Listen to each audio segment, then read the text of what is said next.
Excellencies, ladies and gentlemen, honored guests, good morning and welcome. Just look around this room.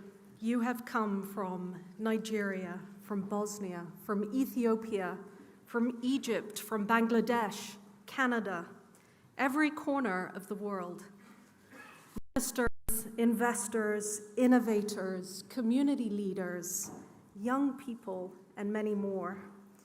You are here because you believe, as we do, that the challenges we face, humanitarian emergencies, the climate crisis, the violence against women and girls, the disruption to jobs and livelihoods, cannot be solved by one country, by one sector, by one idea working alone. Ladies and gentlemen, this is the Global Partnerships Conference. I am Michaela Gavas, I'm your MC for today, and it is genuinely my honor to be here with you. A couple of quick things before we get started. Please do silence your phones. Translation is available, and translation into French, Arabic, and Spanish. If you do need translation, please take a headset from the back of the room. Don't forget to get a delegate bag. You'll find them at reception. And in each bag, you will find a conference card. Please do fill in the conference card, as there'll be a prize draw tomorrow. So before we go any further, I want to introduce your co-hosts who have made this moment possible. The UK Minister of State for International Development in Africa, Baroness Chapman. Please.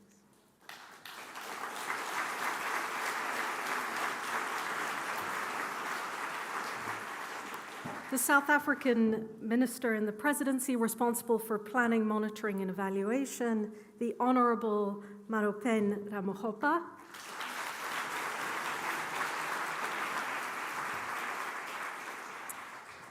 The Chief Executive Officer of the Children's Investment Fund Foundation, Kate Hampton.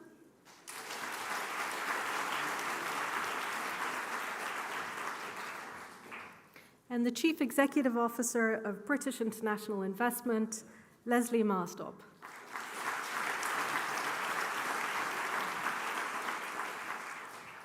And joining us from Zambia, a representative of this conference's youth group, Grace Yolanda Tembo, who goes by Yolanda.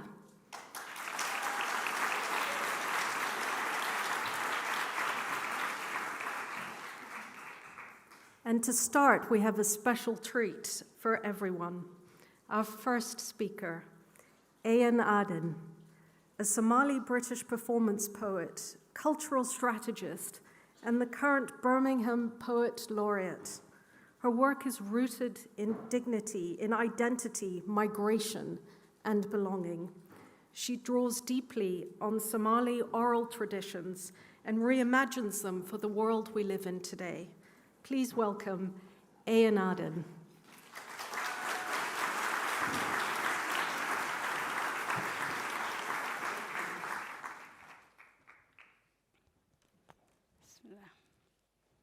Hello, everyone.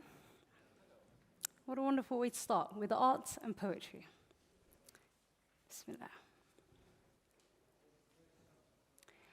I often wonder if the complexity of our time is actually the downfall of man, our greatest gift, our greatest failure. How we overcomplicate the most simplest of things, how we overcomplicate life. A child is not born with the notion of us and them, nor are we designed to be confined in societal boxes. I am you, and you are me, and we are human first, and all other things second. And whilst we build and build and build and build and build and build, we forget to move with the harmony of humanity at the core of our strides. We forget that our differences can actually be our strengths. if we use them to thrive as one, to tackle the turbulent trials of today and solve our problems, regardless of what piece of soil we call home or what flag bears our lineage, everybody wants better, and everyone deserves a chance. And sometimes we are so focused on forward that we forget forward means nothing if we forgo the principles of moving together, if we leave each other behind, if we leave even one person behind. For opportunity should be every child's birthright, an equal and fair chance at life. And there is no mistaking in the fragility of now. Why wait for tomorrow when we can choose to be better today together? Now rather than later, here, now, and here we can be the currents of change that leads to seismic shifts. We can be the bearers of a brighter future. If only we listen to the yearnings for change echo from the fiber of our beings, we can hold up the sky and let the winds of change flow. But first, we have to make a choice. We have to choose. We have to choose to believe in our power and choose to work together. Choose partnership, choose sustainability, choose honesty, choose equity, choose security, choose fairness, choose love, choose humanity. We have to choose first to let our hearts harmonize and empower each other, as we are only as strong as our weakest, and we are responsible for each other. Billions of us, tied together by the strings of change. And in turn, we have a shared responsibility to the earth, to our forefathers who carried the torch, and to our children who will inherit your choices. And our souls need no translation in this world that we call home, regardless of language, regardless of culture. We are nations and tribes, so we may know one another, love one another, choose one another, choose and choose and choose and choose and choose and choose and choose and choose and choose. We have a choice. And I pray that we choose each other. Always, now rather than later, here, now, and here. Thank you very much, guys.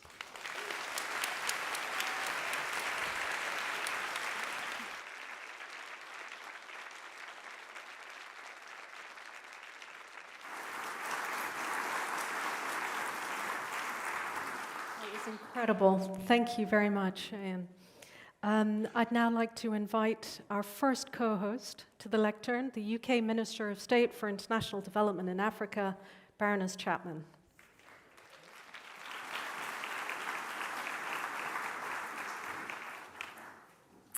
Thank you so much, and welcome everyone to Woolwich Works and the Global Partnerships Conference this morning. It is my absolute honour and privilege to welcome all of you and the very broad community of friends and partners who are represented here today.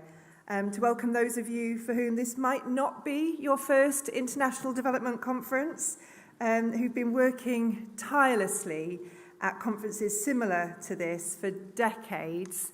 And I thank you and for everything that you've done to get us to the point where we are. But also to welcome those of you who've never been to an event like this before, but you're determined to play your part in what are undoubtedly choppy waters of this decade and of those to come. My sincere hope is that all of you, from civil society, governments, philanthropy, and the private sector, and beyond all of that, will experience something new and something exciting this week, full of purpose and passion, practical action, and above all, the name of this conference, partnerships. Now, as one of the co-hosts, it is my duty to go through an important list of thank yous to everyone who's made this possible. But before I get to that, I just want to start with a special thank you to our Poet Laureate, Ayan Aden. Thank you so much.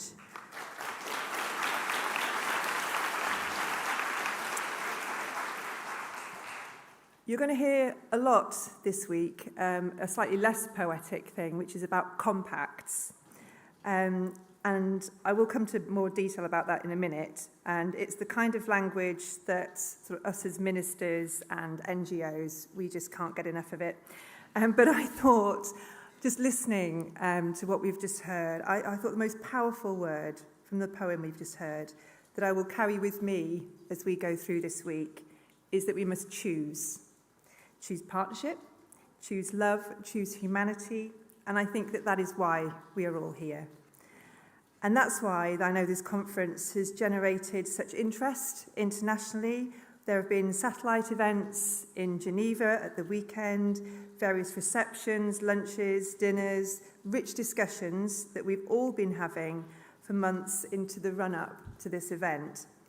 And that's why we've looked at the challenges of today, and we've chosen that we will not be daunted by them, because we've chosen to work together in the pursuit of common goals in a new way.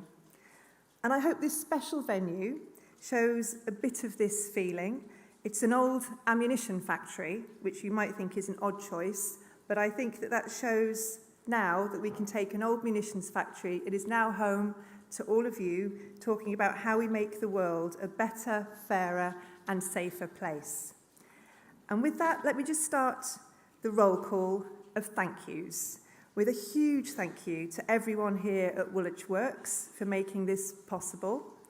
Thank you for our corporate sponsors, the Aga Khan Development Network, EY, Hitachi Solutions and Robiquity. And thank you to our co-hosts. Our co-hosts are co-creators in every way, in every sense of that word. South Africa, the Children's Investment Fund Foundation, and British International Investment.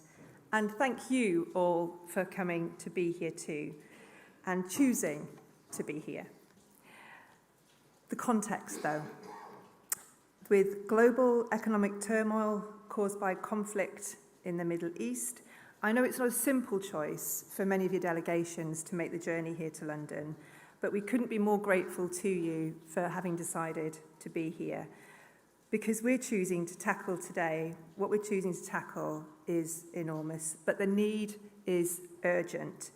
Global power is shifting and hardening. What were tools of economic progress and cooperation have become weapons of geopolitical conflict. Climate, conflict, health, nothing is getting easier. These crises are more interconnected than ever, travelling further and faster, harming us all. Development, though, is a pragmatic investment in shared global stability. It is not an optional moral luxury. No one nation, organisation or person can tackle this alone. You have always known this. And that global challenges cannot be solved by isolationist governments. We must cooperate, collect together, and coordinate. Doing more of the same won't cut it. That's what I've learnt since joining this amazing, wonderful community. Where I now live in the South Wales Valleys, this collectivism runs through everybody. It's the birthplace of our National Health Service, where a political hero of many of us called Nye Bevan, you may have heard of him, if you haven't, look him up, had a cooperative way of funding healthcare for people who, without it, would give birth unaided, could not afford to get medical attention. They collectivised and they found a solution, and then with the government working together with the local community, with the trade union movement, with civil society, built something strong and lasting that we still treasure today.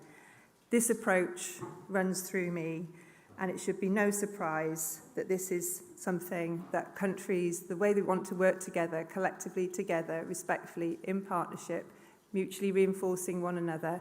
That is the spirit in which we work now. It's the message that I've heard loud and clear from 18 months in this job, meeting leaders and communities across the world. But I have to say the reality today is stark. The needs of millions of people living in the poorest countries in the world cannot be met with the resources and the systems that we have now to serve them. Systems which force women to queue twice for nutrition and maternal health support, a financing model wholly incapable of meeting the $1.3 trillion financing gap which Africa needs to deliver each year on the Sustainable Development Goals. We need a fundamental reset in our approach. How we work together, who we work with, it's all at the heart of our discussions. We must draw on the strengths that everyone has to offer, whether that's governments, international organisations, and our rich and diverse civil society, but also from businesses, from technology, philanthropy, the richness of innovation that diverse coalitions bring to even the toughest problems. That is the only way to tackle the global challenges of today. It's all about partnership. Countries and communities need to shift the power. The Indian, Brazilian, and South African G20s set the agenda, and we all agree that now is time for a reset. We heard President Ramaphosa call at the UN General Assembly last year, loud and clear, cooperation based on solidarity, equality, and sustainability.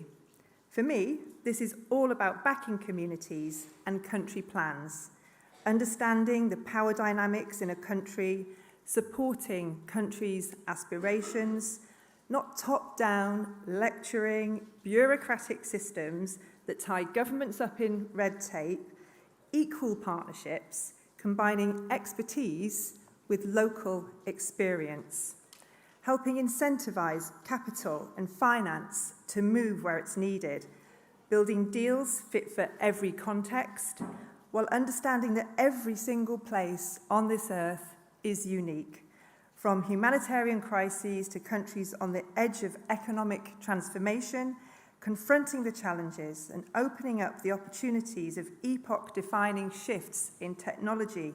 So technology does not become the new frontier of global division, but a tool to unlock talent and an accelerator of progress. But all of this requires partnerships. So our aim for the next 2 days are to listen to each other, hear new voices, generate new ideas, build new coalitions, but also to inject urgency into reforms in these areas that can transform how we work together. We need fairer finance. We know 28 countries in Africa spend more on debt servicing than health, and owe the equivalent of 26.6% of their combined GDP. We know that only a tiny proportion of the $98 trillion assets under management in the global north touch the global south at all.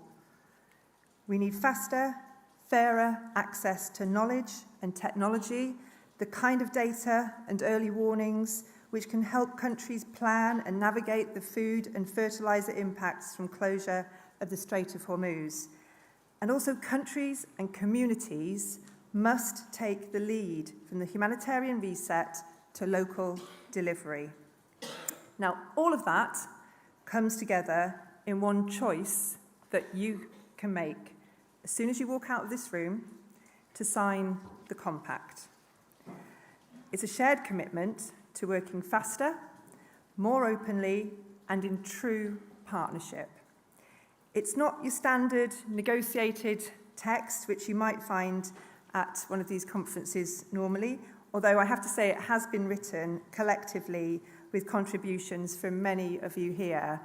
One of our team said it'd be written by 400 people. I think that's probably an underestimate. But it is a synthesis of what you've told us.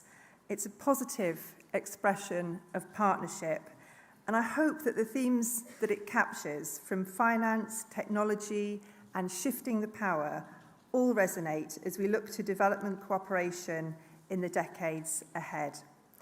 That provides the framework, but for now, that really is all that it is. Until you sign it, until you live its contents, it's just a text. So, as Ayan said, we've got to choose to make it real, choose to work together, choose to use this moment, and my call to you is to bring this spirit into the next 2 days, to bring forward ideas, be transparent, proud of our strengths, yes, but honest about our limitations, learn from one another, and hold each other to account. But above all, act. Then we'll have used this moment to build partnerships from coalitions, to make new connections, share our experience of what works now and what can work in the future, so we can move forward together. And while there are plenty of reasons to doubt ourselves, we mustn't be tempted to sink into despair. That way lies paralysis and inaction. Instead, we can be inspired by the young people here, lift each other's spirits, and build the trust and partnerships that we need and they need to build a better future. Thank you.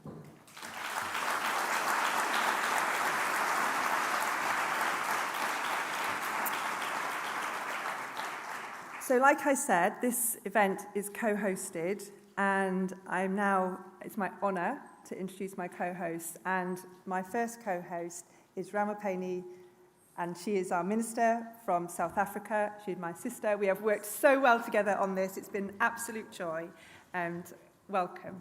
Thank you. Well done.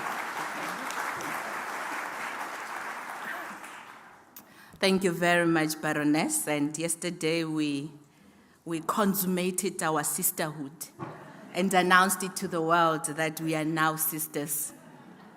We will continue to do that and live it out. It is not just for the TV and for the people, but it is definitely going to be something that we carry out. Thank you so much for this opportunity. Let me take this opportunity, of course, to acknowledge all the co-hosts that are here, and also all the other ministers that are here, the diplomatic corps, our friends, from business, philanthropists, civil society, people from academia, and all the other multilateral institutions. Ladies and gentlemen, good morning. From my country, I will say Goeiemorgen, Dumelang, and Sanibonani. It is an honor to address this conference at a moment of profound consequence for the international community. Let me express appreciation to our fellow co-hosts, as I've already said, for the collaborative and inclusive approach throughout this process, culminating in the convening of this conference. The wonderful poet that just gave us a beautiful, beautiful performance here spoke about I am because you are, which is actually a tradition and a culture in my country that is called Ubuntu. I exist because you exist. It is for this reason that we are really excited to be here as co-hosts and participants in this wonderful conference that is going to set out the reimagination of what development should be about. This conference is timely, happening at a time when the world is confronting complex challenges which are testing the resilience of our economies and institutions, but also credibility of the global cooperation architecture itself. Despite these challenges, the conference presents us with the opportunity to cooperate and to act with solidarity. The key message of this conference is very clear. Development partnerships should adapt to fit the times, the current times. Too often, cooperation remains fragmented, externally driven, and insufficiently aligned with national priorities at a local level, and also local realities as well. Many developing countries continue to navigate overlapping initiatives, burdensome financing arrangements, and short-term interventions that do not adequately strengthen domestic capability or support long-term transformation. From the perspective of the Global South, there is a growing and legitimate call for partnerships that are genuinely country-led, development-orientated, and grounded in mutual respect. And I must say this is what we have found when we were planning this, most especially with all the co-hosts that we were having meetings with. They are asking for alignment behind national development plans to support, and as well as strengthening public institutions and to financing that would be able to reduce inequality and vulnerability rather than reproducing them. South Africa has consistently advocated for an inclusive and sustainable development agenda through its participation in continental and global forums, including through our G20 presidency, as well as our participation in the African Union. In that regard, there's always room to reform, but also to make the voices of the developing countries heard on a global stage. Over the next 2 days, we have a chance to share our experience, enhance partnerships, devise innovative financing methods, and develop practical alliances that can fast-track the attainment of the Sustainable Development Goals, the Agenda 20, and as well as Agenda 2063, which is, of course, from the African Union.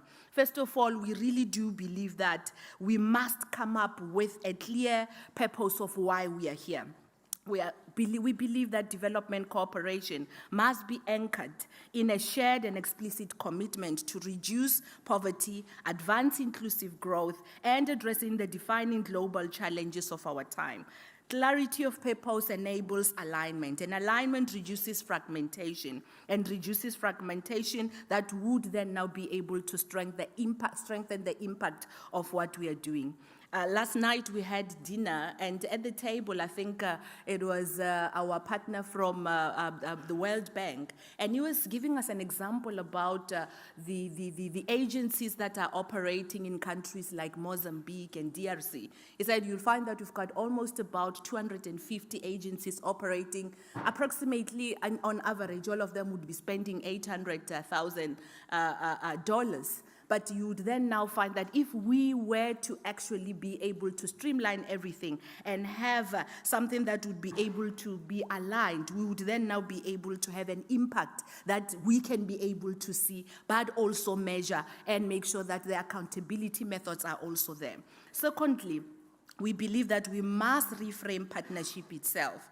Cooperation must be grounded in mutual interest, mutual respect, and mutual accountability. This means moving decisively beyond outdated donor-recipient paradigms towards genuine coalition that reflect shared interdependence, and I think my sister here did reflect on that. We also believe that trust cannot be assumed. It must be built through transparency as well as through listening, but most of all, through co-creation. Thirdly, we also believe that accountability must become real, but equally so measurable. It must be transparent, enforceable, but also accessible to all citizens. In a digital age, we have unprecedented opportunities to strengthen accountability through real-time data, open systems, and citizenship feedback mechanisms. At the same time, we must reduce duplication as well as bureaucracy and move towards a simpler way of doing things that is more coherent in terms of its framework, but also reinforce legitimacy and trust. And we also believe that each and every country system must be the default of where we start. Strong national institutions are the foundation of sustainable development. We must invest in them, not bypass them. This requires strengthening domestic resource mobilization, which is quite important, most especially in developing world, in my region of Africa in particular. But we must also support governance reforms and working directly with national and local systems.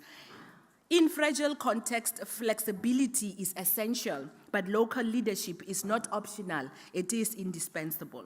We also believe that we must shift decision-making closer to people mostly affected by what we are doing. This means meaningful authority, budget influence, and accountability at community level.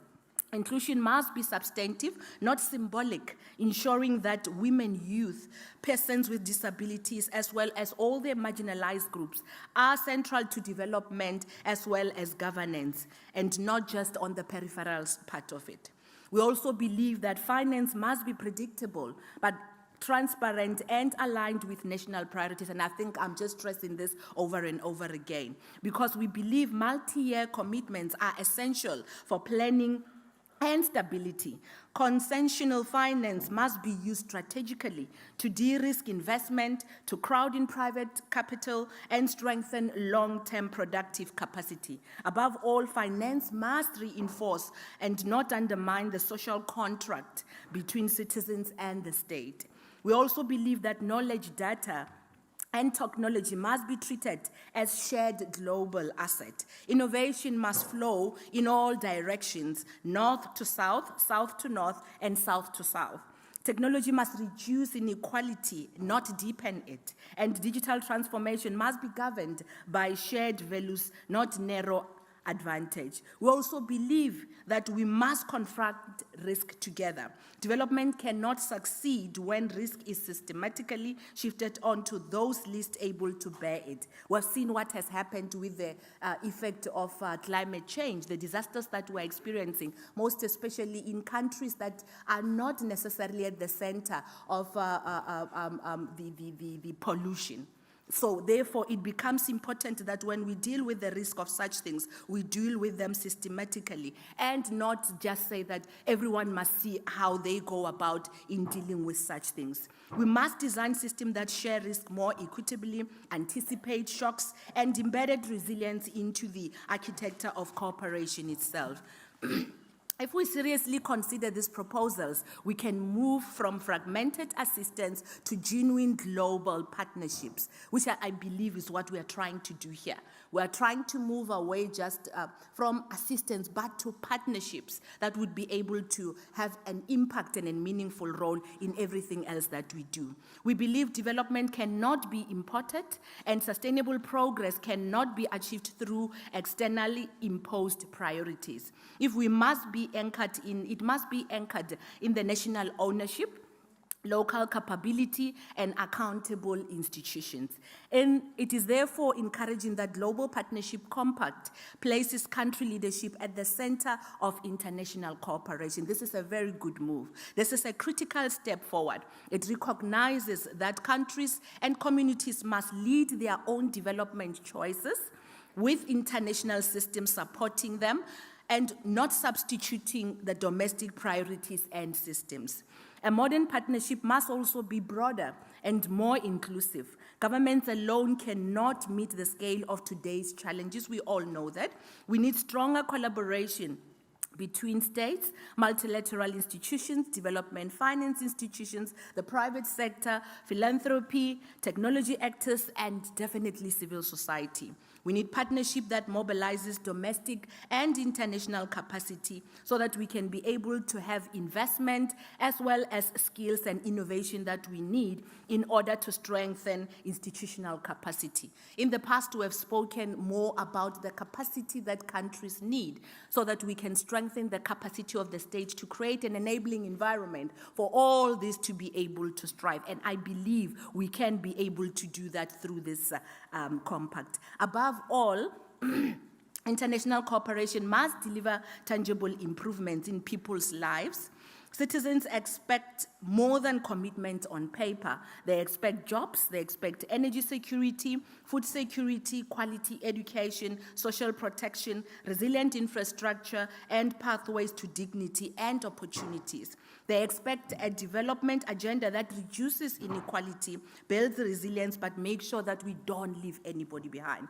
This conference, therefore, ladies and gentlemen, comes at an important moment. It offers an opportunity not only to reaffirm our commitment, but to reshape the practice of partnership itself and reimagine it. If we are serious about achieving the global Sustainable Development Goals and building more stable and inclusive global order, then we must build a system of cooperation that is more equitable and more responsive. Let this conference mark the beginning of a renewed global compact, one that connects global ambitions with national priorities, strengthen trust between partners, and deliver meaningful results to communities across the world. Thank you very much.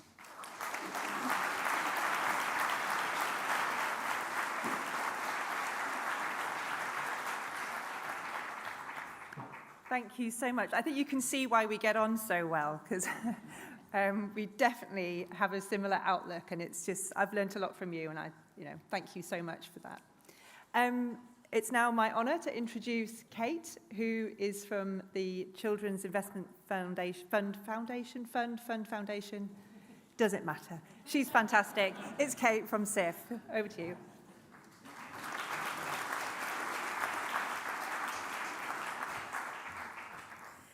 It's a bit of a mouthful, that name, to be fair. It's quite intimidating to come up here after everything important has been said by our poet laureate, and it reminds you how much, when we move with head alone, we don't go far enough. When we move with head and heart, we can go far. And our co-hosts have given such an articulate presentation of why we wanted to come together in this spirit of partnership. And I also want to thank not just the ministers here, but also Leslie, my other co-host, and for all of those who have travelled so far and all of those who have helped us get here. So Children's Investment Fund Foundation is a UK-based international philanthropy focused on ensuring that children are healthy, safe, and have opportunities. This requires global partnership because obviously philanthropy cannot deliver this alone. It also requires a holistic approach that goes beyond traditional children's issues. We need to ensure that families and communities are flourishing in order for children to grow and flourish themselves. So that's why we're proud to be in a room together with this community where we're all united by the same goals. And we have to recognize that huge progress has been made over recent decades by investing in essential public services and achieving greater prosperity. But we all know we need a new path forward, because the world looks different, as the ministers have said. Malnutrition, climate shocks, water scarcity, they're just one or two examples of how interconnected these crises are. And solving them requires us to work across systems, not in silos, not in isolated sectors, not in separate ministries, but together, focusing relentlessly on measurable outcomes for children and communities. Governments also need to earn legitimacy and public trust when they deliver results, but so do all of the development partners that work alongside them, delivering better health services, cleaner water, jobs, and resilience. That has to be our North Star. Results have to be our North Star. We know the status quo does not deliver affordable finance at the pace and scale that's needed to meet societal goals around the world. Publics are increasingly questioning aid's value, and our collective credibility depends on whether we're making a tangible difference in people's lives. And this is in a context of ever-worsening climate change, and every moment we delay just makes communities more insecure and more vulnerable. Security is not just about guns and walls, it is about all of the things that we're gathered here to talk about. We must acknowledge that the collapse of ODA has been deeply felt. Often it's children with missing vaccines or dropping out of school or facing malnutrition who feel the effects, or women who don't have access to contraception to plan their families or have to hunt for hours for clean water. These are the people that pay the price when resources are scarce.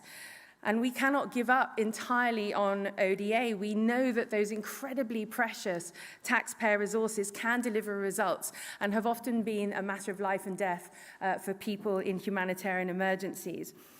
And, not but and, two things can be true at once. We should also not accept the status quo. We need to move forward with a fresh and shared vision of international partnership.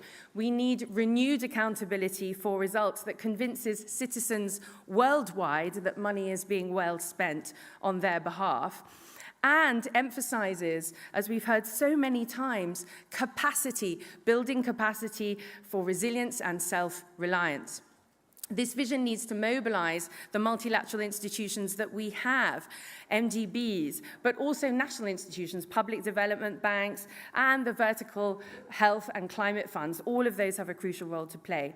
So this is why we are co-hosting this conference, not because philanthropy thinks we can or should just fill gaps, but we have a responsibility to provide the scaffolding that can help accelerate progress towards society's goals. Because philanthropy doesn't choose where we go. We already have the SDGs, the Paris Agreement, and international goals that everyone has signed up to. We need to support all of those here with innovation, with evidence generation, and building coalitions. And there are so many successful examples already, whether it's climate prosperity plans from the V20 countries or the compacts for investments in water that are being delivered under the Water Forward initiative of the MDBs, or outcome-based financing that India and South Africa have been pioneering within their own governments. As philanthropy, our role is to nurture and grow these ideas and help reduce the costs so that they can be attractive and sustainable for governments. And importantly, to build state capacity to deliver unassisted. And as CIFF, we're working with governments and other partners that put children and communities at the center of that work. So we're all here because we have a commitment to act together. And we all know that the UK is hosting the G20 next year, and I'm sure that's why many of you are here. But it's important that we build coalitions that persist across conferences and summits and presidency initiatives and deliver consistent reform with the alignment that the ministers are talking about. We can't hand it from presidency to presidency. We have to take collective accountability and hold those presidents of these summits accountable, but also support them by delivering increasing consensus on the changes that need to be made. Because performance for people is what justifies our being here today. The conversations here must create a tangible roadmap for results. The proof of our impact won't necessarily be felt in this room, but if we establish a better way of working, it will be felt in the lives and dignity and opportunity and joy of children around the world, if we choose.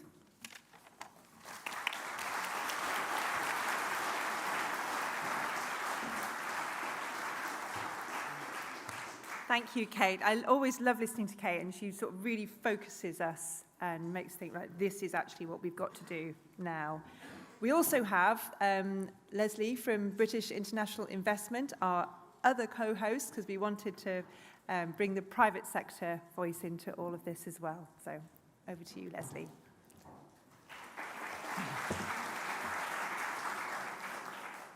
Thank you very much, Minister Chapman. It sounded for a second there that you wanted to bring some gender balance to the stage as well. Minister Chapman, Minister Ramakgopa, and all the ministers in the room, and my good friend Kate Hampton, thank you very much for the deep collaboration in bringing together all of the critical parties here today.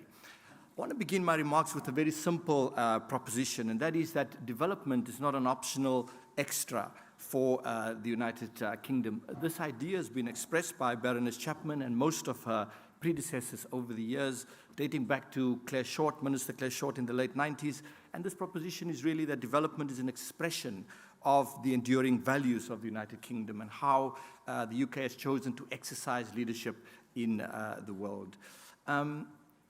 Global stability and shared prosperity, as we all know, are inseparable. A more prosperous world is better for everyone.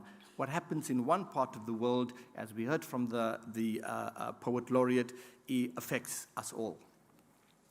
For decades, the UK has shaped the global development architecture, starting way back in Bretton Woods with John Maynard Keynes, in championing and creating the World Bank and the IMF, and over the years in championing debt relief for the poorest countries, advancing the rights of women and girls, and in building health systems that have saved millions of lives.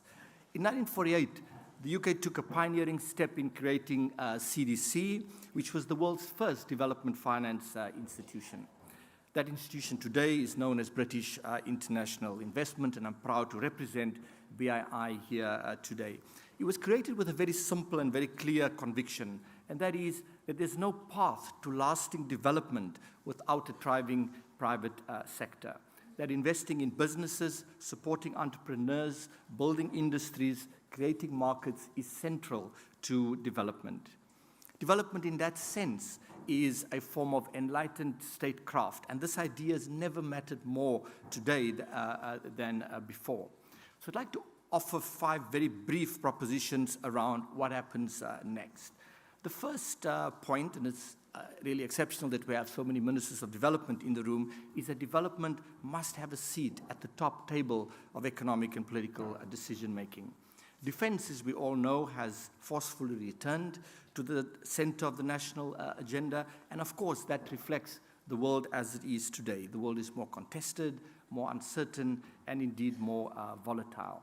But let's be very clear, and it was implicit in the remarks of my co-host, that defense and development are not competing priorities. They are mutually reinforcing. More importantly, I believe, and we believe, that defense responds to crises, whereas development prevents them. We're not a subsidiary, if you like, to foreign policy or trade policy or defense policy. We are central to the economic key table. If we're serious, therefore, about long-term stability, about reducing conflict, we need to address the roots of migration. We need to build resilience in fragile states, and we therefore have to invest upstream. By the time instability manifests as crisis, it's already more dangerous and far more costly to address. In that sense, therefore, my proposition is that development is strategic, it's preventative, and it is in our national long-term self-interest. The second proposition is that development has to be locally led. This, of course, is not a new idea. We had to relearn this generation after generation over the last 80 years, if you look at all the development sort of literature. But the history of development is littered with well-intentioned interventions that did not last because they were designed outside. They were implemented by outsiders, and they were never truly owned by the people they were meant to serve. And therefore, in short, externally driven development does not last. What endures is built from within, through local institutions, local enterprise, local leadership, and through slow, patient investment, building that capacity, skills, and systems. That is the only way to have enduring long-term development. At BII, we have really internalized this insight, and it has been part of our modus operandi for many, many years. The third proposition that I want to leave with you is that there's a major strategic pivot happening throughout development finance towards private capital. Private capital, mobilizing private capital at scale, is indeed at the heart and center of the new 5-year strategy of BII.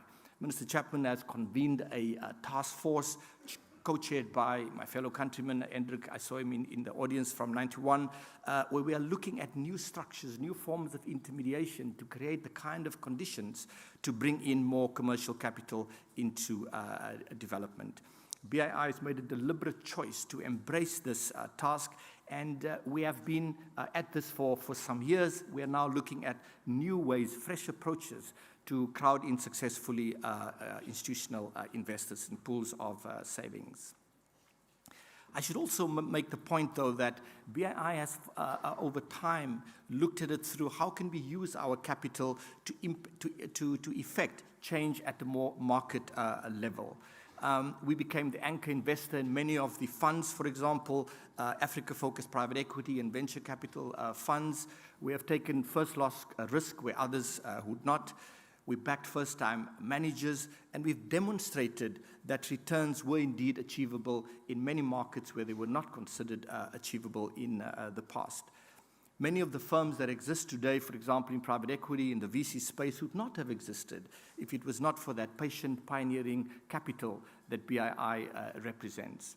Today, the industry represents billions of dollars, and BII is proud to have been part of that story.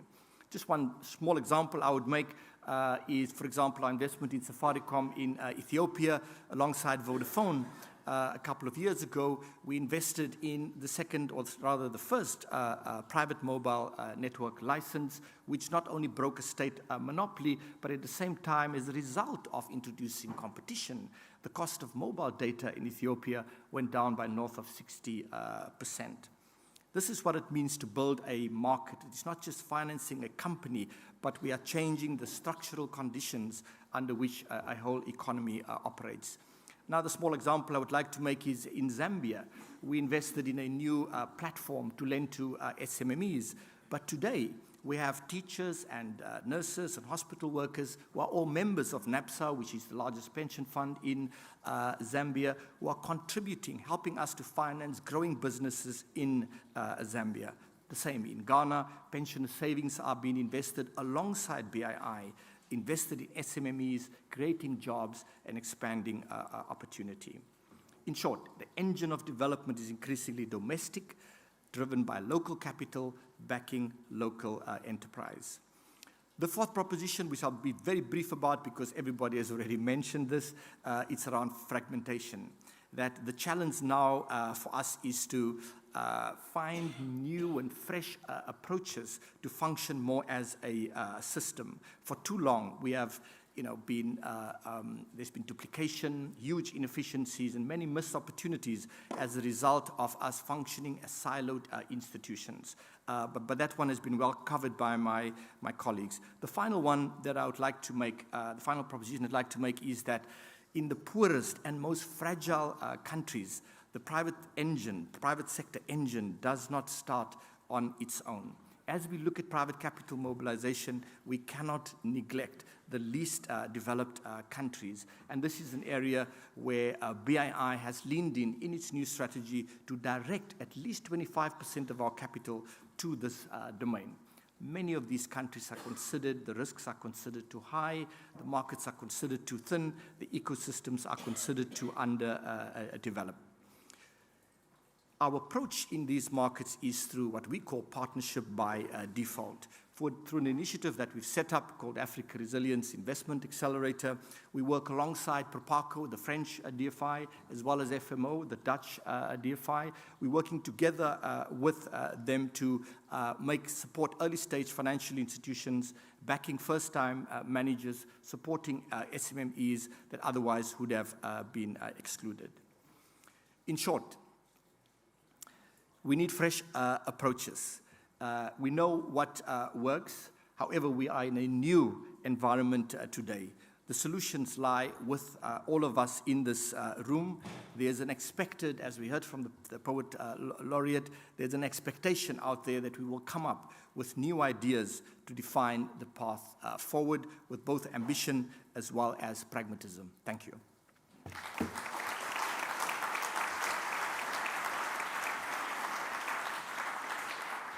So Leslie mentioned Claire Short, and she's definitely one of my political heroes. And I can hear her voice in my head now going, can we just have enough speeches and just get on with the job now, please? But I think that she would want us to hear this last contribution. We've talked a lot about accountability to each other, for sure, but actually it's accountability to the next generation and to the young people who we are all here to serve. So it's a great pleasure to welcome Yolanda, who is leading our youth work here at the conference. Thank you.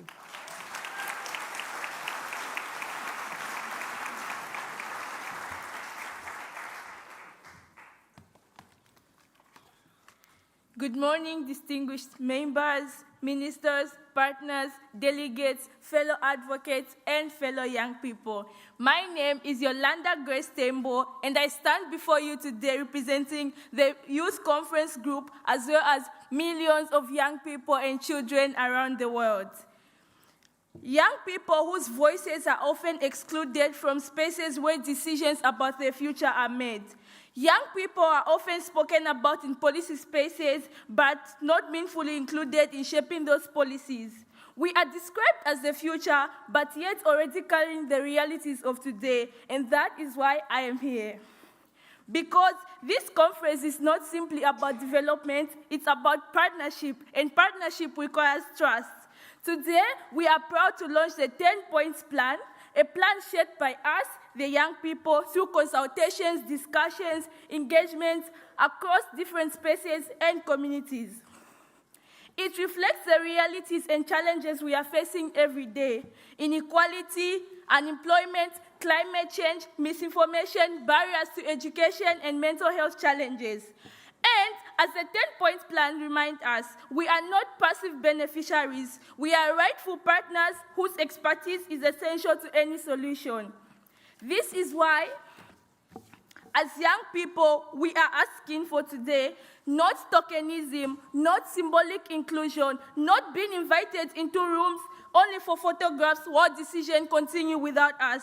Because young people, as young people, we are already leading change. We are educators, innovators, advocates, and problem solvers in our community. Often, we are responding to crises with unlimited resources, but unlimited determination. Because as young people, real partnership means not just listening to young people, it means trusting young people with influence, leadership, and decision-making power. And the decisions we'll make today matter. They'll reach a young girl from the slums of Africa fighting to stay in school. They'll reach young people waiting for life-saving vaccines. They'll reach young people struggling to access mental health support. They'll reach communities facing poverty, conflict, climate change disasters, and inequality. So I urge the leaders in this auditorium today, we have spoken a lot. It's time we take action. Action that funds youth-led solution, action that protects children and young people, action that invests in health, education, and young people, action that moves beyond promises but into accountability. Because as young people, we are not asking to inherit broken systems. I repeat, as young people, we are not asking to inherit broken systems. We are asking help rebuild them. And to my young people in this auditorium and other young people around the world, never underestimate the power of your voice. History has always been made by people who chose to speak up even when they were told they are not ready. Because our generation is not only demanding a seat at the table, we are helping build a better seat together. Not tomorrow, but now. Thank you so much.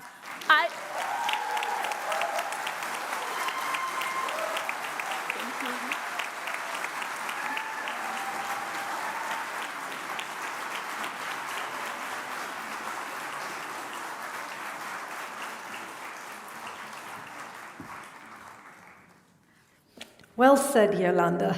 Whoa. Thank you all very much. Thank you to our co-host, thank you to Yolanda, and thank you to our inspirational poet, Ayan Aden. We now have 2 minutes, and it's literally 2 minutes to allow delegates to move between the rooms.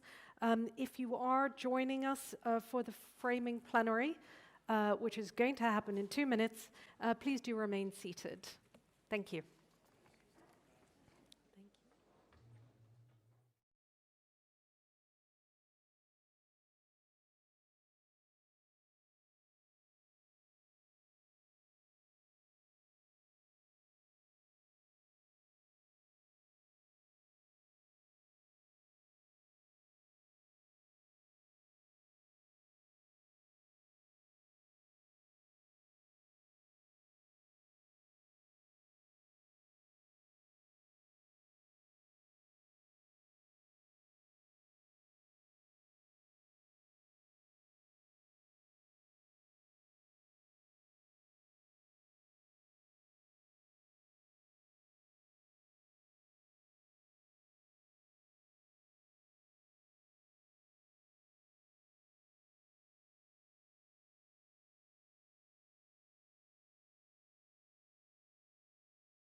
Changing world is more connected than ever before.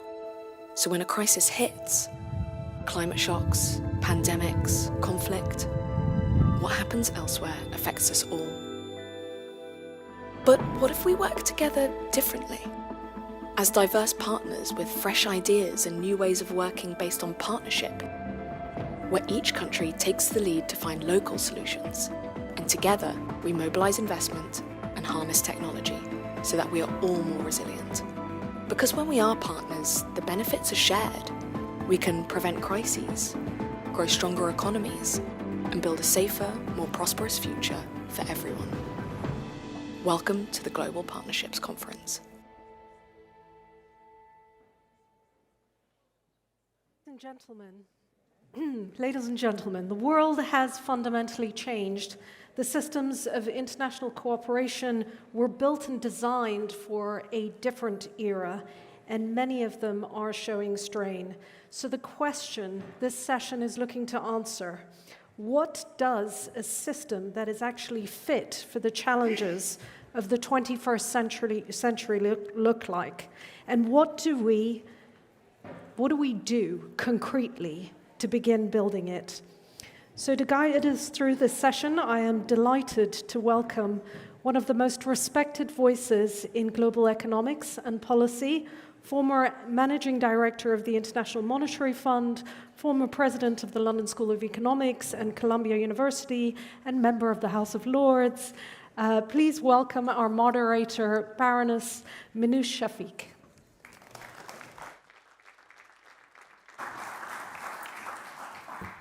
Thank you very much, and welcome to everyone here. I think we all can agree that today's system of international cooperation, that rules-based world order that was created after World War II, is no longer working. And the world has experienced unprecedented volatility, whether it's wars in the Middle East, in Ukraine, in Sudan, and many other places, repeated economic shocks since the global financial crisis, the COVID pandemic, the climate crisis, this layering of crises which has stretched the system beyond its capacity. And countries trying to cope with this volatility are burdened with high levels of debt, both rich and poor countries, which doesn't enable them to finance their way through these shocks. And to cope, everyone is refreshing their scenarios on a daily basis, trying to predict the future, trying to build buffers, trying to diversify their options. But it's not enough. We need a better system, and I think today's session is about trying to begin to imagine what that alternative system could look like. I'm going to channel Claire Short and Yolanda and many others who've said we need to get down to the business. So I will not give a speech. And I'm also going to economize on the introduction of this panel, which is incredibly distinguished, and we're very lucky to have them here. You have their bios, but I will just give you a short summary of their current roles, and then we will turn to the substance of the session. So I'm very happy to welcome, I will start with Ahmed Shide, the Ethiopian finance minister, who's played that role since 2008 and has done a series of government posts championing economic reform in Ethiopia. We then have Dr. Miriam bint Ali bin Nasser al-Misnad, who is the Qatari Minister of State for International Cooperation and the recipient of many accolades for her work on children and social responsibility. We also have His Excellency Randeep Sarai, who is Canada's Secretary of State for International Development, who's worked with local communities on a wide range of issues from immigration to economic development. We're joined by Pascal Donoghue, Managing Director and Chief Knowledge Officer of the World Bank, and formerly Ireland's Minister of Finance and Chair of the Eurogroup. To his right, or left, depending on which side you're on, we have Mavis Owusu-Gayamfi, who is the President and CEO of the African Center for Economic Transformation and worked in many development roles on economic and social policy in a range of organizations, including the Department for International Development, which I used to be Permanent Secretary of and where we worked together. And then finally, at the very end, we have Saif Malik, who's the CEO of Standard Chartered UK and has worked on financial inclusion and sustainability across many economies in Africa and South Asia. So please join me in welcoming this wonderful panel, and we will get down to business.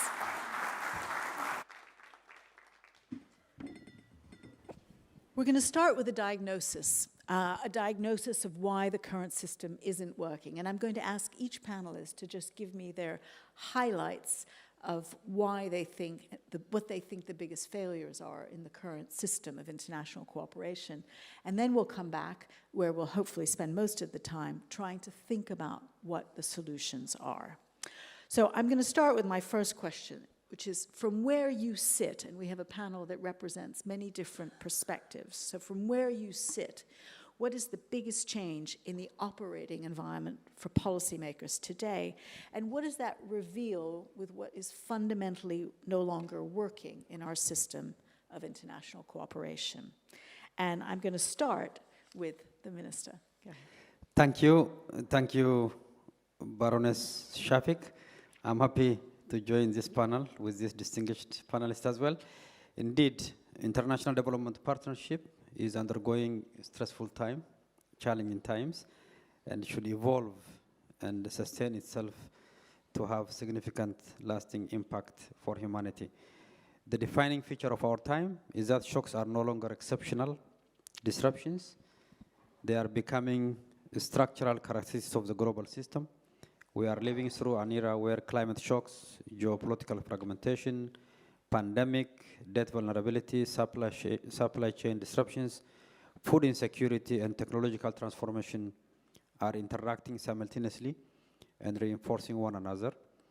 For many developing countries, these shocks are increasingly transmitted across borders with unprecedented speed and intensity.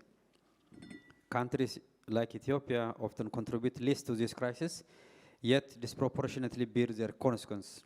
This is why the conversation on resilience can no longer be separated from the question of sovereignty and shared prosperity.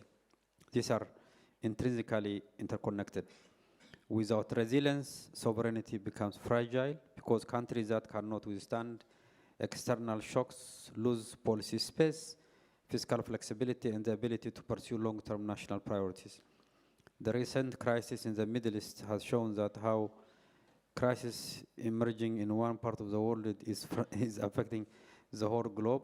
Countries which is undergoing significant macroeconomic reform, as well as working on various development agendas, are so affected by these challenges. So without shared prosperity, neither resilience nor sovereignty can be sustained, because societies marked by exclusion, inequality, unemployment, and vulnerability cannot maintain stability, cohesion, and long-term peace. In other words, resilience is not merely the ability to recover from shocks, it is the capacity, it is building comprehensive national capability in all fronts, which is going to be very important. Much of the current global system was designed for a more stable and predictable era. But today's world is defined by interconnected risks that move faster than our institutions, financing instruments, and governance system are able to respond. So we therefore need to move from a system that reacts to crisis toward one that anticipates and prevents fragility. A more resilient and equitable global order should rest on 4 principles. First, country ownership and the policy space must remain very central. Second, resilience financing must be treated as a strategic global investment. Third, we must strengthen anticipatory and preventive systems. Fourth, technology and innovation must become instrument of inclusion rather than new source of fragmentation. So the next global divide may not only be between rich and poor countries, but between countries that shape technological change and those that merely absorb its consequences. So international development partnerships should adopt itself and reform itself to be relevant to fast evolving global challenges, which is very much interconnected, that needs national leadership, national ownership, but also strengthened, renewed international partnerships that build comprehensively the resilience of countries which is undergoing fragility. Thank you. Okay, thank you very much. Dr. Miriam, let's hear your perspective. So thank you so much. I would like to first start by thanking the UK and South Africa and the co-hosters to bring us here together in such an important moment. As you mentioned, there are so many challenges and changes that I think that it's very fast and happening that we need to cope with the changes that is happening. So in my opinion, and I think that everyone have noticed that the system was designed to have development as default, and then you have the crisis as like an expectation that can happen. But I think it's the other way around now. So it's more crisis, it's like our natural environment, and then we have the development that we're seeking that does not have a time to be done. So I think that given that the system have changed and everything is changing quickly, so the environment itself pushes us to create another systematic and another way of operating. So I think that reaching first to the vulnerable people and being able to finance these programs and help them is more efficient than having long-term projects that can't be done. So I think that this is the first challenge, and the second challenge would be that there is a lot of, let's say, reliance on the developing funding entities rather than involving the governments and people financing. So I think that governments that seeks financing for projects needs to be on the table with us, designing their own projects that will lead into self-resilient and also self-reliance. So these are the two main challenges that I can think of now.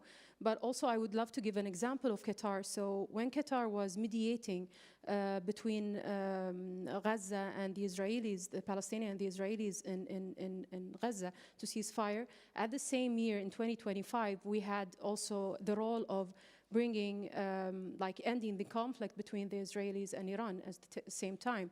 And at the same time, we had to work with the Ukrainian to bring children home and to reunification of children. And at the same time, we had to work with 70 different countries in the Doha Declaration for Action for the least developing countries. So there were so many things going on, and no one can wait. So mainly these are the challenges that I can think of. Thank you for that. I think your point that crisis is the norm and development is the exception in our current times is really speaks to the point, and the importance of resilience is vital.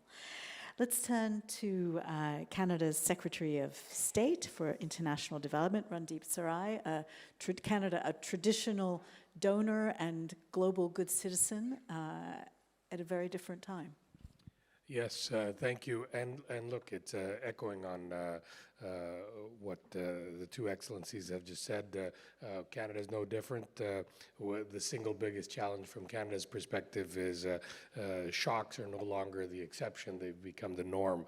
They're continuous. For decades, the system, the international system, was built on the assumption that crises were interruptions. You manage them, you absorb them, and return back to relative stability. That assumption is now gone. What we're living through now, whether it's the Iran crisis, thriving up energy and food prices, the aftermath of COVID, climate emergency, Russia's invasion of Ukraine, it affects everyone. Goods are commodities, whether it used to be you have a famine or a drought and the disruptions in your region, not so much anymore. The fertilizer comes from one place, the grain comes from another. Global prices, Canada could be a net exporter of grain or energy, but the prices of the commodity go up if things are happening in Ukraine or Iran, and affects the lives of everyone. So I think that's the big challenge. We're very interconnected, and unfortunately our speed to react is probably a lot more slower, and so we need to have a more connected system so we can respond to these challenges. And what we normally assumed, a lot of the UN-based systems, the multilateral systems, they're being challenged at the moment. I think we need to strengthen them, and we need to make them more nimble. Thank you very much for that. Let me turn now to Patrick Donohoe, who's coming from the World Bank, and it would be very good to hear your perspective on particularly the role of international institutions in the current context. Great. Well, thank you very much, and good morning, everybody. And I also want to add my note of congratulations to the United Kingdom and South Africa for this excellent event. Given that I agree with all that the ministers have just said, I would just add 3 additional points, and particularly address them from the point of view of a multilateral institution like the World Bank. So the first point I would make in highlighting the change that is underway is the need that is there and the urgency that is there to demonstrate that international cooperation and multilateral institutions can work. And we need to demonstrate that to those who fund our work, those who support our work, and those who participate in the work. But there's a real urgency to show that both cooperation and institutions that depend on that cooperation are playing their role in responding back to the challenges and opportunities outlined by the ministers. I had the privilege yesterday of attending the G7 finance ministers meeting that's taking place in Paris at the moment. And I saw at first hand all of the work and care that is now underway to make that case and to show that that form of cooperation can work. Secondly, on the note of cooperation, I believe there's a growing impatience regarding complexity in that cooperation and the challenges of fragmentation, and when many different bodies and organisations are involved in delivering very vital goals. And it's therefore incumbent on those of us who are in that world to look at how we can coordinate our work better, to look at how we can simplify our work, and to look at how we can build up coalitions regarding common causes. We're in a time in which simple claims and simple arguments carry additional power, and it's hard to make the case for complexity, and we need to be able to demonstrate to all that the architecture that is there is reforming, it's changing, and it's having the impact that all want. And then thirdly, and I heard this point very clearly from the opening contributions from the ministers today, you heard it from Kate, who was speaking about the needs of children. We need to refocus in on ensuring that the resources that are available to us are delivering results, that we can measure those results, and we can demonstrate those results to the countries and societies that depend on us to be their partners, and demonstrate those results to the countries and societies that are funding that work in the first place. And that is a really critical theme, particularly at the moment, as we need to demonstrate the impact of support and how it's allowing us to make the case for progress. And I would just finally conclude that as important as it is to acknowledge the crises that we all know are there, I also believe there's a valuable story that needs to be told regarding resilience and the benefits of resilience and the impact that resilience is still having. Great. Thank you, Patrick. I'm going to turn to Mavis to share a perspective from Africa. Thank you very much, Minouche. So I think we've heard what the biggest challenge is, which is that in what is a very complex geopolitical space with countries navigating multifaceted crises, we have a global financial system that is not working. And the reason the global financial system is not working is because it's outdated. It was built at a time when most African countries were colonies. It was built at a time where a lot of upper middle income countries were actually poor countries, upper middle income countries that are now key players in development. But the system has not changed to reflect the rapidly changing world within which we are operating. And we are seeing this change play out in three ways. We've been discussing the common framework for I don't know how many years. And the reason we can't work our way through it is that 30 years ago, when we were discussing debt restructuring, we had the Paris Club, the London Club, the IMF, the World Bank. Now we have China, we have Turkey, we have UAE, we have a much more complex system. But we don't have a platform that respects the role of all of these players. We don't have a platform that respects the fact that African countries that are negotiating these debt restructuring are also thinking about the fact that they need to go back into markets in a few years' time. You know, so that is one challenge. The second challenge I'd like to pull out is this whole area of transactional aid. Everybody's talking about fragmentation, fragmentation, fragmentation. For a very long time, we've known that aid has been a quid pro quo. Now we're being very honest about it. And that's leading to a fragmentation that we don't feel comfortable about. And we're talking about something called mutual accountability. But in this mutual accountability, we are suddenly very surprised if African countries don't vote the way we want them to vote at the UN, after we've had initial conversations behind the scenes, or they decide to take a left rather than a right. Mutual accountability within this transactional system means we all need to agree. I think it was earlier on somebody said, let's agree on a few things and let's work together on it. Then the final thing is, I call it, let's make Africa responsible for its own development. I agree, you know, this whole thing around, let's look at domestic capital markets, let's look at domestic resource mobilization. Those of us in African civil societies welcome that. But in that conversation has to be an honesty on the global system that our leaders are navigating.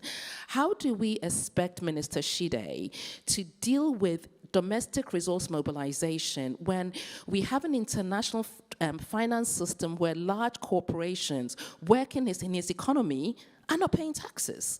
Because there's a global tax system that means they can pay taxes elsewhere.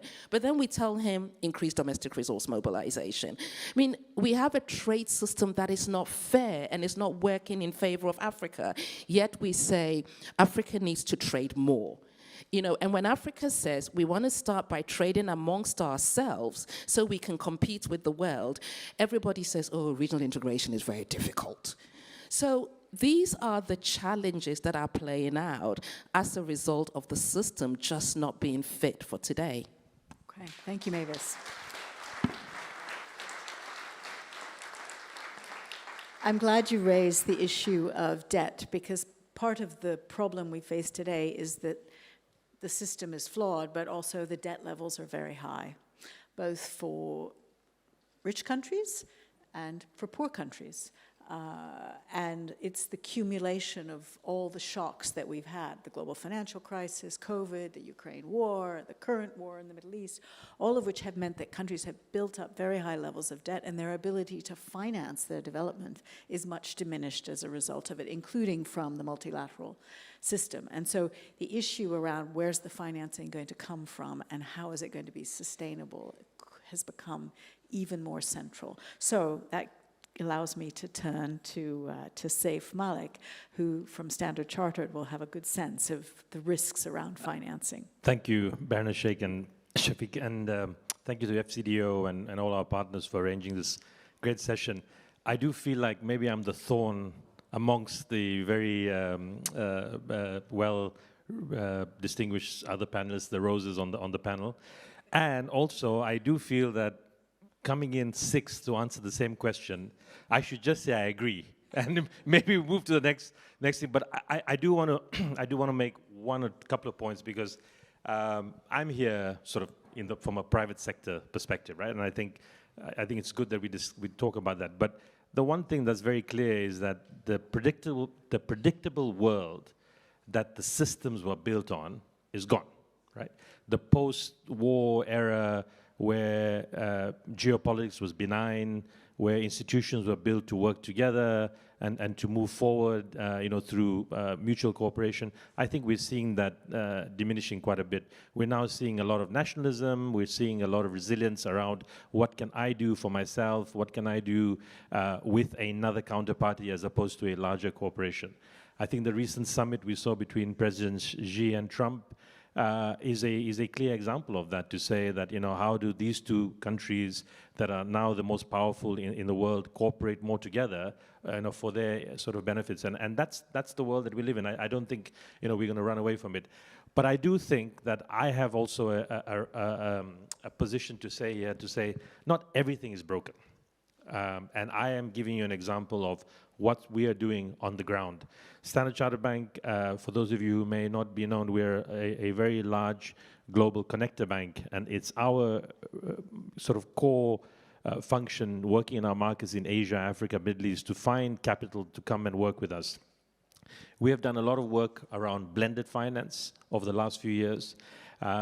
Today we are now sort of the largest institution investor in blended finance per deal, per convergence globally.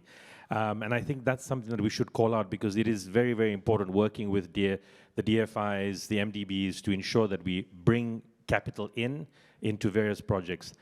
MEGA has just crossed the $100 billion mark in the guarantee program. That's a great achievement, So yes, of course, there's a lot that we can do, and it really comes around how do we unlock capital, because we keep hearing about capital. In the institutional sphere today, there's nearly $100 trillion of capital that sits with institutional investors.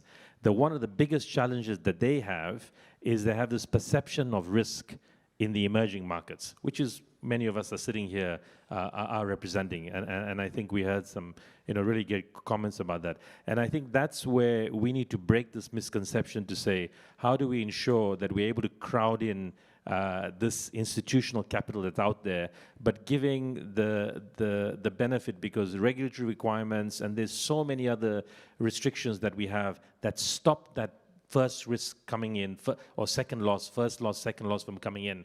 And it's really becoming a big stumbling block. So I think, that's something that we should hopefully we'll talk about. But I don't know if Leslie is still here, but Leslie recently, BII recently launched their 5-year strategy.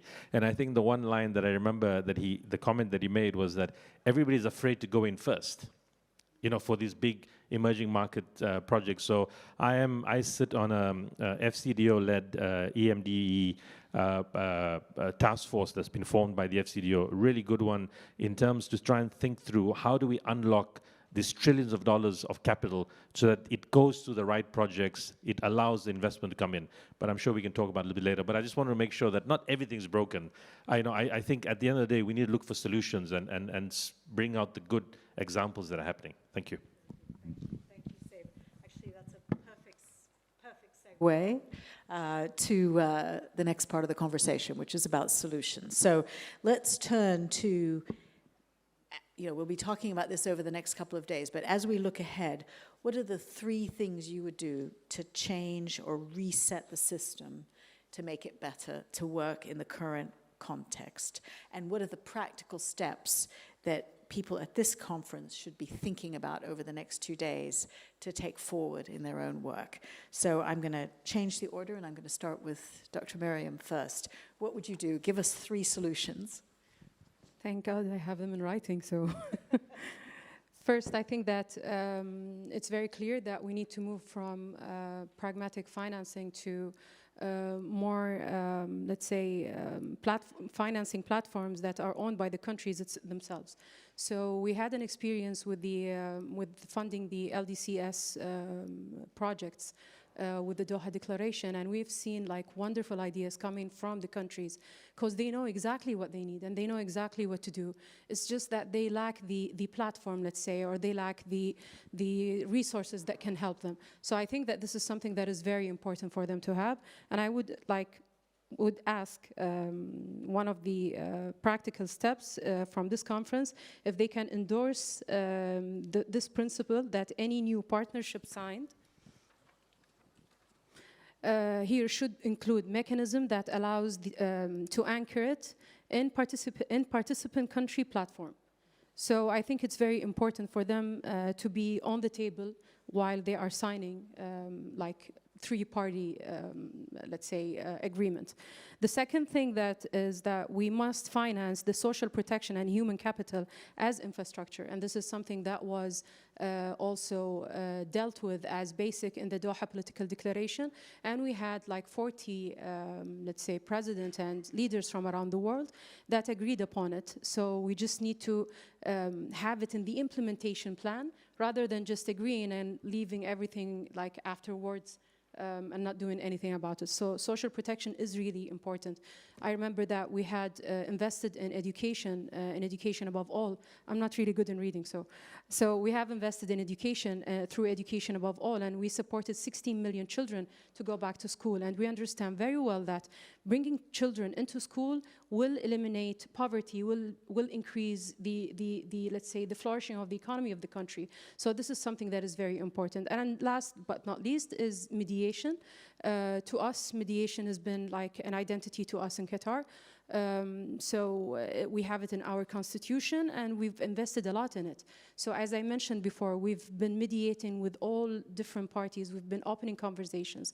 So I know that if we go into a crisis, I don't think that if we don't have, let's say, clear corridors that can bring the help in, that we can invest in these countries. So I think it's very important to invest in mediation and humanitarian diplomacy, and this is something that we have done in Qatar in our national strategy also. So if we have these conversations, if we invest in them, instead of going into, let's say, arming, let's say, each other, I think it's going to be more easier for us to have peaceful areas where we can all operate and move from crisis to development.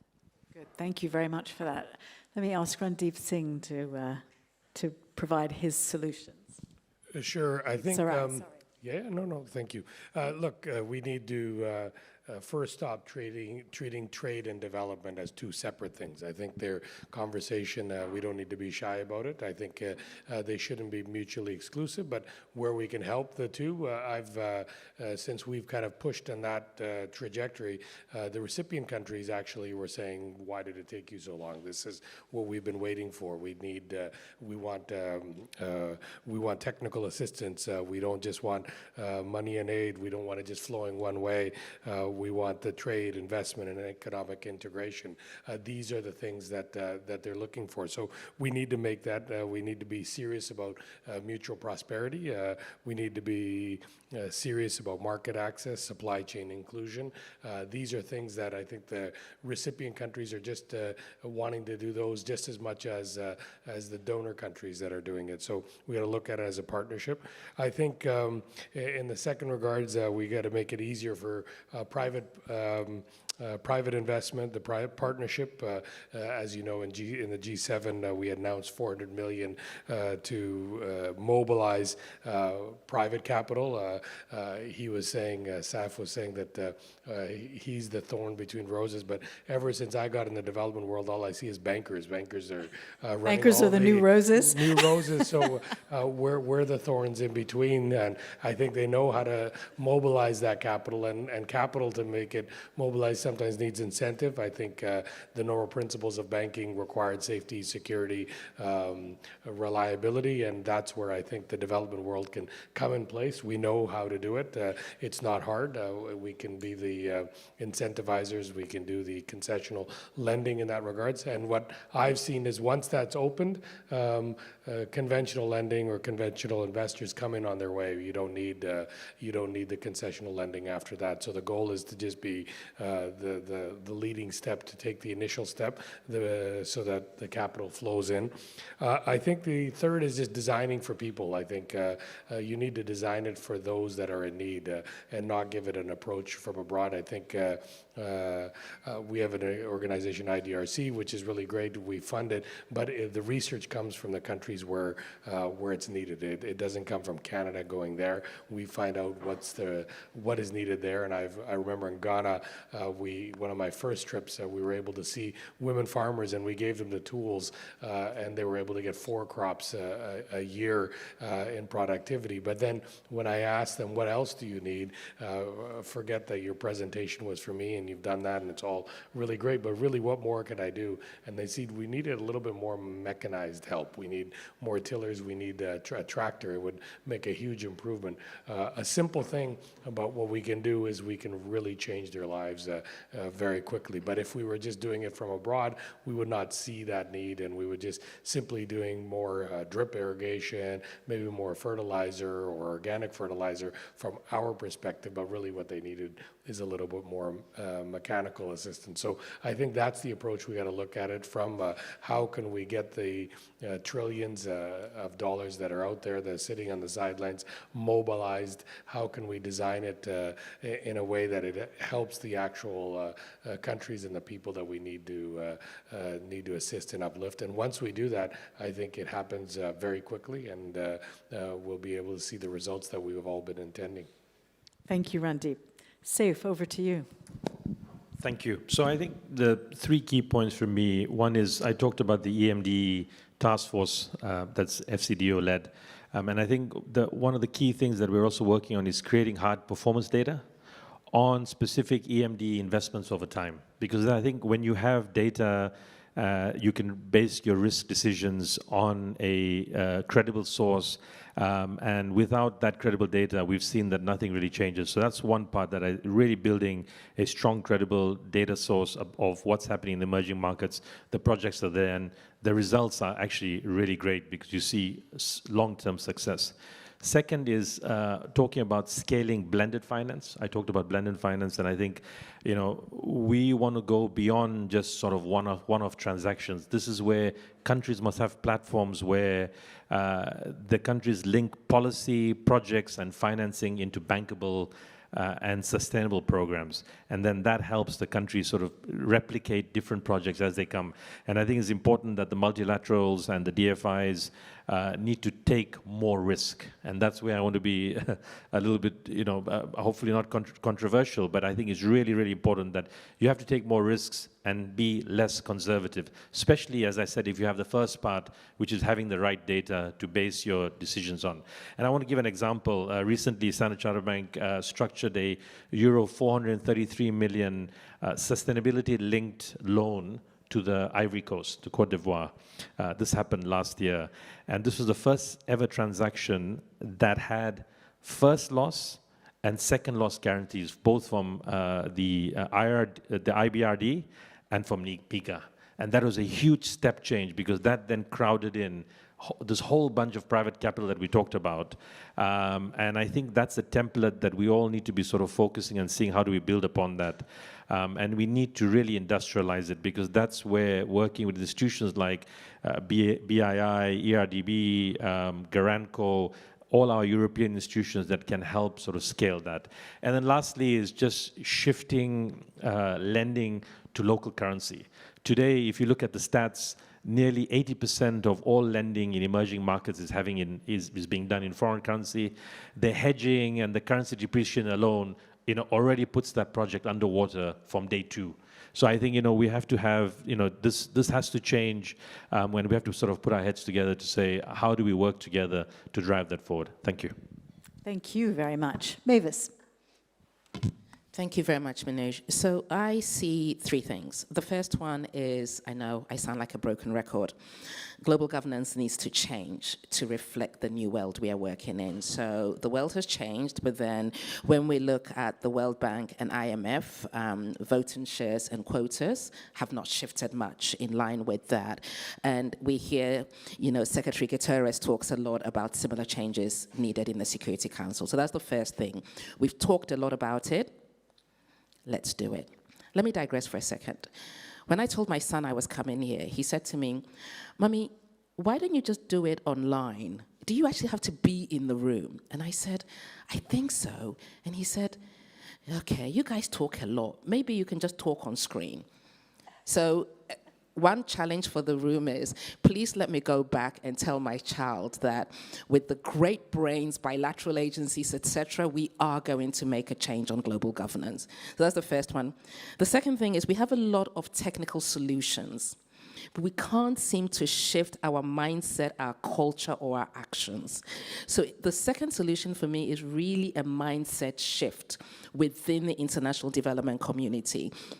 And look, in Africa, we are being forced to make that mindset shift and the cultural shift. So, you know, Minister Shide here has recently launched the citizen bond because he needs to deepen his capital market.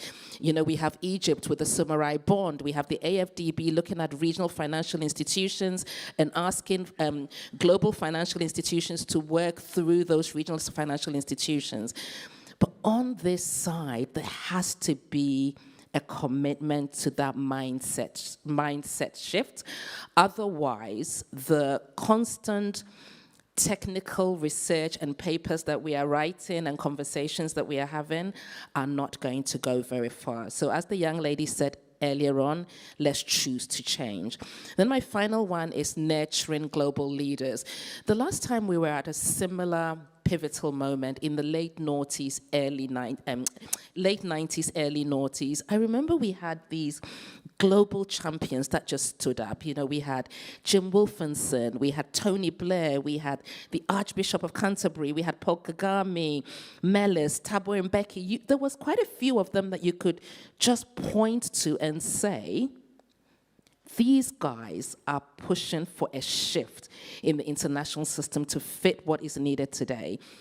And a lot of the wins you talk about, Saeed, today, a lot of the progress we made happened because those guys stood up and took a risk. So a challenge for all of us in this room is, one, can we honestly put our hand up and point out who those leaders are? And if we can't, how are we going to nurture them? Because we desperately need them right now. Thank you. Thank you. Thank you, Mavis. Pascal. I think we all need to look at the leadership we can deploy ourselves and the difference that we can make. And this is why a meeting like this is so important, because it's full of people who do want to make a difference, who acknowledge the risks and challenges that are there, but are determined to make a difference to the values that we have in common. With that said, to go on and answer your question about changes and the changes that need to be made, I'd highlight three, and I'll use examples with regard to the World Bank Group, but I'm only going to use these examples because we need to do more, because the people that we are serving need us to do more. My first one is the figure 7353. So 73 is the amount of private sector and partner capital that the World Bank Group has been able to mobilize so far this fiscal year, and that's $73 billion. $73 billion. That figure is up 53% on the same time period in the fiscal year before us.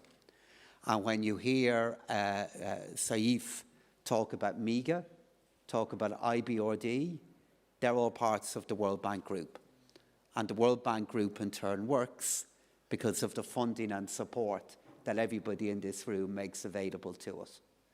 And that in turn allows us to meet the health, the school, the economic needs of 200 million people today. So 7353 helping with 200, and that is happening, but we need to do far more. The second one is on my point of measurement. We need to be far clearer about what we are measuring, so we can show to the African Centre for Economic Transformation the difference our efforts are making, so we can show to the taxpayer of Qatar what their money has been used for. And when we started off our journey in this, we were measuring just over 150 different indicators. Today it's now 23, and it's publicly available. The taxpayer of Qatar, Mavis, can go into the same data set and see everything that is behind us. And then thirdly and critically, knowledge and expertise has to achieve more. If any work is in an atmosphere in which the resources that are available to us are being constrained, then expertise and the people who are using those resources need to deliver more. And from our point of view, being united around a simple set of common missions, like connecting 300 million more people in sub-Saharan Africa to electricity, like helping 200 million more farmers across the world move from subsistence to having a decent standard of living, helping 1.5 billion more people get access to primary health care, responding back to the jobs needs all over the world. We have to unite, I believe, around a common set of measures and goals that reflect our common values and be more ambitious about delivering them. Thank you. Okay, thank you very much. I'm going to turn to Minister Shide.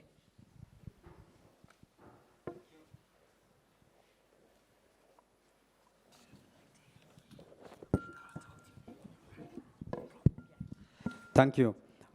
I would like to say a few words. The ongoing instability in the Middle East is a reminder that in an interconnected world, vulnerabilities are transmitted globally, but resilience remains distributed unequally. That imbalance is neither sustainable nor sufficient. So I think countries should do what is right for themselves and also pursue a sustainable development partnership at the same time. That is how Ethiopia is approaching the situation. We are embarking on a comprehensive macroeconomic reform based on solid partnership with our development partners like World Bank, IMF, and other official creditor countries. And as a result of this comprehensive, bold macroeconomic reform, we were able to achieve strong growth, much improved domestic resource mobilization, and significant export growth, and also remittance is also very much growing. At the same time, also inflation is significantly declining. So we are approaching the current crisis from the position of strength, not from the position of weakness. So countries should do reform well and sustain it, implement it well, so that they can build holistic capability. But that needs also strong partnerships, like predictable, multi-annual, strong partnership based on development result, as well as also significant macroeconomic reform. So, so humanitarian assistance also should be based on national resilience and institution rather than creating long-term dependency. And in the current context of how to manage the crisis, our position is clear. Countries affected by the crisis must remain at the center of decision concerning their people, their priorities, and their future. So sustainable development partnerships should be based on those principles. Reform, resilience, sovereignty are mutually reinforcing. So as I fully agree on trade, private investment, technology, peace building, humanitarian climate, all has to be seen collectively together. Most importantly, it requires also a renewed spirit of international cooperation. All these dimensions of cooperation needs strong international development cooperation grounded in trust, equity, and mutual responsibility. Because ultimately, resilience itself is a global public good. So countries should be supported to overcome their fragility into strengths. They should do what is right for themselves, but also pursue meaningful development partnerships. The combination of the two will make the world a better place. Thank you. Thank you very much, Minister. Okay, I'm going to try and kind of sum up where we've got to and then invite any of the panelists who want to add or comment on it. That would be great, because we've got a little bit of time. So I heard messages around kind of three themes. One is finance, one is governance and leadership, and the other is around results and shaping the world. On finance, I think everybody spoke about developing better financing options where institutions were enabled to take more risks through better data, new instruments like first and second loss, local financing, and developing local financing platforms in local currencies. And I think for particularly the multilateral institutions who are less aid dependent, they have capital, they can borrow on their own account, will have to carry a bigger load, as well as the private sector, who again has capital, can borrow on its own account. In an era in which aid is scarce, we need to mobilize those financing instruments far more creatively than we've done in the past. So that's the first sort of set of themes I heard. The second I heard was around governance. Well, let me do results first. I heard lots about the importance of measurement, the importance of showing real results in terms of investments in education and social protection or in agriculture, doing a much better job of that, because both for local accountability, for international accountability, there needs to be a far sharper focus on that. And then finally, I heard quite a lot about the need to reform global governance for the new power structures, the need to choose change and have more visible leadership. And there, you know, I think for many developing countries at the moment, they are buffeted by events. For many advanced economies, they are buffeted by events. Shocks happen in the world, whether it's the current conflict in Iran, which has huge consequences for energy prices, for food prices, and then suddenly, you know, a well-planned macroeconomic strategy and fiscal strategy is completely derailed, as I'm sure you've seen. And so clearly, stopping those bad events is a really important priority. And I think what you said about the importance of mediation rather than conflict and trying to find ways to reduce the shocks that many developing countries are facing would be absolutely critical, and in some ways the most important thing we could do. And the lack of visible leadership making these arguments, I think, is something that we're all missing. All of us can hark back to moments when the development agenda had these very strong champions, both in rich countries and in developing countries, people who people listened to and followed. And I think that could be also a very big win that could come out of the conversations that we have here today. So those are the big takeaways for me. Just check if anybody has anything they want to add or disagree with, or no? Okay. So with that, I wanted to thank our panel. I wanted to thank the audience. I want you to go forth and think about creative finance, better governance, results, and accountability, and stopping conflicts, and finding paths to peace and prosperity for all of us. And thank you all for joining for this session.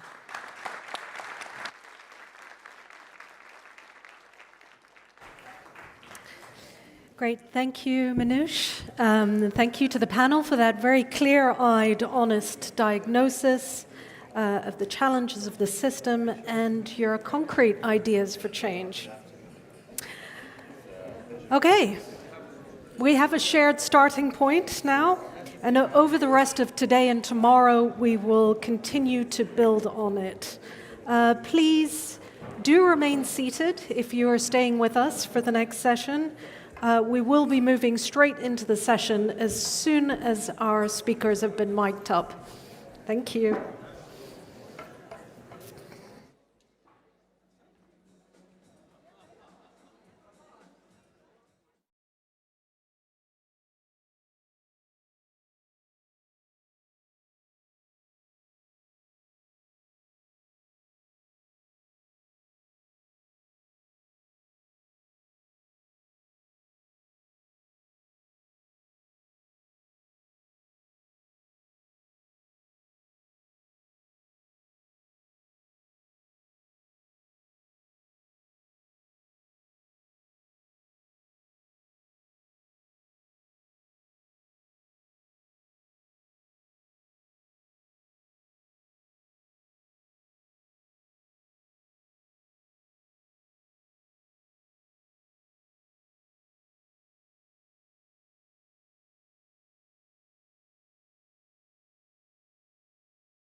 Across the world, the nature of work is being transformed.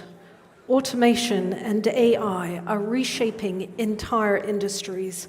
Climate change is disrupting livelihoods of hundreds of millions of people.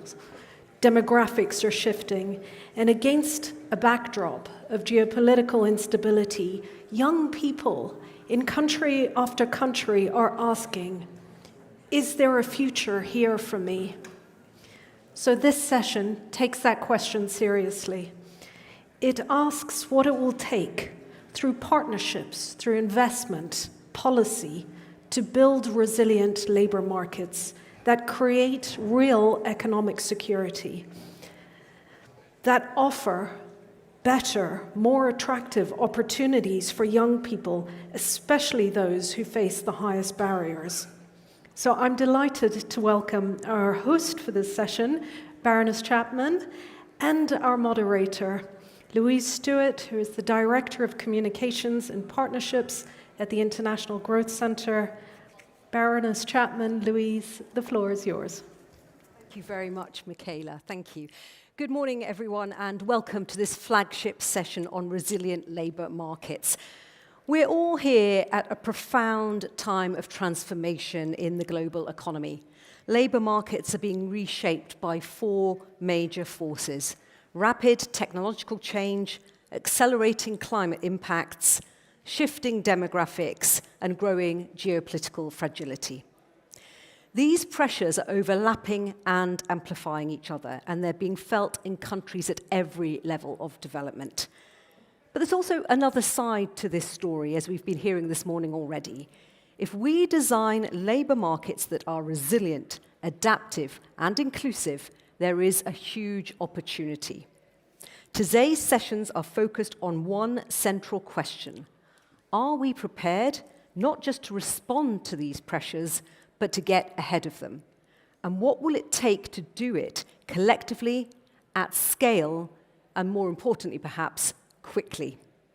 For the first panel, I'm delighted to say I'm joined by the Minister of State for International Development and Africa, Baroness Chapman, by Badr Abdelati, Foreign Minister for Egypt, Reem Abdelali Radovan, the Minister for Economic Cooperation and Development for the Government of Germany, and we did invite Bosun Tijani, Minister of Communications and Innovation and Digital Economy for the Government of Nigeria. I'm sorry to say that travel plans have made it impossible for him to be here today, but I'm sorry we're missing him on the panel. But we do have Pascal Donohoe, the Managing Director and Chief Knowledge Officer at the World Bank Group. Welcome all. Baroness Chapman, starting with you, why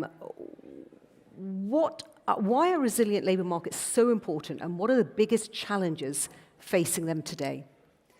I think they're obviously very important, and having meaningful employment is part of providing for yourself, your family. It provides dignity. It is something we want for ourselves, and it's something that everybody I've ever met anywhere, frankly, wants the ability to strive and to make their own way in the world and have all that goes along with that around the health and strong communities. So there's a real moral obligation around all of this. We know that over the next 10 years, there's going to be another 1.2 billion people entering the labour market. They will all need something to do. And we know that at the moment, if we don't do anything, we're going to be around 400 million jobs short of that. So that is an economic problem. It's also a social challenge, for sure. And I think that what the World Bank's been talking about for a couple of years now, and I'm really pleased to see a big institution like the World Bank grab something like the need to create jobs and run with it and stick with it. And I think sometimes you see an initiative and then it gets put down and we move on to something else. This is a really important issue that the bank needs to stick with and we all need to lean into, certainly. There's also a gender element to all of this. 24% of women not able to have a job. And I think we know a lot now, and we've known it for some time actually, around just the impact of women-led businesses and women able to support their families, control budgets, how that benefits not just their own family, but their extended family too, and the benefits of that on the next generation, participation in education and delaying of first pregnancy. All of these things go together, but they require that most important of things, which is the ability to work. And we see many countries doing good things on this. Sometimes we work alongside, like some of the businesses that we've helped in Ghana, where I've seen 6,000 people working, most of them women, in a women-led garment business, getting assistance to get to work, getting fed at work, producing quality product, able to export. Fantastic for the Ghanaian economy. That's great. What's been done in Nigeria, amazing. They are deliberately trying to create jobs for their population, but there's a real challenge of scale here. And I think one of the reasons that I was quite so keen for us to have this conversation is just to see what other people are doing, what initiatives there might be, how we can work together to really lean into this issue and to try and see what's possible and where, as an international community, we might want to come together and focus, and where country leadership that we talk about all the time, I don't see how you achieve anything on this without country leadership being absolutely central to anything we do. Thank you for that. Minister Abdulati, what do you see as the key geopolitical shifts that are shaping labour markets at the moment, and how should countries, we've heard from Baroness Chapman about working together, how should they work together to tackle this? Sure. First of all, thank you so much for inviting me, and it's always a great pleasure to be here. And as we all know that the recent developments in our region applying more pressure on our economies. And of course, this is maybe the fourth shocks we are facing after COVID, and then the Ukrainian war, and then Gaza, and now Iran. So we are suffering in Egypt like other regional countries in our neighborhood, and the whole world economy also is suffering. We have to adhere to the principles of freedom of navigation, of course, that's very, very important. And also to promote principles and of dialogue, of promoting peaceful solutions, because we have to draw lessons from history that there is no military solutions to any of the crisis we are facing. Having said that, we in Egypt, like other countries, we are suffering, of course, with the skyrocketing prices of energy, of fertilizers, and that's putting a lot of pressure on the economy. We have projected our budget based on $65 per barrel. And now it's exceeding 100, 110, 10, and 20. So that's imposing a lot of pressure. But the Egyptian economy proved resilience and very solid foundation. And of course, the government, thanks to the very restrictive reform program, managed to absorb the last shock. And we are fully committed and adhering to implementing the whole reform program without interfering in the exchange rate, like what we did before mistakenly, but we are learning from our mistakes now. No interference in the exchange rate and applying very flexible exchange rate, and it's paying off. But again, I believe that we have to work together in order to put an end to the current war as soon as possible. This is the only way out in order to open the Strait of Hormuz, and as I mentioned, We are doing our best with other regional and international partners in order to promote dialogue and diplomacy. Meanwhile, the government in Egypt is empowering more and more the private sector, because we have 110 million people in Egypt, in addition to another 10 million refugees.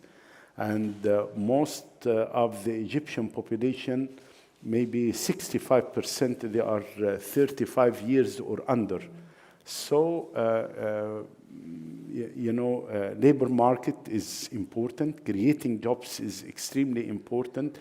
And it's a matter of necessity. Otherwise, we will face more challenges. So, creating jobs, at least we have to add 1 million jobs every year in Egypt, is a necessity, as I mentioned, and that will not happen without empowering private sector. Now, the Egyptian and foreign private sector, they are contributing with 64% of the total investment in Egypt, and this is not enough. We are targeting by 2030 to reach 75%. And again, it's very, very important to empower the local and the foreign private sector, giving more incentives, creating more conducive environment. So that's a must, and we would continue to do so within the implementation of the existing structural reform economic program. Thank you so much. Really fascinating insights there. Minister Aden, we're hearing a lot about partnerships. And what type of partnerships do you think are needed to deliver the kind of resilient labour markets we're talking about that are necessary? Well, first of all, let me also thank Baroness Jenny Chapman for bringing us here together, especially in those times. And looking into these important issues, despite all conflicts and crises, we need to talk about the future of labor and labor market and demography. So from a German perspective, the numbers are very clear. There's millions of young people in countries of the global south getting into the labor market, either at home or looking at Europe for good jobs. And at the same time, we have a shortage of skilled workers in Germany. Our demography is the opposite. People are getting old, which is very good, but there's less younger people following. So the numbers are very clear, and this is why we see it as a win-win-win situation for everyone if we make it right with the right partnerships. So 3 priorities for us into the partnerships that we have on labor migration is the first, migration must be aligned with economic development on the ground. That means to create jobs, to create decent and good jobs, to build sustainable value chains in our partner countries, and we work very closely with the World Bank on that. They help us to understand migration, not just narrow as migration, but broader as labor market and development policy. And this is how we work with the World Bank and our partner countries. The second, and I will come to an example, our second priority is skills development must be linked to real opportunities. So for us, it's not about to train people in Egypt, for example, which we do together with the government of Egypt. We have projects on migration centers, and support labor migration and mobility with North Africa, for example, with Egypt. And what we do is we provide vocational training in Egypt for young people. They get skills that they can use in the Egyptian market, but also in Germany. For example, with the Deutsche Bahn, with the German rail company. So this is what we also do in Kenya. I visited Kenya 2 weeks ago, and I meet young people who are training to work at hotels in Bavaria. in Germany, but they also learn skills for the Kenyan labor market. This is how we work to also, which is also important for us, to not deepen brain drain, but to have a partnership where the young person has a win, but also our partner country and us. And the third and last point I want to mention here is migration is not just about policy. Migration is very individual. It's about individual choices. So you need to adapt, and you need to adapt policy when it comes to reality. I mean, look at me. I'm from Iraqi descent, born in Russia, and the first German minister with a refugee background.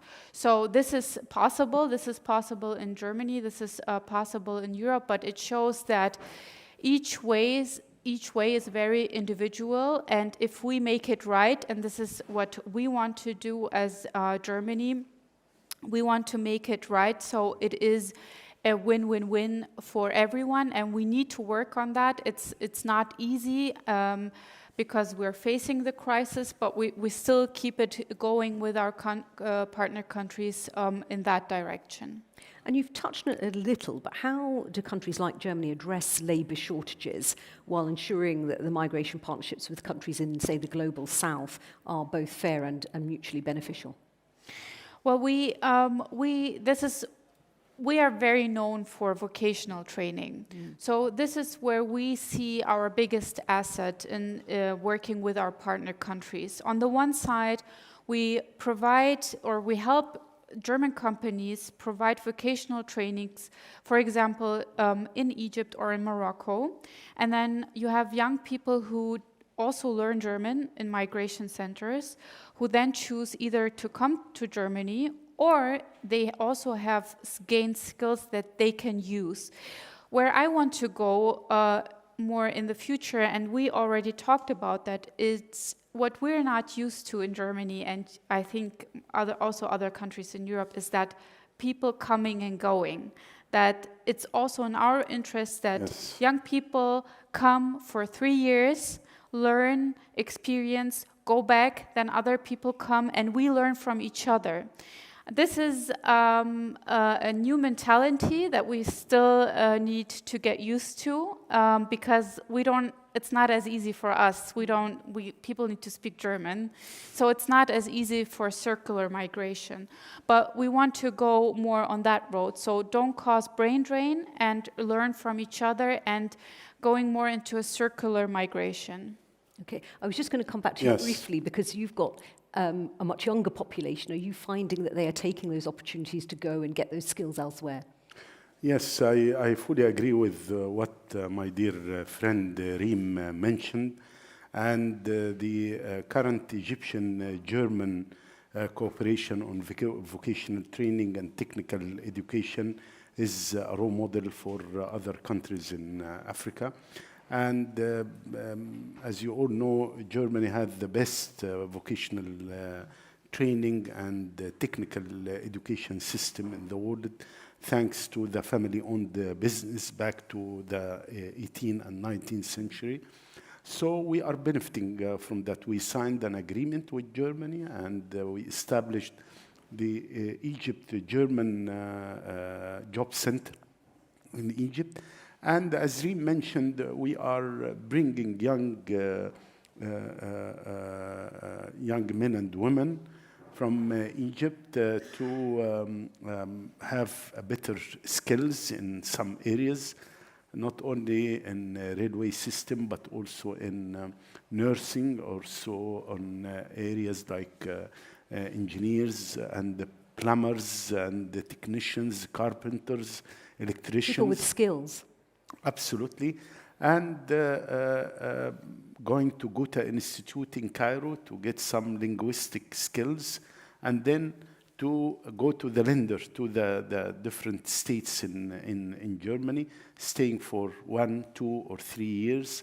They are getting more experience, and then they can come back to Egypt to contribute to the modernization process of their country. So it's a win-win situation, but we need to scale it up. This is the main issue.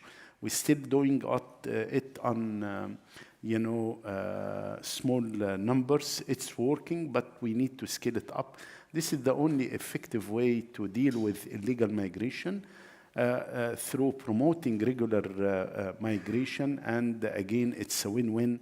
We have a pretty young society, and here in Europe, a bit more aging society. So we can benefit from each other without the brain draining. And it's a model of win-win. We are doing that with other countries in Europe, like Cyprus, like Greece, like Serbia, like Holland. So it's a model for preventing irregular migration and promoting regular migration, and based on win-win situation. Thank you so much. Pascal Donohoe from the World Bank, I just want to know, I mean, you are rightly creating jobs at the absolute sort of heart of your agenda, but it's got to be about creating resilient jobs from what we're hearing. And some of the shocks we've spoken about, not just geopolitical, but AI is having such a transformative role. How do we ensure, as you were saying earlier, that we don't lose all of these jobs? So as I answer that question, I just want to open up by offering full agreement to the point that was made by Minister Chapman earlier on, and to thank her for her leadership and that of the government of South Africa in organising an event like this. She spoke regarding how the desire for a job and a stake in your own future is a universal view that people have. And whether it's a young woman or man in London, in Berlin or Cairo, how we are able to show them that they have an economic stake and a pathway to a good future for them is just essential. And I believe we have a duty to do that at a time of such volatility. From the point of the World Bank Group, what we do to do that, and just to answer your question about the impact of AI, we look at it through three different lenses. Firstly, what we have done is we have worked with governments and worked with societies to identify 5 different sectors of job creation in which we believe AI could have the least disruptive effect and indeed could play a role in those jobs being even more sustainable. And depending on the economy with whom we are working with, that ranges from where we are with tourism to where we could be with high-value manufacturing. Secondly, what we have to do is look at what is the right policy or regulatory advice to create jobs that can be sustainable.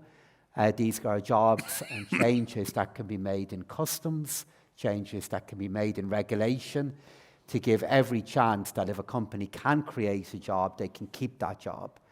And then finally, having identified those sectors in which AI can play a positive role, or in which the harmful role can be, or the disruptive role can be minimized, and what we then have to do is invest.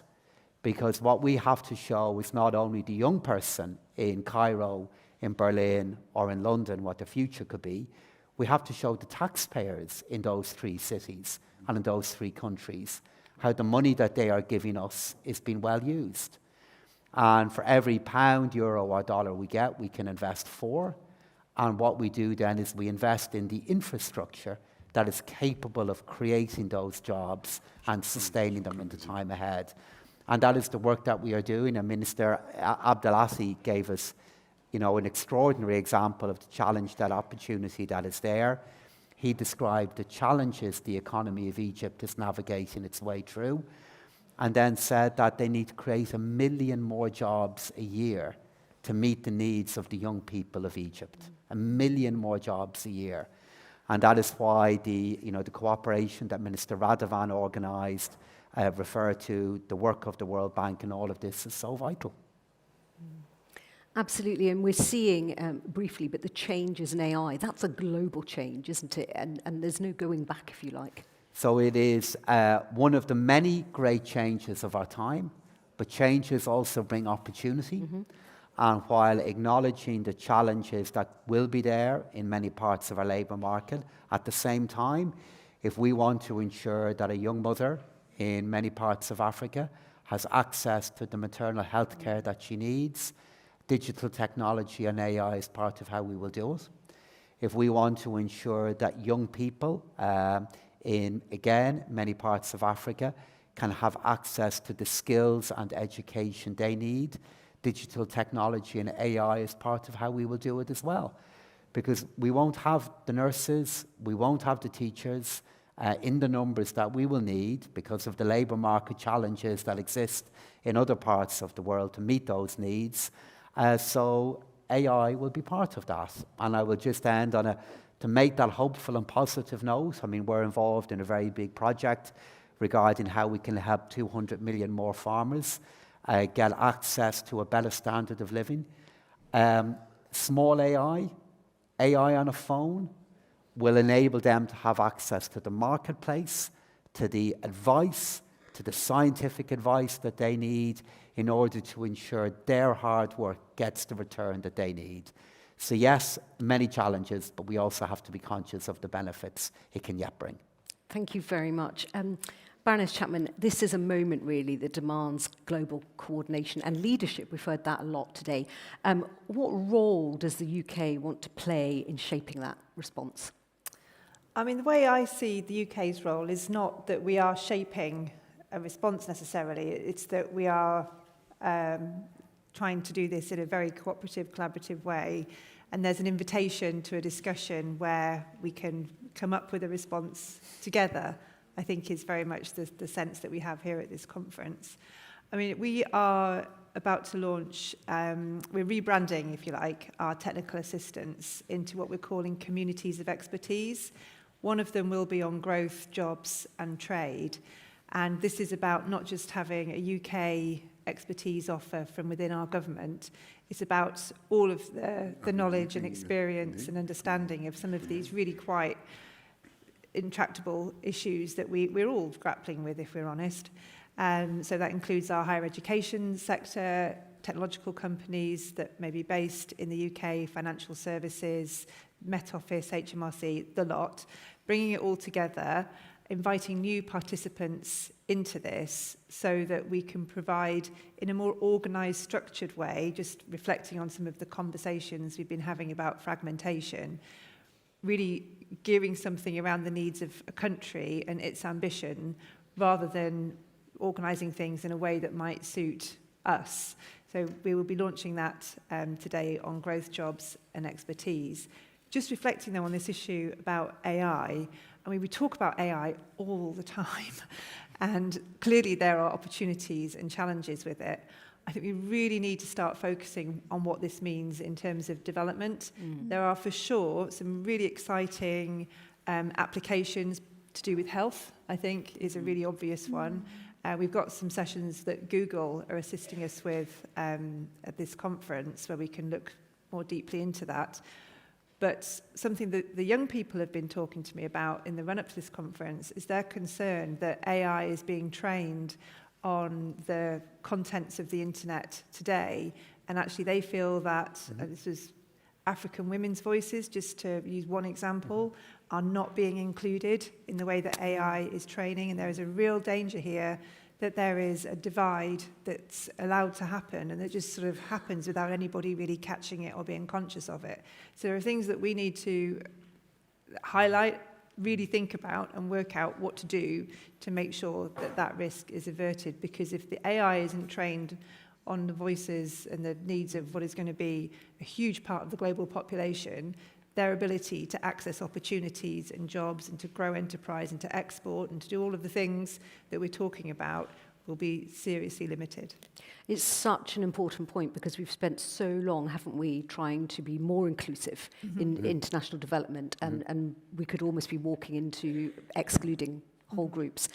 Thank you very much indeed to the panellists for joining me. I mean, it's clear there are real challenges ahead, but by working together, I think there is hope, there are solutions, and we can work together to provide them.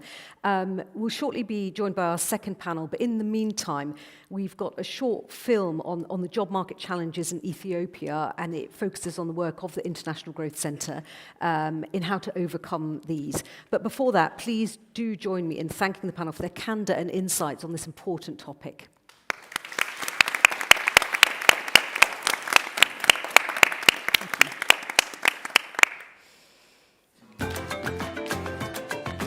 Ethiopia has over 120 million people, and more than 70% are under 30. In cities, 1 in 5 young people are unemployed. Yet many firms struggle to find skilled workers. The unemployment rate is higher in the market.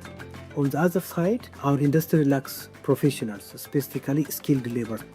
To explore this issue, the IGC funded over a decade of research. These studies address youth unemployment from different angles, including job searching, referrals, internships and apprenticeship programs, skills gaps, and online job access. This research, alongside policy engagement, has had lasting impact by reframing the problem, contributing to the design of government programs and institutional reform, and enabling technical innovation. We used our transformational change methodology to understand how this was achieved. First, we learned that the IGC-funded studies challenge the assumption that more education or more jobs alone will fix youth unemployment in Ethiopia. The findings instead showed a disconnect between jobs and job seekers, that young people often apply for unsuitable roles. Employers are hesitant to hire people they do not know, and those without connections are left out.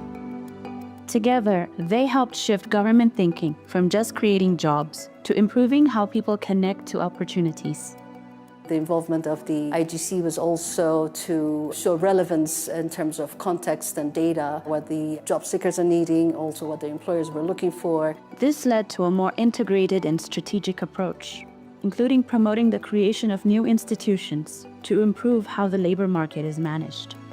For example, as a trusted academic partner, IGC achieved a seat at the Jobs Creation Commission, helping shape Ethiopia's employment policies from within government. IGC's work also helped inform the livelihoods component of the World Bank's Urban Productive Safety Net project in Ethiopia. Finally, the research showed the need for better labor market data and data systems. IGC-funded work informed thinking around the labor market information system, an online job portal. And IGC researchers contributed to technical updates in private sector systems, helping them work more efficiently.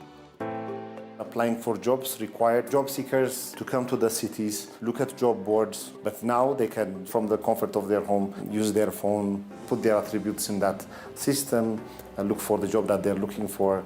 Today, Ethiopia takes a broader approach to this policy issue, building more developed institutional infrastructure to tackle the root causes of unemployment. The IGC played a key role in this shift, not just by producing rigorous research, but by helping the government reframe the real challenges.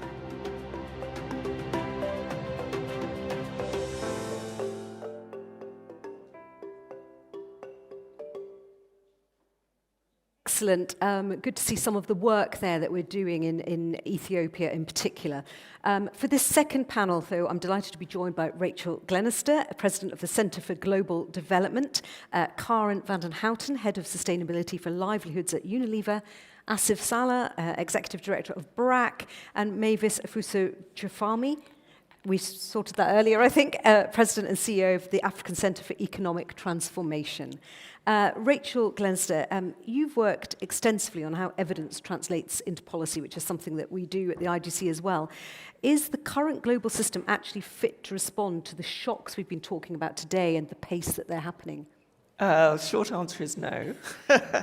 As you say, we've just been talking about the shocks of COVID, and also if you think about the disruption in rich countries and elsewhere, the China shock is still, it's a long-term shock, but it's had big impacts. And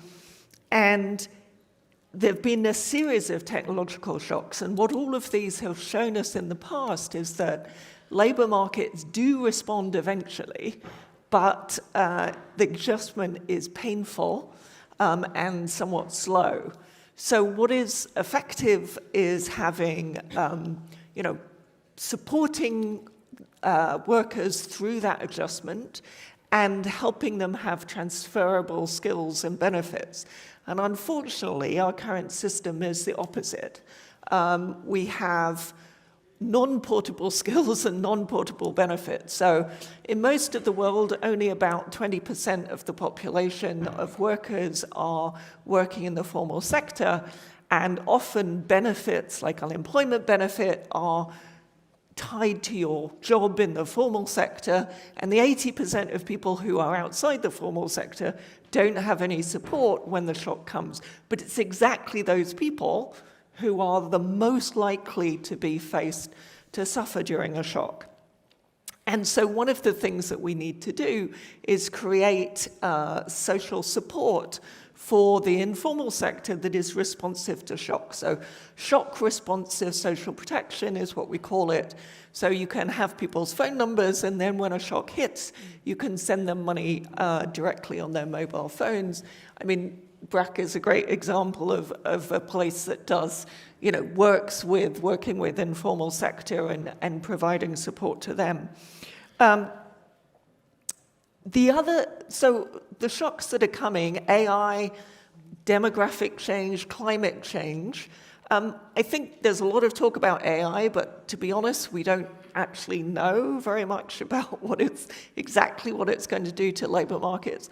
What's shocking is the fact that we do know that demographic transformation is going to happen and climate change is going to happen, but those we're not preparing for. So what can we do? Well, we heard about migration earlier in the last session, because the shock is going to mean that there are many fewer young workers in most of the world, but Africa is going to see a lot more young workers. And so obviously having the kind of planned, skilled migration that we were hearing about in the last session is really important. The other thing is we need to train workers in basic fundamental skills, not in specific skills, because they need to be able to change job as they will during their time. And I've just come from the Education World Forum where ministers were talking about, well, we're going to train people in AI and we're going to train people in coding. That's exactly the wrong approach, right? Because AI is, at the moment is exactly replacing people who have coding skills. What you need is workers with really good math and literacy so that they can change and be flexible to the new challenges as they come. That's fascinating because I think so many people are pinning their hopes on AI being a solution to so many things. And as you say, that's not the one-size-fits-all answer. But if you had to prioritise one reform that could unlock scale quickly, what might it be? So I'm going to cheat and go for two. Okay. So migration, planned migration and the kind of skills partnerships we're talking about, and better foundational learning, because in a lot of the world, you don't have those basic skills that will allow you to be more flexible. Interesting. Karen van den Houten, Unilever operates across complex global supply chains and markets. Where do you see the biggest risks to labour stability, and how are you building resilience around that? Yeah. Well, first, thank you for the invitation by FCDO. Really appreciate it, and I'm very delighted to be here, especially in such amazing company. For those of you who don't know Unilever, we are one of the world's leading global suppliers of beauty and well-being, home care, personal care, and foods products, including leading global brands like Vaseline, CIFF, and Dove. Unilever has a very long history of sustainability, and we currently focus our efforts on four key areas. One is climate, one is plastics, nature, and also livelihoods. And all of that work is really underpinned by respect for human rights. So for a business of our scale, one of the risks that we specifically see related to labor stability is around really structural inequalities in global supply chains. In many markets, workers, particularly those in upstream manufacturing as well as in agriculture, really don't earn enough to make a decent standard of living. So at Unilever, we are really working to improve livelihoods for all of those who are growing, making and selling our products. And that includes support for income growth for smallholder farmers. That includes working to really drive living wage for the employees of our suppliers. And that also includes working with small-scale retailers to really improve their businesses and grow their businesses. So when wages fall short, there are really some unintended consequences. Those include low productivity, it also includes higher turnover, and we also see associated human rights risks. So we see living wage not just as a social issue, but also as a foundational driver for supply chain resilience, really. What we found is that closing that gap between minimum wage and living wage is a really effective way to build stability in supply chains. And when workers receive a fair pay and they have more secure incomes, we see that that really strengthens supply chains and makes them more stable, and it also improves productivity. So what Unilever does is we really embed living wage in the expectations of our suppliers, both in our what we call our responsible partner policy, which is our supplier code of conduct, as well as through a living wage promise. So we're asking suppliers to sign a living wage promise so that they measure the gap and that they actually develop a time-bound plan to close it. But setting expectations is not enough. So one of our key insights is that suppliers really need practical support. They need to understand what a living wage is and what it means to them. They need access to data that really helps them measure the gap. And what they also need is really practical solutions on how to implement the close the living wage gap in a way that actually is commercially viable for their business. And that's why Unilever partners with organizations like AIM Progress and IDH to really develop supplier capability building programs specifically on the topic of living wage. And then maybe finally, scale really matters. If living wage is just a niche requirement of one company, we see that that sometimes leads to friction. That's why we sort of combine our approach and our commitment to living wage with broader advocacy and also with really collaborating with others to really level the playing field and to drive adoption of living wage more broadly. And we do that in collaboration with organizations like ILO and UN Global Compact. So maybe just a concluding remark, but to make labor markets more resilient, we think work must provide a decent livelihood, and we think that the living wage debate is key. That's really fascinating. I wanted to ask you, though, I mean, you're here, it's an FCDO conference, we've heard from government ministers, so if you could ask what change governments could make that would significantly improve labour market resilience, what one or two things would you ask for? Yeah. I think I've heard some comments earlier today in some of the plenaries around this as well. And I think it's important to mention that these types of systemic inequalities, including the gap between minimum wage and living wage, they're not addressed by one actor alone. Company action is critical, but we also cannot do this on our own. So we really need all actors within the system to take their responsibility, and I think, of course, governments are very crucial in bringing this agenda forward. So if we could ask governments for two things, then the first would be for them to, over time, raise wages from minimum wage to living wage levels. And secondly, is for them to strengthen the systems that we need to make the implementation of living wage possible. So if I elaborate a bit more on the first one, raising wages closes the gap. It also improves livelihoods, and it really creates a level playing field across industries. And if so reflecting on the Doha Declaration, the political declaration last year, that's really where governments, they really emphasized that living wage is necessary for decent work, but also for an inclusive growth agenda. So if I reflect on the second one, priority now should really be on implementation. We need strong wage setting mechanisms, we need social dialogue, and we also need clear pathways towards living wage to unlock impact at scale. So what we need as a business is really clarity on policies. That's really critical to align incentives across governments, across businesses, and across supply chains. So yeah, I'll reiterate what I said before, but if we want resilient labor markets, we really need to move from isolated action to really more systems change. And we think that living wage is key to that. Yeah. Absolutely, and we're getting the ministers together here to try and make progress on some of these issues. Asif Salah Brak works directly with communities facing climate shocks. What does labour market disruption look like on the ground, and what interventions do you see that are helping people to adapt? Well, let me start with a little bit like a quick story. And one of the river and islands of Bangladesh I recently visited, and it's also adversely affected by climate change. And the situation is so poor that there is no roads, so I had to get on a cart, like bull-driven cart, right? So I was walking, taking the cart back, and then suddenly I see a woman comes running behind my car and chasing me.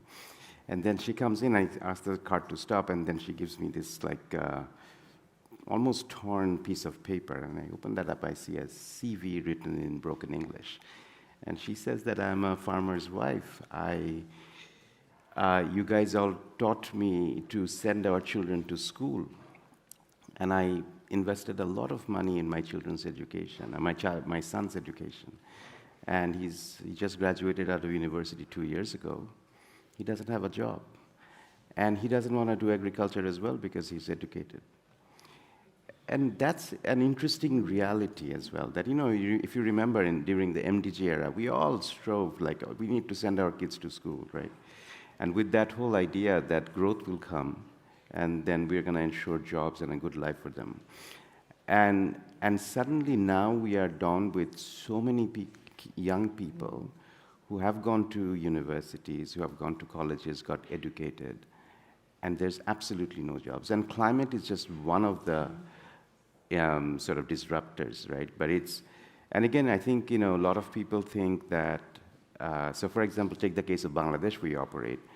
We are projected to lose about 17% of our land by 2047, which is about 22 years from now.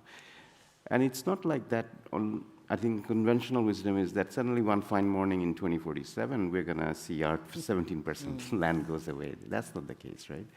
It's a slow onset disaster. Every day things happen. And whether it's salinity creeping in our coastlines, and we are seeing that, whether it's the heat stress, whether it's the flood, the irregular rainfall, and we are seeing that more and more. And to the point that, not only on one hand that's causing livelihood changes, and when people talk about AI and its disruption, I mean, I laugh at it because 85% of our jobs, informal jobs, 50% of livelihoods come from agriculture and things like that. So AI disruption will take a long time, and not just in Bangladesh, in many other parts of other countries in Africa and where we work as well. So the focus actually has to go in these areas where it's climate-related disruptions are happening on how do we adapt? How do we kind of not make people move, right? It's not a coincidence that in Bangladesh, for example, 10 coastal districts have lost population, while Dhaka is now the second largest city in the world in terms of population, with 30 million, and projected to be the largest in terms of by 2050. So that what's happening? People are moving to the cities because of loss of livelihood, essentially. So what solutions are out there, right? So essentially, I think, the Bangladesh, for example, new government has come in and basically said that they're going to create 10 million jobs. At BRAC, we are saying that we are going to create about 1 million jobs because that is the number one thing, is jobs, jobs, jobs. And it's not your formal jobs that's going to come. I think we are kind of growing realization since COVID time, because there's year after year there's disruption happening, whether it's COVID, whether it's Ukraine, now the Middle East war. 5 out of the 6 fertilizer companies have shut down in Dhaka, Bangladesh. We are anticipating a big food security crisis if the war doesn't end very soon.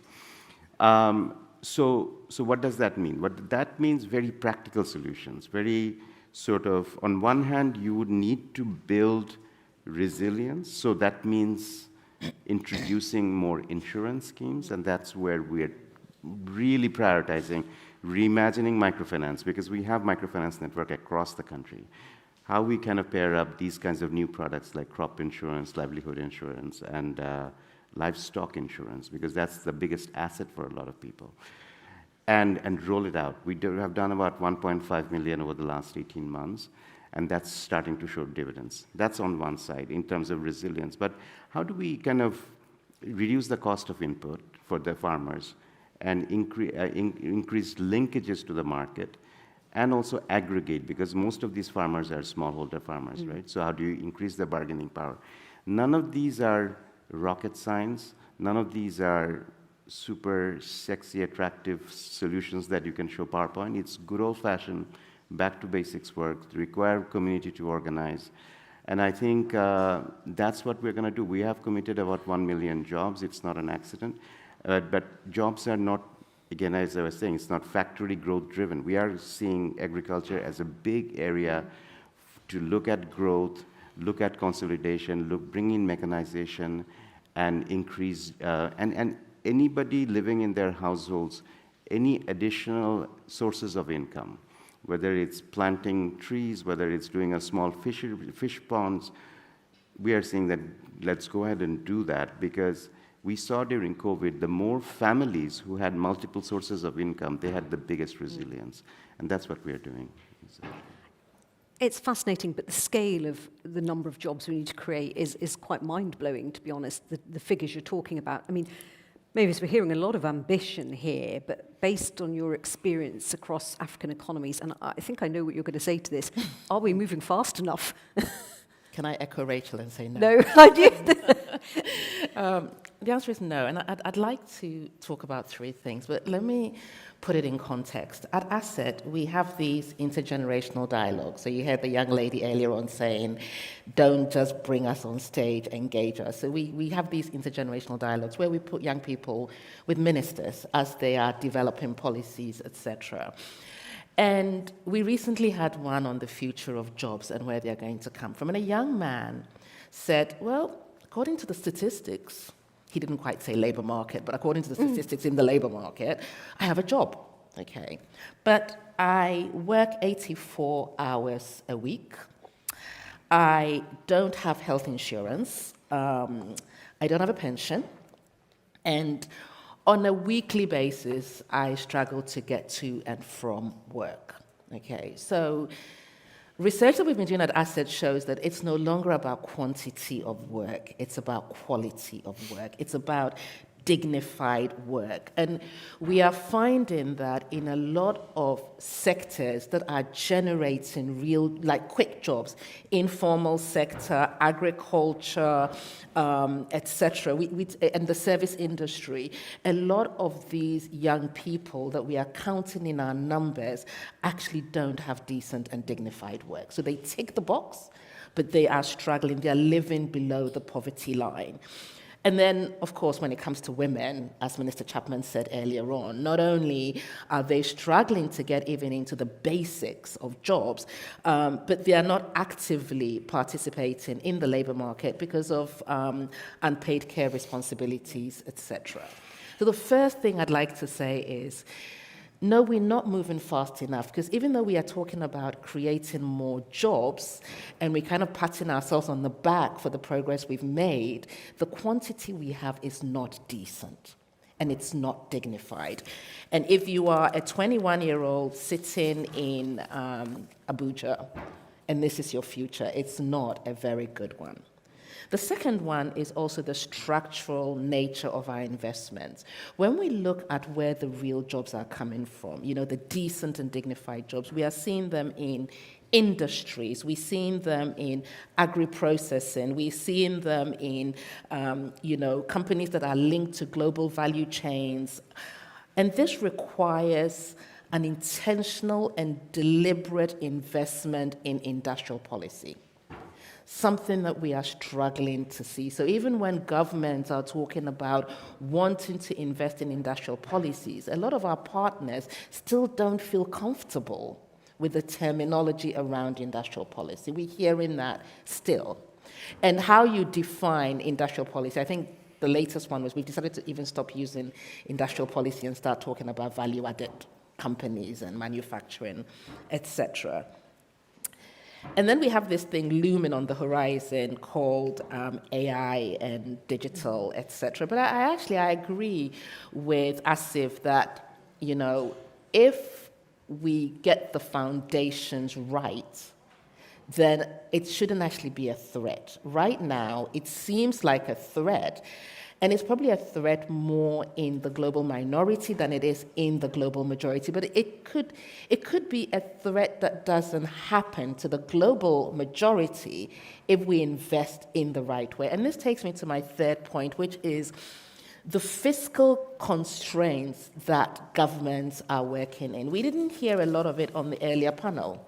We didn't hear about, you know, the fact that so many of our countries are spending more on debt servicing than they are spending on education and health. And I agree with Rachel when she says that if we don't invest in the fundamentals, we will not navigate the world of decent jobs today, let alone the world of AI. A lot of young people that are graduating do not have the basic skills, the basic mathematical, literal skills. They don't have the basic analytical thinking skills to navigate the current space of work, let alone the future of work. So when we talk about, you know, and earlier on I said, I feel for our government sometimes, because on the one hand, you're having to do this major debt servicing, and then on the other hand, you're being told that you're not investing enough in skills, okay? So,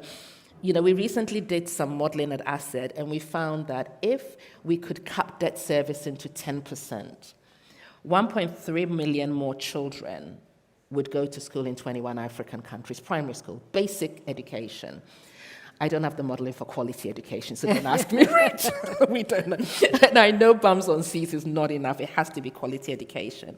So, you know, for me, we also need to talk about the elephant in the room, which is where is the room, where is the fiscal room for our governments to invest in these critical skills, to prepare our young people for jobs? Where is the room for them to lay the foundations for industrial policy that creates the space for companies that can generate decent jobs? And where is the room for taking issues to scale? The Minister for Germany talked earlier on about, you know, the work that they are doing in Egypt. They are doing similar work in Morocco and other North African countries. And we welcome it, but they are minor examples. They are not at scale. You know, the migration issue is still seen as a negative thing. So for me, when we talk about Africa's demography, you know, we have two options. It's either going to be a youthquake or it's going to be the world's greatest economic opportunity. For it to be the latter, we all need to commit to investing in it. And before you ask me what we need to do, you know, we need long-term investment, long-term commitment. We've got to stop this stop-start. Structural transformation doesn't happen in 5 years. You know, it's a long-term 15 to 20-year investment. The question is the international community ready to walk that journey with us or not? It's a big question, and we've got very little time left, but I do want to end this panel, if I can, on a sort of positive note. So I'm going to ask you all very briefly in a sentence or two, what could make the biggest difference now? We're talking about governments coming together, and it's beyond GDP. It's not just about investment. What would make the biggest difference, do you think, to resilience and growth? I think we need to kind of all collectively, government and civil societies around the world need to identify a few priorities that they really need to come down and act together. And particularly, I think as the ODA financing is coming down quite dramatically, I think that's a wrong move in many ways. I think we need to, this is the time to double down rather than retreat. But that's the reality, but I think philanthropist has a role to play, but identify 2 or 3 big bet issues, whether it's climate adaptation, whether it's job creation, whether it's foundational literacy, which is very, very important, and go back to basics, right? Essentially, big bet, big delivery with the long-term vision, 20 years, 15, 20 years, because I think these are all investments and the returns are very high. Excellent. Rachel.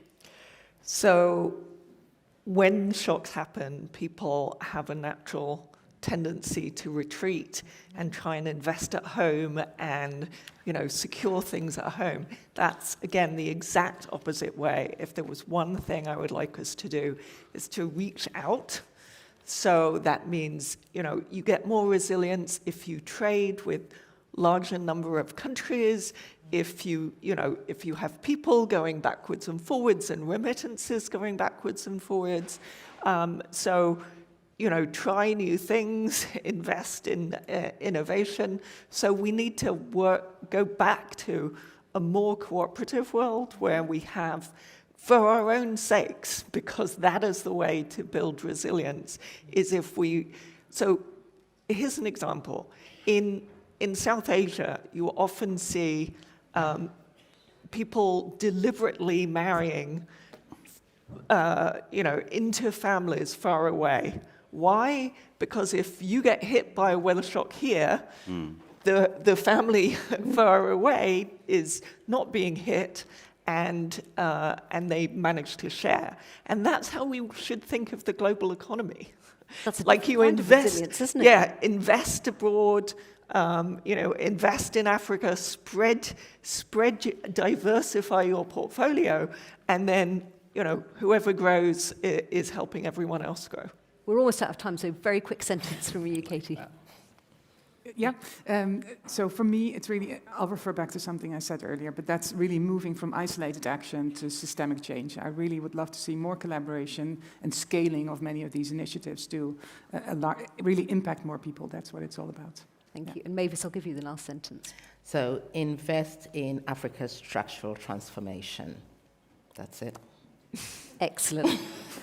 I think there's a lot of learnings here and some homework to do, but thank you to all the panelists today. It was really candid, insightful conversation. I think resilience isn't about future ambition. It's an immediate economic necessity. It's happening right now and we need to tackle it. So the question really is how quickly and how collectively we can move forward from discussion to delivery. But thank you all. Thank you. Thanks.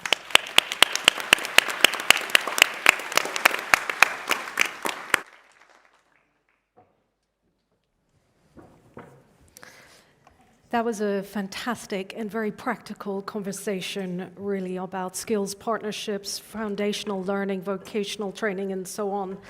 And the sense of urgency as well that was conveyed by Mavis when she talked about a youth quake or the world's greatest opportunity, economic opportunity.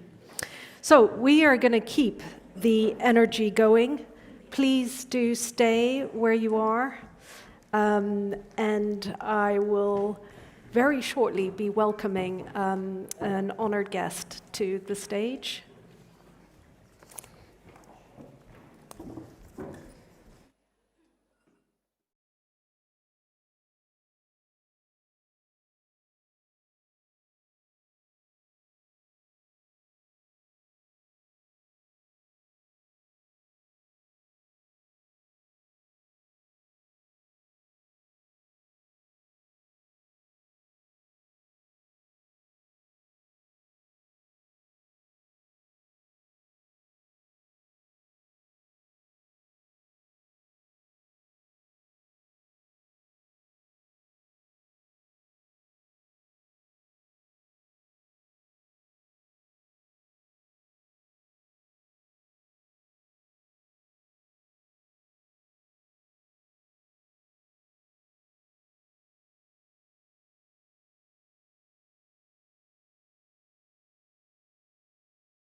Great. Ladies and gentlemen, we're ready, and I now have the honour of welcoming to this stage the UK Foreign Secretary, the Right Honourable Yvette Cooper.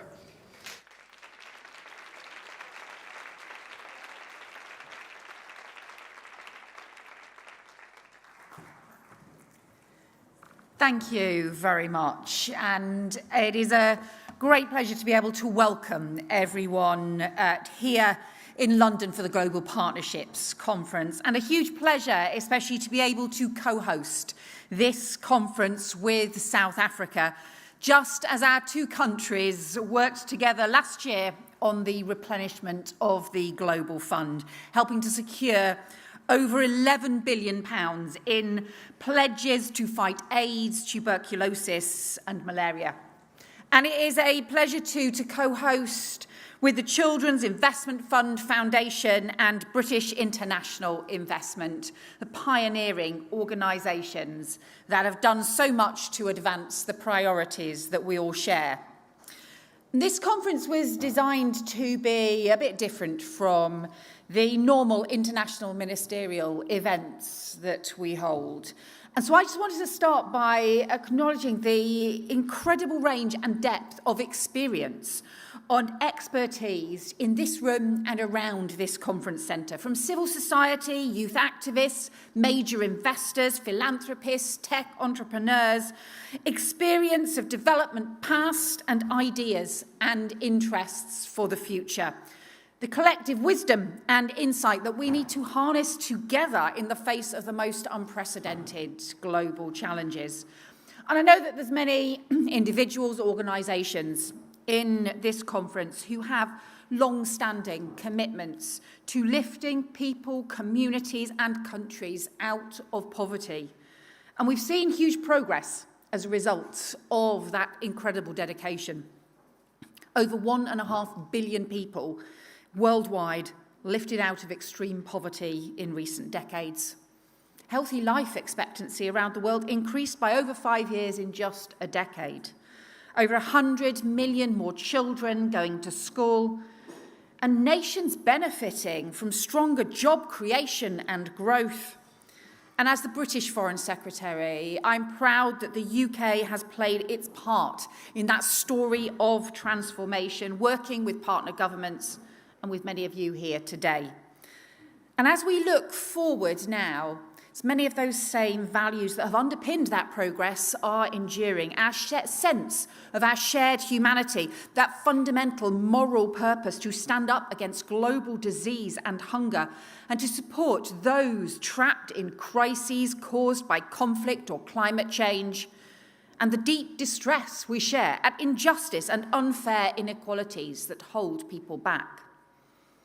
But we are here today because we know that change is needed.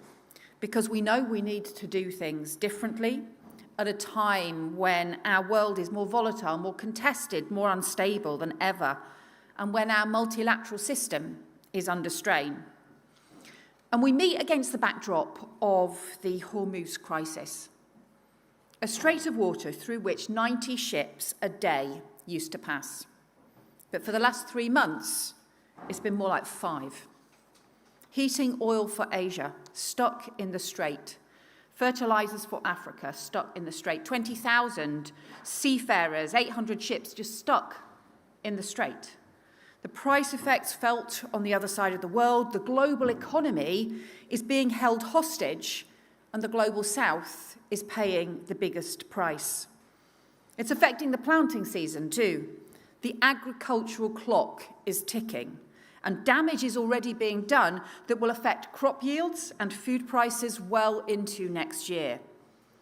As the World Food Programme has warned, some 45 million people in the Global South are at risk of being pushed into acute hunger this year. The world risks sleepwalking into a global food crisis, and we cannot risk tens of millions of people going hungry because Iran has hijacked an international shipping lane. And so that is why we need to act together in our response. The World Bank, the IMF, other institutions have an unparalleled ability to deliver emergency finance at a scale that's needed to cushion the immediate impacts of the crisis. And with others, the UK has been using our voice and shareholder role to press for a step change in response, coordinated across the global financial system. We need faster coordinated action, multilateral development banks operating as a coherent whole, not just in parallel, aligned programming, quicker disbursement, specific support to fertiliser markets, working closely with UN agencies. And with the World Food Programme, we're already helping pre-position food supplies because we have to get ahead of the risks, not wait for the suffering to unfold before us. But aid can't operate alone. And that's why Britain has led diplomatic efforts to press for the immediate reopening of the Strait, convening partners to defend the principle of the law of the sea, and why we're preparing alongside France a multilateral maritime mission to reassure shipping and get trade moving when an agreement is in place, and supporting the negotiations to fully reopen the Strait free from restrictions and tolls, to get the global economy moving again. But the Hormuz crisis holds up a mirror to our wider challenges.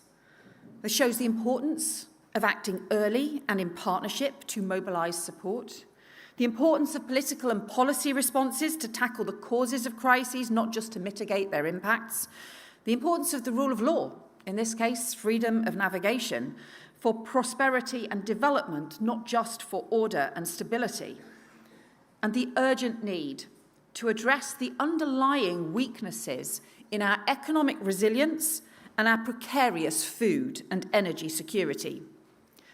For us in the UK, that means first and foremost accelerating the clean energy transition. Instead of the fossil fuel roller coaster, the security, independence and economy of British-owned renewable energy. Because renewable energy can't get stuck in the Strait of Hormuz and can't be hijacked by hostile states. This is a choice we are making for ourselves, but it is also true for many other countries as well. And so, in responding to this crisis, we should be turbocharging that shift, and it's why I'm so pleased that we can announce today the BII's investment, the British International Investments, additional investment to deliver over £4.6 billion of climate investment in emerging markets to support the green transition and to build energy security too.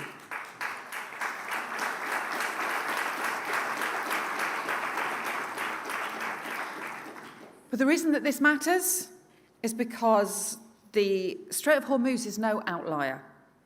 Coming so soon after the energy price shock, the grain supply threats when Russia invaded Ukraine, or the supply chain crisis in COVID.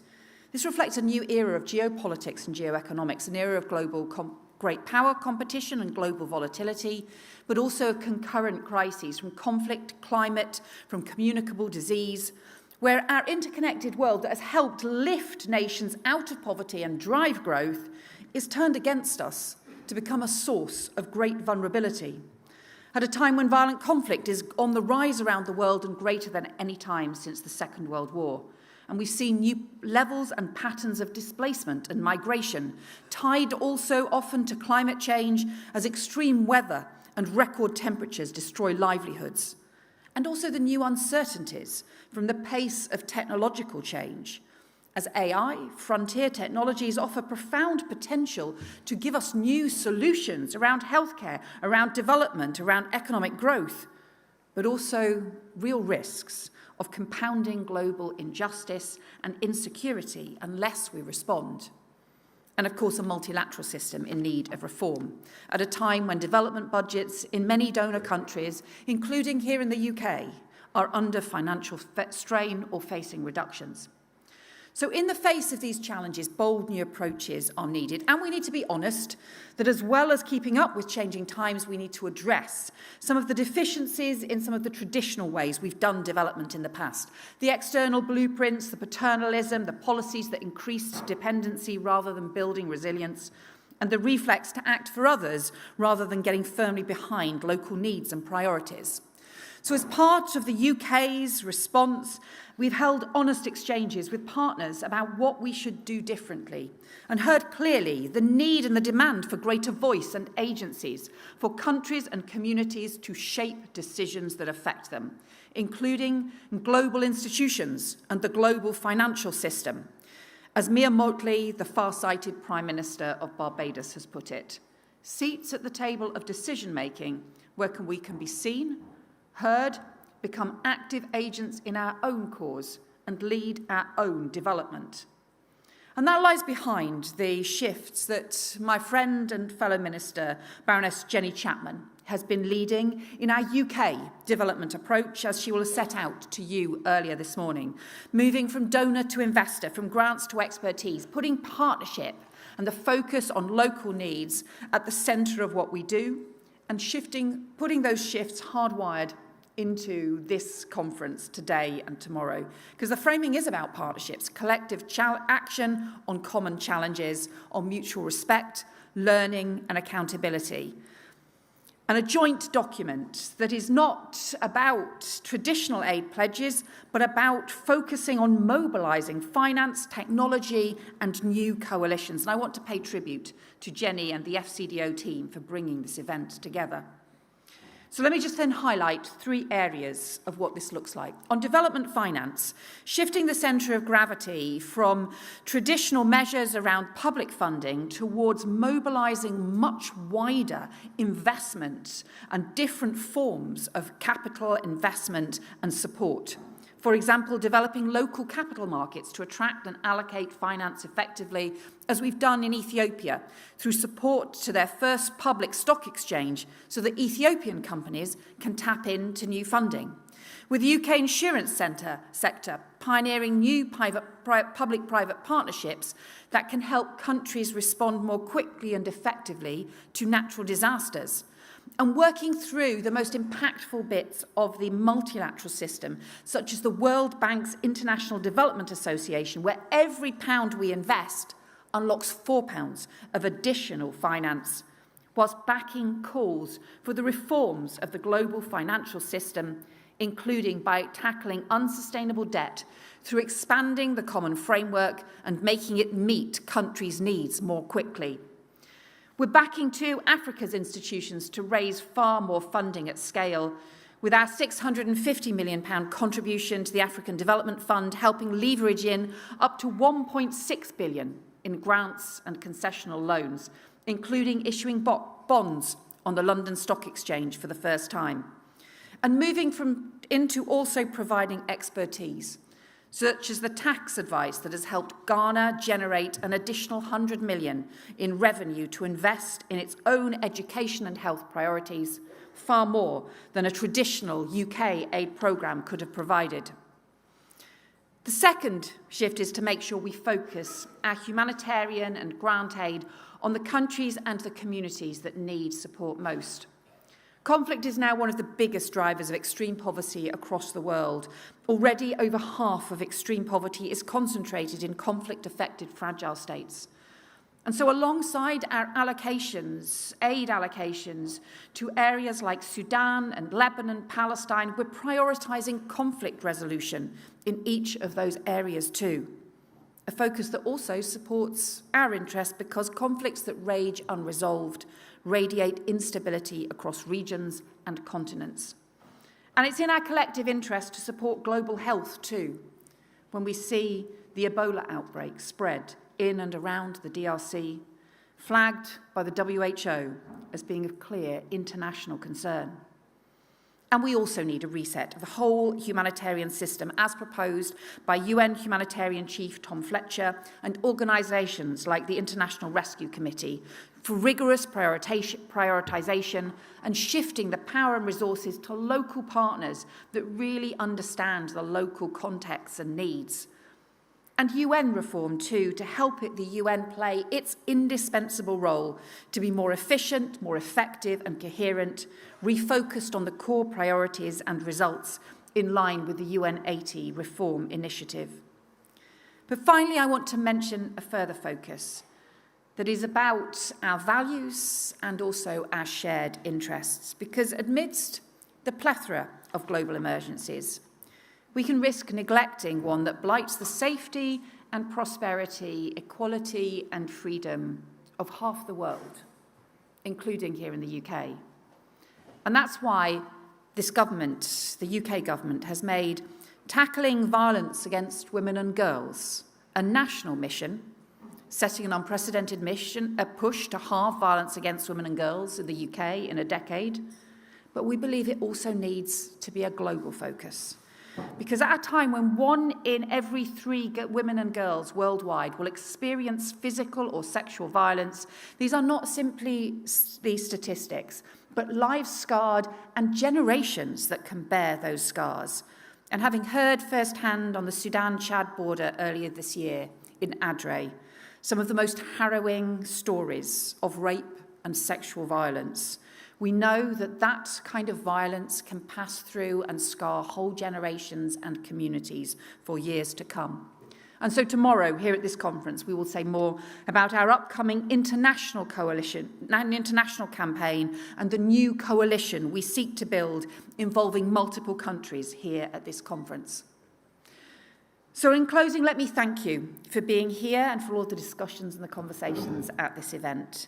This part of London is no stranger to being the basis for international cooperation. We're holding this conference just a couple of miles from Greenwich's Royal Observatory, from which the world agreed how to measure time. And that agreement to create a single prime meridian unlocked cooperation on trade, on commerce, on global interactions. And here today, in a different time, on different terms, as an international community with states, companies, civil society, all represented, we're discussing again the cooperation on the critical issues that will shape the coming decades, signing our jointly endorsed Global Partnerships Compact. And I hope this shared endeavour that will carry us forward, whether it's at the Hamburg Sustainability Conference, the multilateral events, or into the UK's G20 presidency next year. Let me finish where I started, with the potential interest of all of those here from so many different countries and backgrounds to bring those partnerships across the world and across our communities together for a world free from poverty on a livable planet, because we know it's the partnerships that we build across the world that make each and every one of us stronger at home. Thank you very much.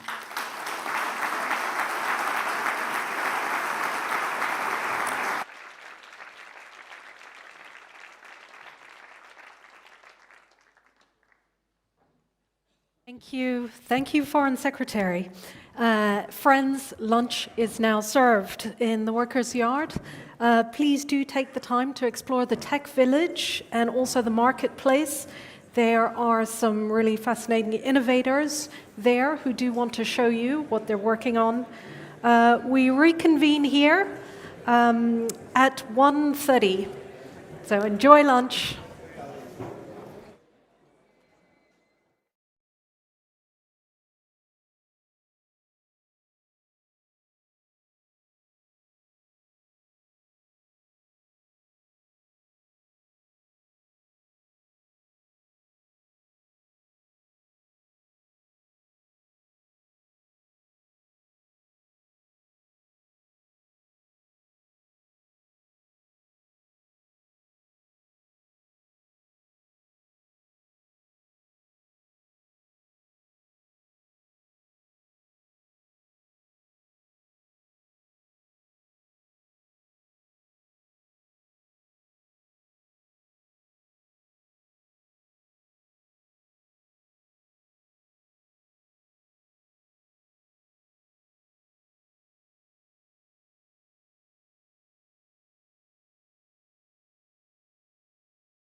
Great. Welcome back, everyone.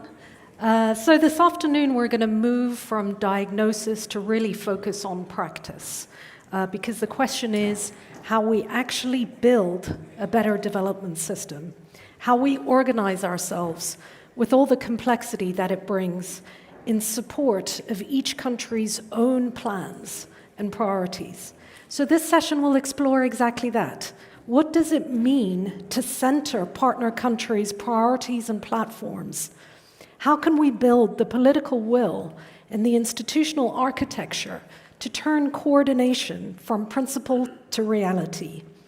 Our moderator for this session is the wonderful Alexia Latortue.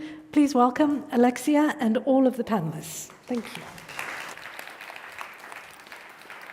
Thank you so much, Michaela. Good afternoon, everybody. I hope you had a nice lunch, and I hope you're ready for an absolutely fabulous panel. If there is one thing to take away from this conference, it's that modern development cooperation must absolutely 100% back countries' own priorities. Not rhetorically, truly, in ways that means that behaviors need to change. And this session will bring to life the idea of a modern development cooperation system that truly backs countries' ambitions, their aspirations, and build partnerships on the basis of trust, on the basis of common and shared goals, as we heard this morning as well. I head the Future of Development Cooperation Coalition, and I'm thrilled that one of my commissioners, David Miliband, is on this stage with me, and that one of my supporting countries, South Africa, is also on the stage with me, as well as Germany. The Future of Development Cooperation Coalition seeks to do one thing: to facilitate a process whereby countries at all stages of development, with leaders from all sectors, public, private, and civil, co-create a new vision, narrative, implementation principles, and strategies to design a new cooperation system, to reimagine a new development cooperation system that's more legitimate, more effective, and more efficient. And this panel will start to pave the way forward for us. I'm delighted to quickly introduce our panelists. I have Sarah Jane Ahmed with us, the Managing Director and Finance Advisor to the Vulnerable 20 group of finance ministers representing 74 climate-vulnerable countries. The Minister Riam Alabali, Radovan, the Minister of Economic Cooperation and Development from Germany, welcome. We have Minister Rabakoga from South Africa that you've all seen this morning, the Minister for Planning, Monitoring and Evaluation of South Africa, welcome. Caroline Kende-Rob, the Senior Director for Policy and Strategy at the African Development Bank, welcome. Right next to me, Minister Shide, the Minister of Finance of Ethiopia, welcome. David Miliband, I mentioned your name already, the CEO of the International Rescue Committee.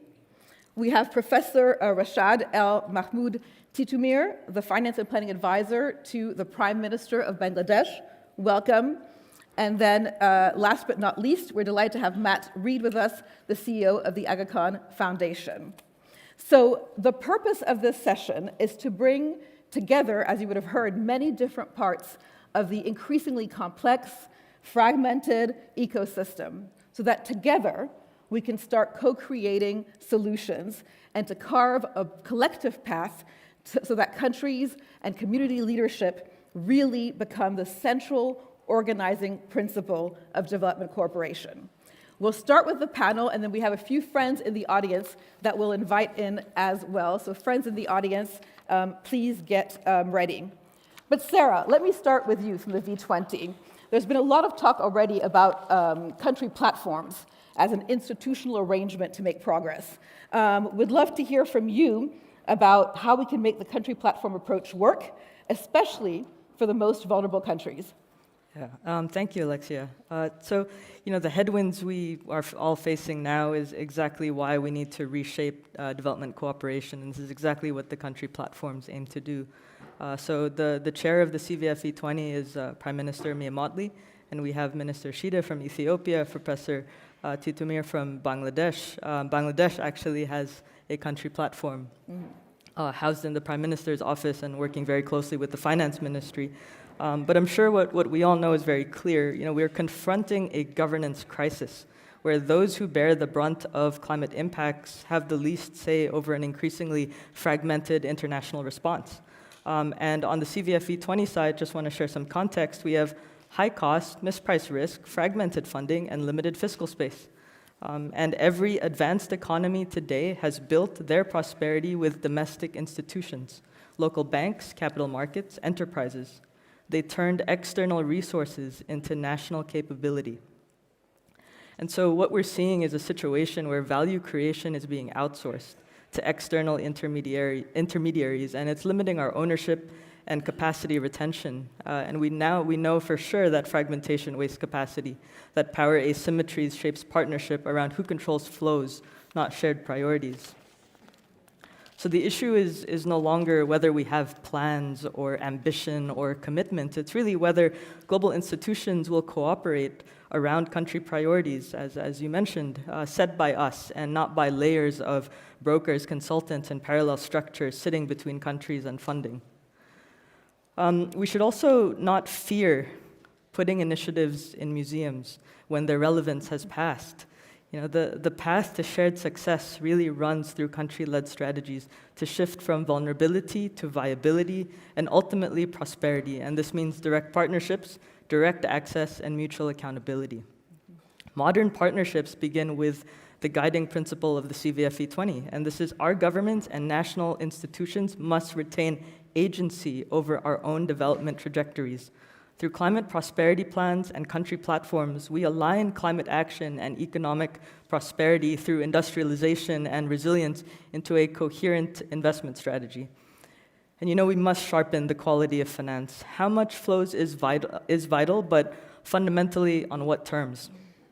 The world continues to finance essential human security needs with debt too short for the assets to be becoming built and too costly for communities that depend on them. And there is a precedent for fixing this. So less than a century ago, the 30-year mortgage transformed home ownership by matching long-term assets with long-term, low-cost finance. Water, health, education, and value addition demand the same logic. So this also means moving away from projects to partnerships, from fragmented institutions to coordinating the instruments, and external intermediaries to local intermediaries. And we are seeing this in practice. With BMZ, Germany, with FCDO, and other partners, we have the Global Shield Against Climate Risks. It's a G7 V20 initiative, and it is exactly showing what coordinated action around climate and disaster risk financing can deliver when we align behind country needs. And building on this, the V20 and a coalition of development finance institutions will be launching a compact on water, health, education, and value addition next month. So the approach also redefines accountability. Countries are accountable to their people for delivery. Partners must be accountable for predictability, harmonization, and responsiveness.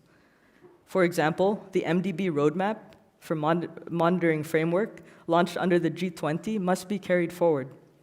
Cooperation succeeds when countries are genuinely enabled to deliver their own transitions at scale. If the system organizes itself around country priorities through country platforms with limited external intermediation, we rebuild trust and cost effectiveness in a world that is multipolar, but no less interconnected and interdependent. Fantastic, Sarah. I love what you said, and I think yes, absolutely. I love what you said, and if there's country leadership, the other side of the coin is country accountability, and accountability to people. We heard today from our poet laureate that opportunity should be the birthright of every child. So that really resonates. I'm delighted to turn next to Minister Reem. So from a bilateral perspective, Minister, of course you've done a lot of things right, but today we want to hear what has not gone so well from a bilateral donor perspective, and most importantly, what shifts are you planning?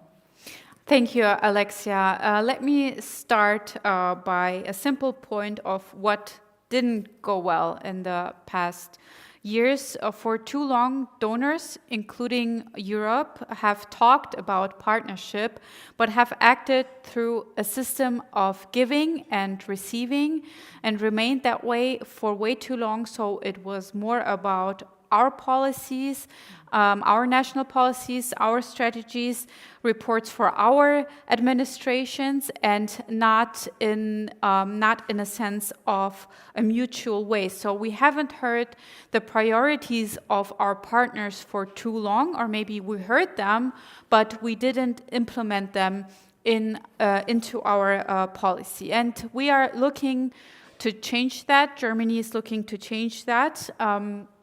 With the reform of the German development system, which I announced earlier this year, our policy is becoming more strategic, more focused, and more partnership-based. And yes, it was, of course, partnership-based before. We have 65 bilateral partnerships, but what do I mean exactly? I mean that we will be also more transparent about our interests, and I think this is also a key of partnership based on mutual interest and common ground, to be very clear about also our own interest. And yes, we promote peace and stability because it is our interest as well. We support democracy and human rights because it is our interest as well.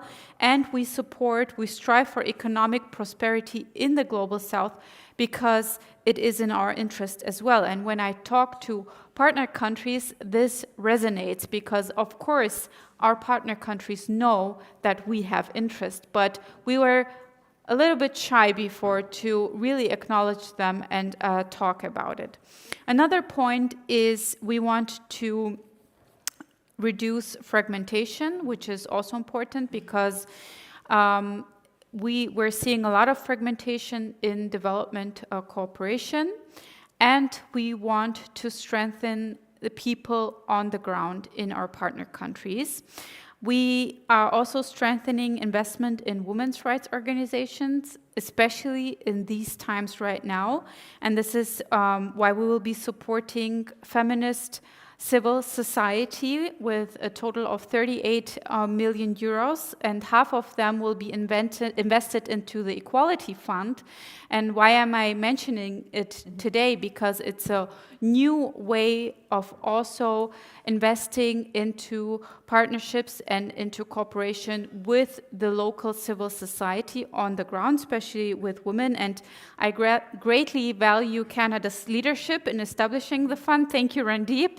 Thank you for also being here, but also as well as UK's support in it. So the Equality Fund represents a next generation of development cooperation partnerships that put trust into local knowledge and local actors the way it should be. So we're not then telling them what to do. They know exactly what to do to strengthen women's rights on the ground on the local level, but we support them by empowering them. And this is the way to go. So to wrap it up, what should change and what we're trying to change is, firstly, coming back to the first point, truly understanding the priorities of our partner countries, and that should be the default and not the exception.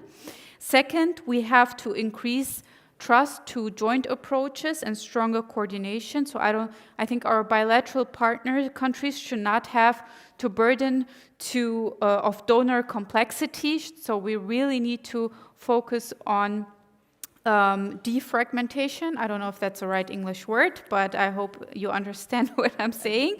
And third, accountability must apply to donors as well. So we want, of course, our partners to be transparent with, it's of course taxpayers' money, but at the same time, we need to be transparent ourselves about our interests. And we want to strengthen the North-South relationships. That's why we are committed to building North-South relationship, and we will declare a North-South Commission at the Hamburg Sustainability Conference in June, because we strongly, and I strongly believe that we can only tackle the huge challenges that we talked about a lot today together, all of us working together to achieve our shared goals for a shared future. Fantastic. Thank you so much. Thank you. Thank you so much, Minister. And defragmentation is absolutely a word, and even better when it becomes an action. So we look forward to that. And I should say, having traveled and met with leaders, but also youth across Mexico City, Rabat, Kigali recently, they all really have a strong desire to be listened to, not only heard. And I hear that that's the direction you're going in, which is fantastic. I'd love to turn to Minister Ramaphosa next, and would love to hear from you. What do good development partnerships look like from South Africa's perspective at the national level, but also at the global level, because we're working on both levels? And what's the accountability actually for the quality of those partnerships? Thank you very much. First of all, this conference is exciting because it is giving us an opportunity to reimagine what partnership is. My fellow minister here have just spoken, of course, about how things were done in the past, where you would have the donor and receiver kind of a relationship, giving and receiving, without having partnerships and modalities that would then now define what that partnership is all about. The shared responsibility, as much as those responsibilities are actually going to be differentiated. What for us it should entail, if we would say this is now the perfect partnership that we would see. First of all, the modalities will have to be the issue of the global priorities and the domestic priorities, the alignment. Because if you can listen to everything else that you are saying, in the main, we have not same challenges and not same issues, however, they are similar. So the main thing that we need to come up with then now is to say that how are we going to account to each other, domestically and globally?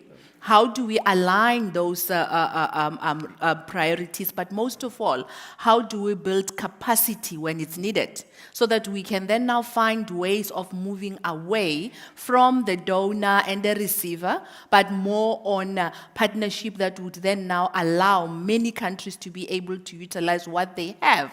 Because some countries, for example, in the developing countries, in particular the region where I come from, which is Africa, you may be having natural resources, you may be having land, you may be having a youth, you may be having a number of things that you can actually utilize, but the capacity of the state to be able to create an enabling environment so that when donors come, when investment come, it can actually be felt on the ground. It can actually bring changes on the ground itself, is what is missing.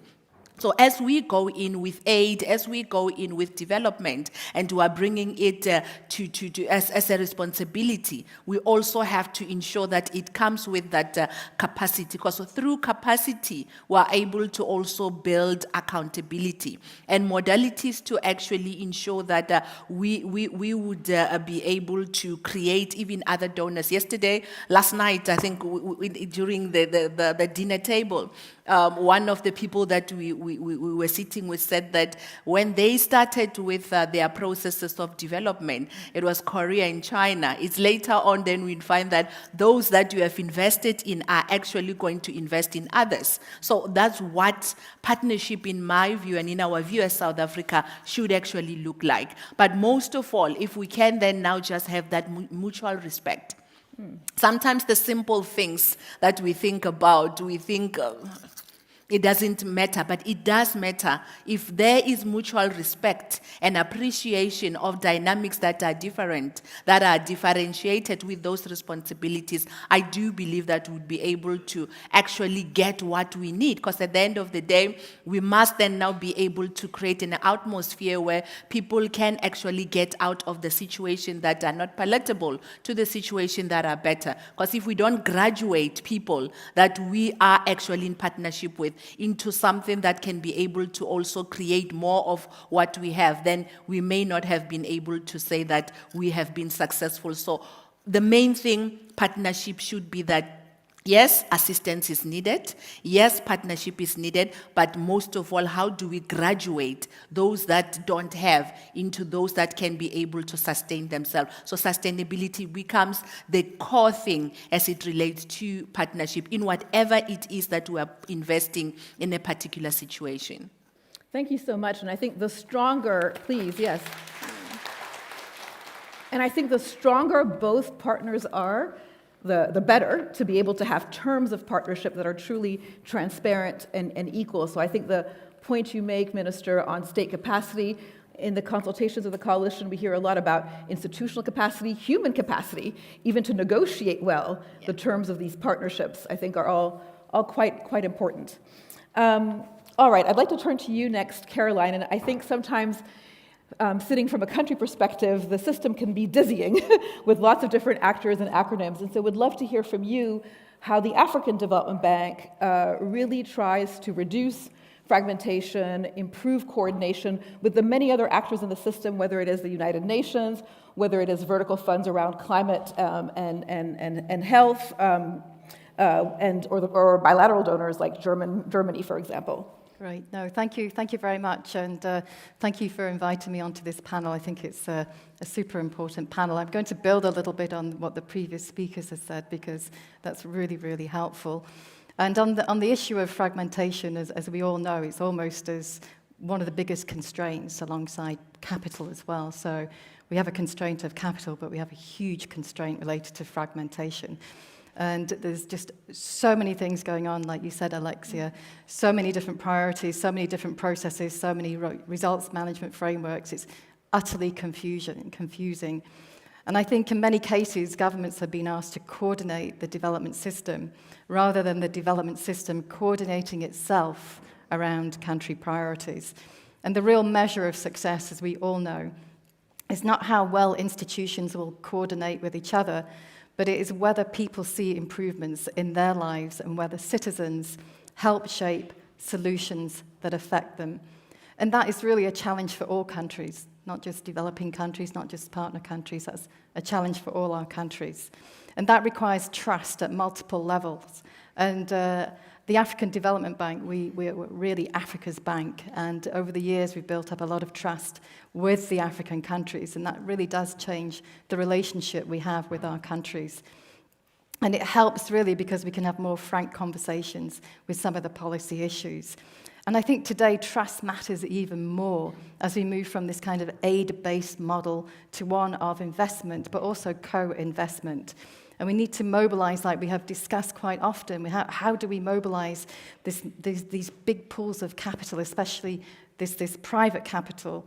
And it's important that we move beyond fragmentation to be able to do that, move beyond short-term projects to long-term investment ecosystems. And let me very quickly give you 3 examples. One at the Africa level is a new African financial architecture for development. It's called NAFAD. And this has been championed by our president, Dr. Sidi Ul-Tar. And it's looking at all the different finance institutions across Africa, thinking how can we get them to work together better. These are African finance institutions, looking at unlocking domestic capital, but at the same time really talking about questions of African sovereignty. And that brings different partners into the room, not just the MDBs, not just the bilaterals, but pension funds, insurance companies, private banks. It's a very different way of trying to do business. And the second one is around Mission 300. I'm sure you're all familiar with it. And that's when the MDBs are trying to work better together. We're working with the World Bank to try and deliver more energy to more people in Africa. And finally, outcomes-based financing. We had a really good meeting this morning around this instrument, and both Mission 300 and outcomes-based financing, they're based on trying to get a shared common understanding, a shared results framework, so we're not doing millions of different things around a partnership model. And so for MDBs, which is really critical, we need to be different.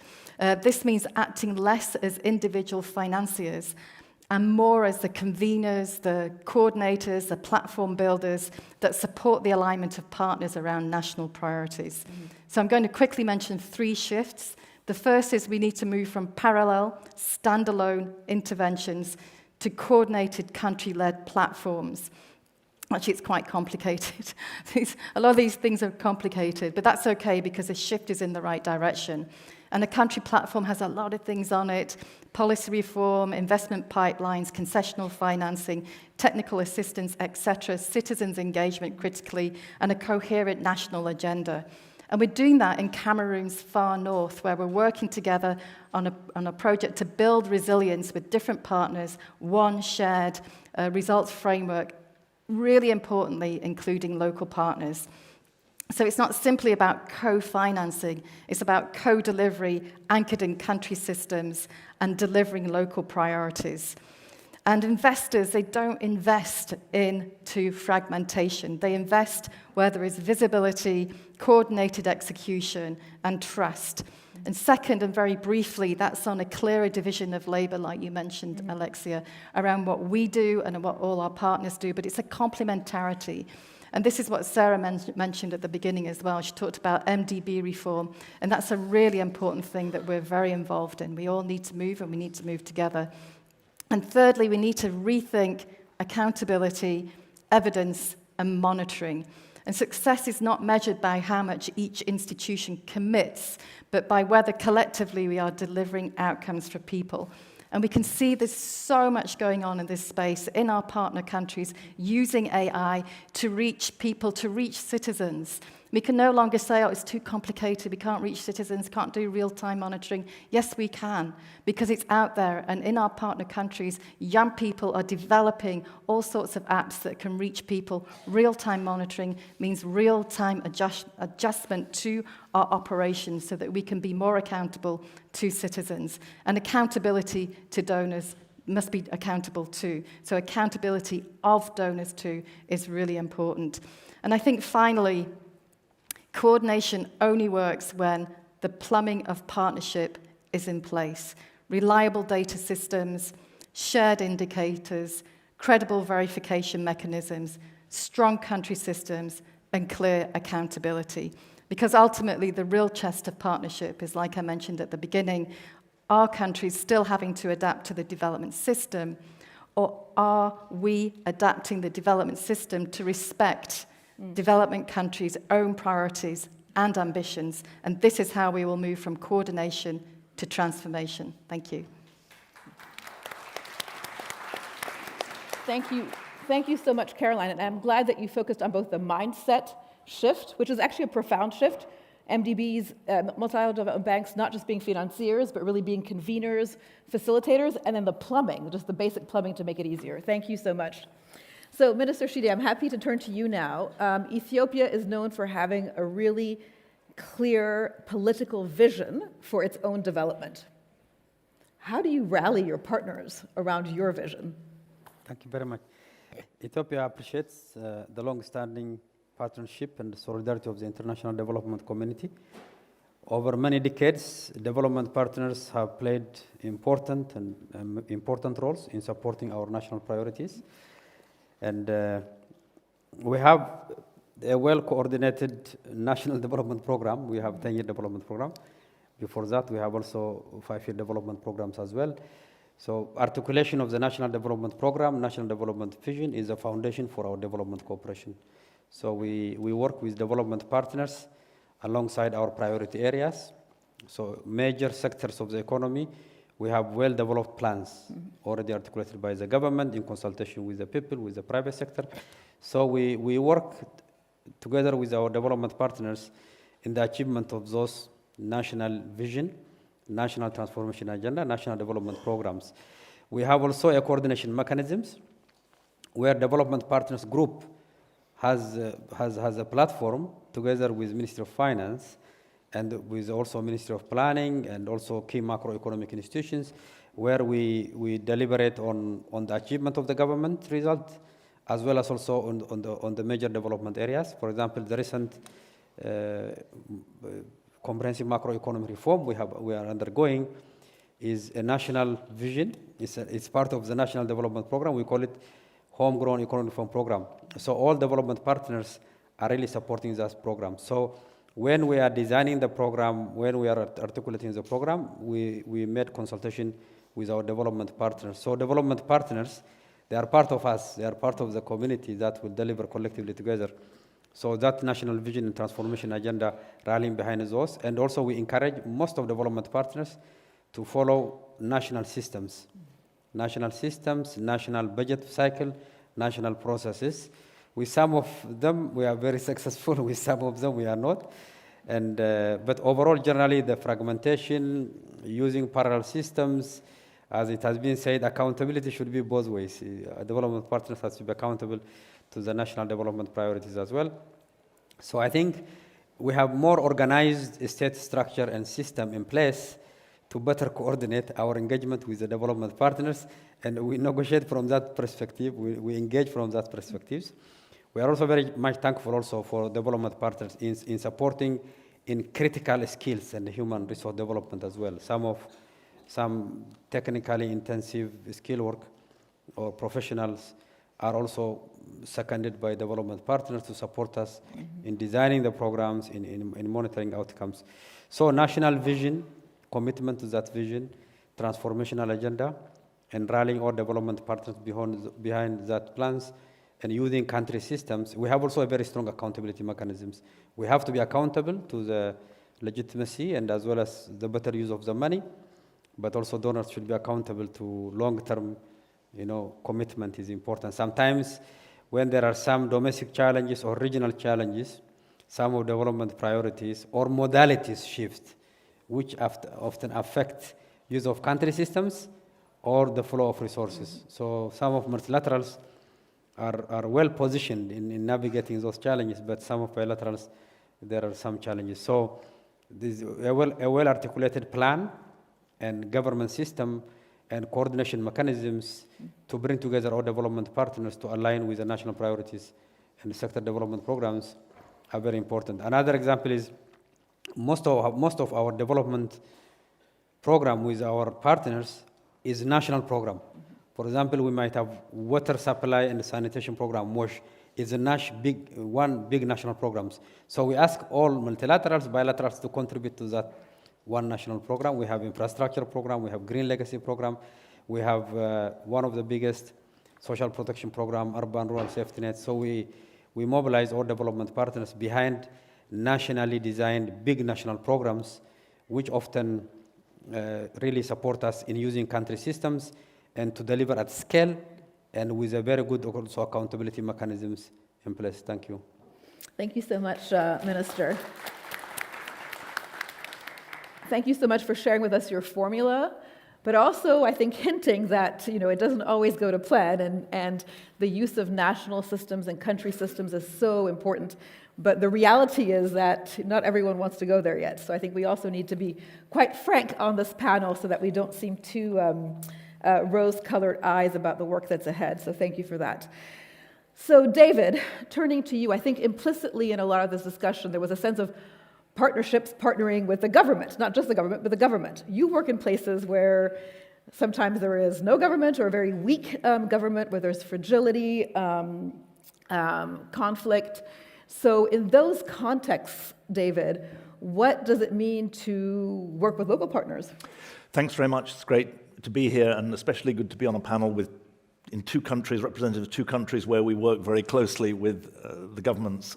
But as you say, I'd like to bring the perspective of a development challenge in places that are afflicted by conflict, and a development opportunity, which hasn't really been talked about so far, which is the engagement of civil society. And I want to do that through the lens of accountability to whom and accountability for what. Because unless we ask ourselves those two questions, we're not going to get to the right answers, I think. Just remember, 1 billion people live in countries that the World Bank says are affected by conflict. And in those places, 200 million people live under non-state authorities. So the question of accountability to whom is very, very important. I want to put on the table that when we talk about country ownership, we should actually talk about whole of country ownership. And I want to use what I hope is a diplomatic example. During the Syrian civil war, the Assad government said they were speaking for the whole of Syria, but they weren't speaking for the whole of Syria. They weren't speaking for the northeast of Syria, and they weren't speaking for the northwest of Syria. And 1/3 to 40% of the Syrian population lived in those two places. And the international system became strangled by the claim that that national government represented the whole of the country. I think those of us concerned about people-centered development have to insist on whole-of-country ownership, not just part-of-country ownership. And that leads to the question, accountability for what?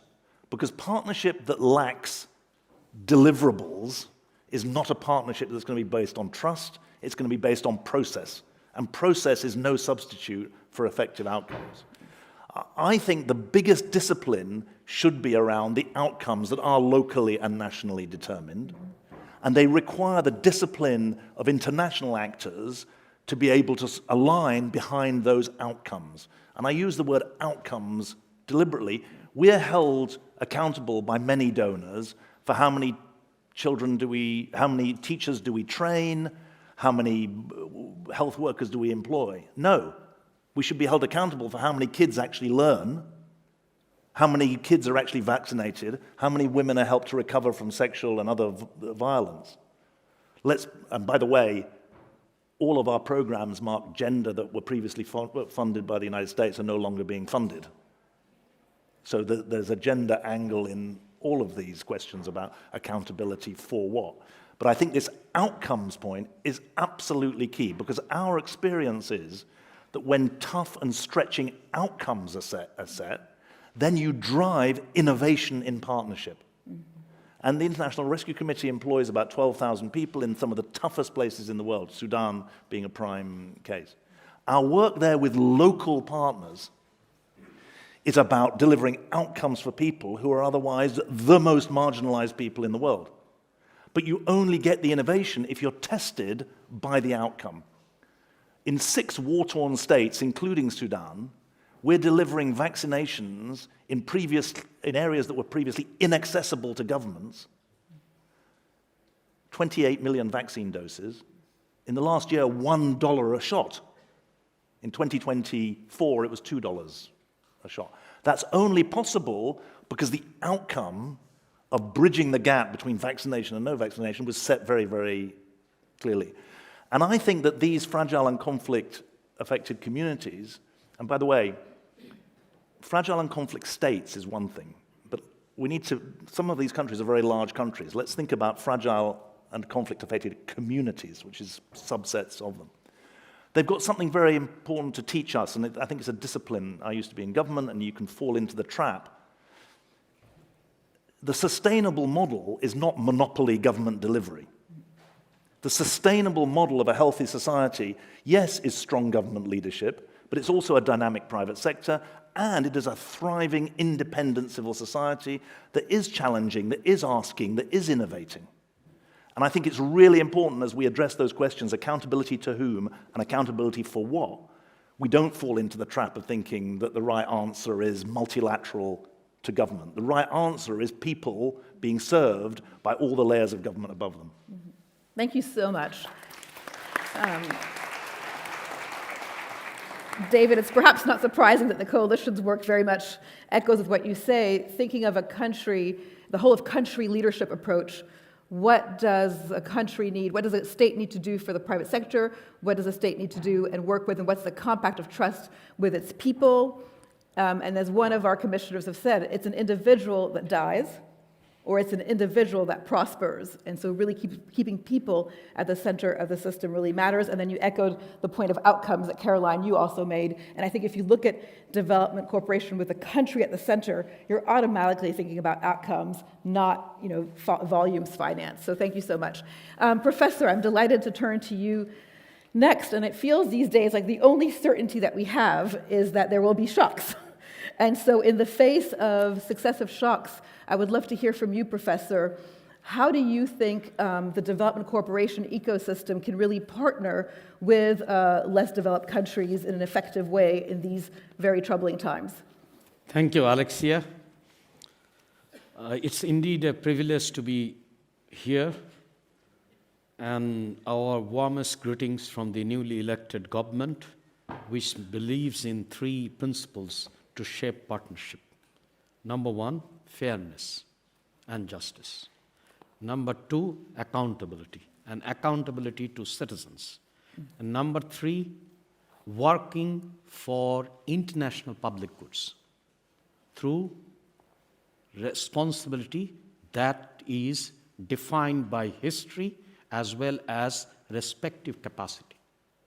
So if we mean that, then what we are seeing on the ground, number 1, if you really look at last 11 years, we are given only 474 million as against the need of $29.29 billion in terms of our adaptation finance. And look at it. What is the percentage of grant and loans? So 224 is grant and 250 million is loan. Then look at the debt stress. When we assume the government, we have to pay revenue equivalent to 16.9% as debt repayment, as opposed to we are paying just 11% for education, 3% for health. And then let me give you what we see as a democratic dividend. What we mean by economic democratization. When you say accountability, it remains abstract.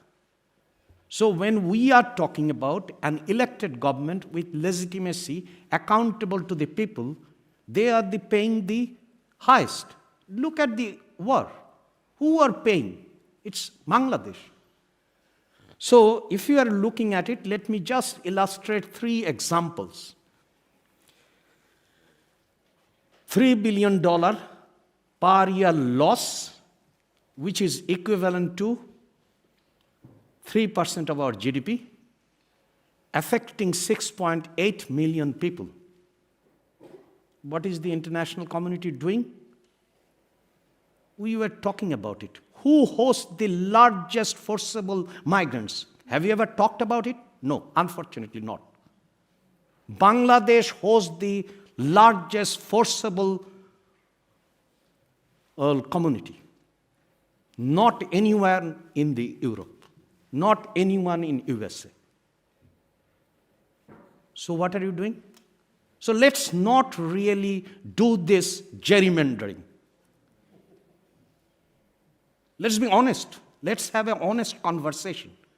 And if you really look at the financing going in terms of Rohingya, what is the status?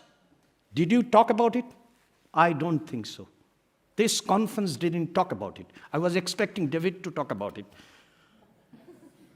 Anyway.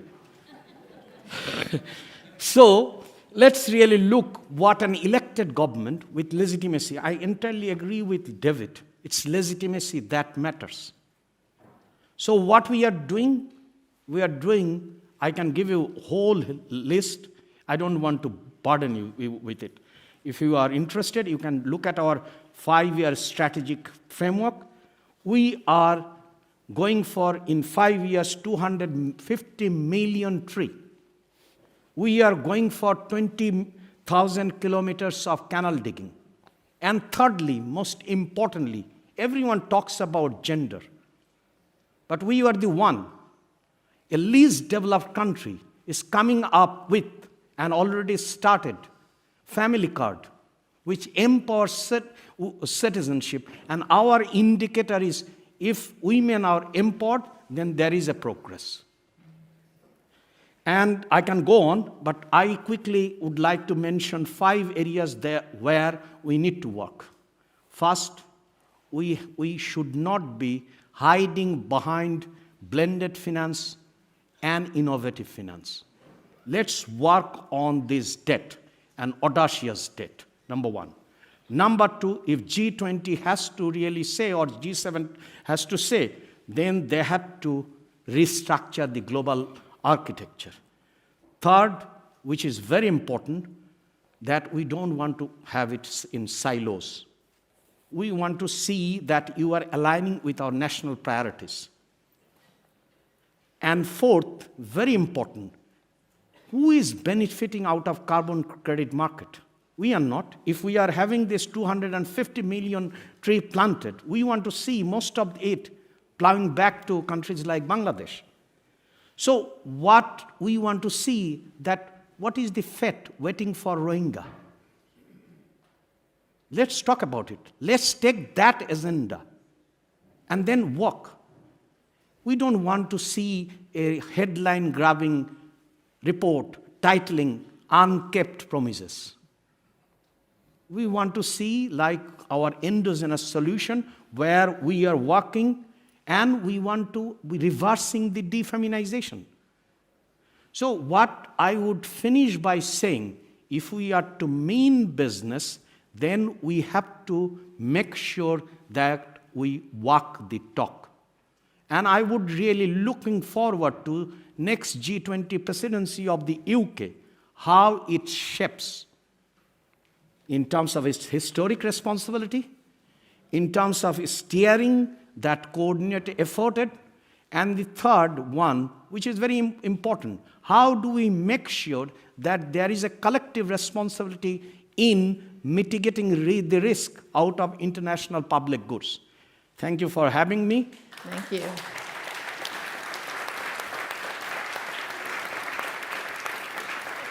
Thank you so much. Thank you so much, Professor. I think you've laid out a real challenge to all of us, frankly. And then you've reminded us that the headlines are not always fair. And so we know that at least 70% of forcibly displaced people and refugees are hosted by low and middle income countries. And indeed, that's not often a conversation that's had. So thank you for reminding us of that. All right, Matt, you've been patient. I'm very happy to come to you as we talk about reimagining Development Corporation, about the new development ecosystem. There's a lot of excitement, euphoria, perhaps sometimes even, about the role of philanthropy. What do you think of the role of philanthropy in this reimagined system? Well, great. Well, thanks so much. I think one of the things that's important to say, we talked a lot about fragmentation on this panel, and I think for anyone who's engaged with the world of foundations, the word fragmentation is probably an understatement because, philanthropies and foundations are as idiosyncratic as their founders. And so I think as a group, philanthropy, and I include us partly in that category, can do a better job of creating more coalitions and working alongside others. Now, I want to talk about the way that our foundation and our organization does it. Again, idiosyncratic, but I do think that there are some lessons in maybe how to be good partners, we hope. We're a foundation, but we're also a wider development network, 10 agencies focused on economic, social, and cultural development. We combine aspects of a philanthropy, aspects of an NGO, aspects of a social business. We are long-term partners with the countries where we're present. So I think one thing that's really important is that philanthropies do have that ability to be patient, long-term partners. Our institutions, some of our institutions, have been present in some of the countries where we're working for over 120 years. Many of our institutions have been present for 40, 50, 60 years. So I think that basis is really important. I think the second thing I would say is that for us, this sort of unit of measure, if you will, or the place where we start is, to pick up David's point, with communities. So we start with what it is that communities need, and then what their maybe local and regional governments need, and then what countries need, and we try to help bring in resources and institutions that can help them on that development path. So I think that's really important. And then the other thing I would say is that we have an ability to be catalytic, catalyzers, and also connectors. So if I think about ways that, an example, for example, of how we've been catalytic in certain things. Earlier, the colleague from Standard Chartered talked about Leslie's statement that, in a capital stack, no one wants to go first. Well, we're the organization that goes first. We did the first public-private partnership in energy in Africa with Kenya 30 years ago, alongside the IFC. We've done 8 more since then. Right now, we're working with BII, for example, on what was called the Power Platform for Africa. 10 years ago, we put in jointly $140 million that will, in the end, leverage about $3 billion for clean energy development on the continent. And we do that because not only do we put in the capital, but we actually develop the projects. So you can think of it as sort of de-risking those projects at the project level. One of the challenges we talked about in the morning was this issue of risk. And one of the reasons there's a perception of risk is that people don't always know what kind of operators they're investing in. So we try to demonstrate that you can bring large projects to scale in an appropriate way. The second thing, I think, is this issue of connectors. So in a fragmented system, one of the most important roles that can be played is when you can connect up different partners. And so I'll use an example from Pakistan. So we're about to sign an agreement with the Agence Française de Développement, which is making a sovereign loan to the government of Pakistan, which will then be granted to the government of Gilgit-Baltistan. We will co-finance alongside the European Commission that sovereign loan. And then we will work with hundreds of communities to help them chart out their own path for climate resilience and adaptation. And then they will work with local government to draw down the funds so that they can build check dams and retaining walls and that sort of thing. So it's a way that we can help connect up all those aspects of the system to make sure that development delivers. And I think that's the thing. We talked a lot today about the legitimacy of the system, and the system gains legitimacy when it delivers, and I think that's where philanthropies can play its role alongside everyone up here. Absolutely. Thank you so much. Delivery has to be what it's about. Love what you said about the long-term horizon. I think, Sarah, in your remarks, you had talked about the need for long-term thinking, so you're delivering on that, and also the ability to go first, because we know that when things look good, lots of people pile on, and we even crowd out, actually, other actors, domestic and locally based actors at times. So love that. So thank you to all the panelists. Now, there were many people that could have also been on this stage with us that we could not fit on the stage, but we do want to have now very short 1-minute interventions from a series of friends who are in the audience, and I hope the microphones are getting their way very quickly. I would like to start, please, with Ozenia Ogelio. I'm sorry if I mispronounced your name, which I probably did. United Nations Resident and Human Coordinator in Ethiopia. Right here. Oh, sorry, right Thank there. you. Ozonia, that is. Thank you. Thank you. Thank you to the panelists. I want to add to the provocation that's already been provided by many speakers this morning. So I'm asking myself, what is new that I have heard since today? Because it seems that everything we have been saying, we've been saying it for the last 20 years. From Busan to Paris, to Busan, to Addis Ababa 2015, and today. We repeat the same language: country ownership, local leadership, alignment behind national priorities. But when crisis hits, we often behave as if it's an inconvenience to be managed than the starting point for partnership. So you see that many crisis partnerships we have today are still designed around our risk appetite. And some of what I've heard, even some of the panelists say, is still anchored on the question of risk management, on our reporting timelines, and our visibility needs, not always around national priorities. So it seems to me that the only thing that has changed in the conversation is because the world is also changing.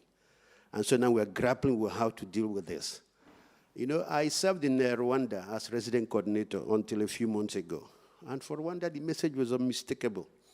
Align with our national systems, or please kindly step aside, or you can have a nice holiday in Rwanda.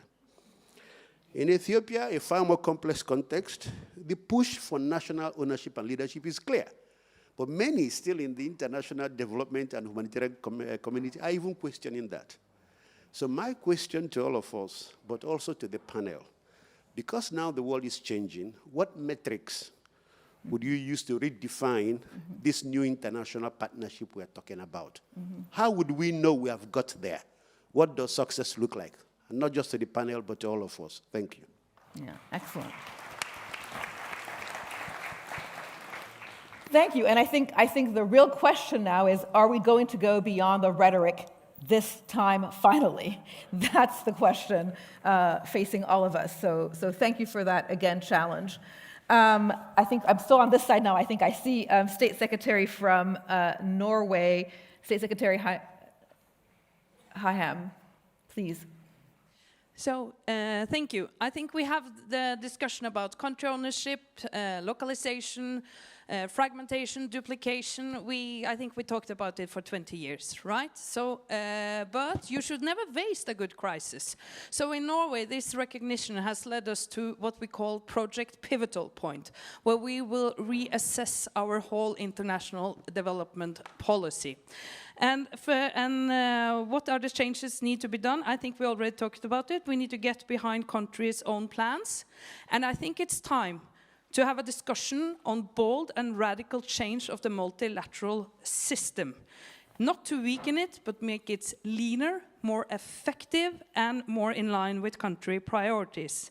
Second, we need to change how we work as partners. I'm talking about Norway. We need fewer, bigger, and more predictable partnerships. And thirdly, we need to use our tools differently and strategically. Where markets can work, we must do more to mobilize investment, create jobs, and economic transformation. But at the same time, we must be honest and we must be realistic. One model will not fit all. Fragile and conflict-affected contexts require long-term support and flexibility. And in many contexts, ODA is the only source of financing. Private capital will not flow to Cox's Bazar. For Norway, this is what shifting the power means in practice. But we also need to make the system work for the people it's meant to serve. And I just want to underline Miliband's point. Localization and strong civil society is also a part of partnerships. So, Norway, we are ready to walk the talk. Ready to walk the talk. Okay. Excellent. Thank you so much, State Secretary. So I would now love, and I don't see where she is yet, but she'll stand up, I hope, to welcome Margarita Gomez, the Executive Director of Southern Voices, to hear from her. She's here. Excellent. Thank you, Alexia. So I'm Margarita Gomez, Executive Director of Southern Voice. Southern Voice is a network of 70 think tanks based in the Global South. We cover around 35 countries, and in the last months, we have been bringing together our membership and their networks to try to understand how they see the future of development cooperation. And I want to highlight here 3 main takeaways of these conversations that we have had.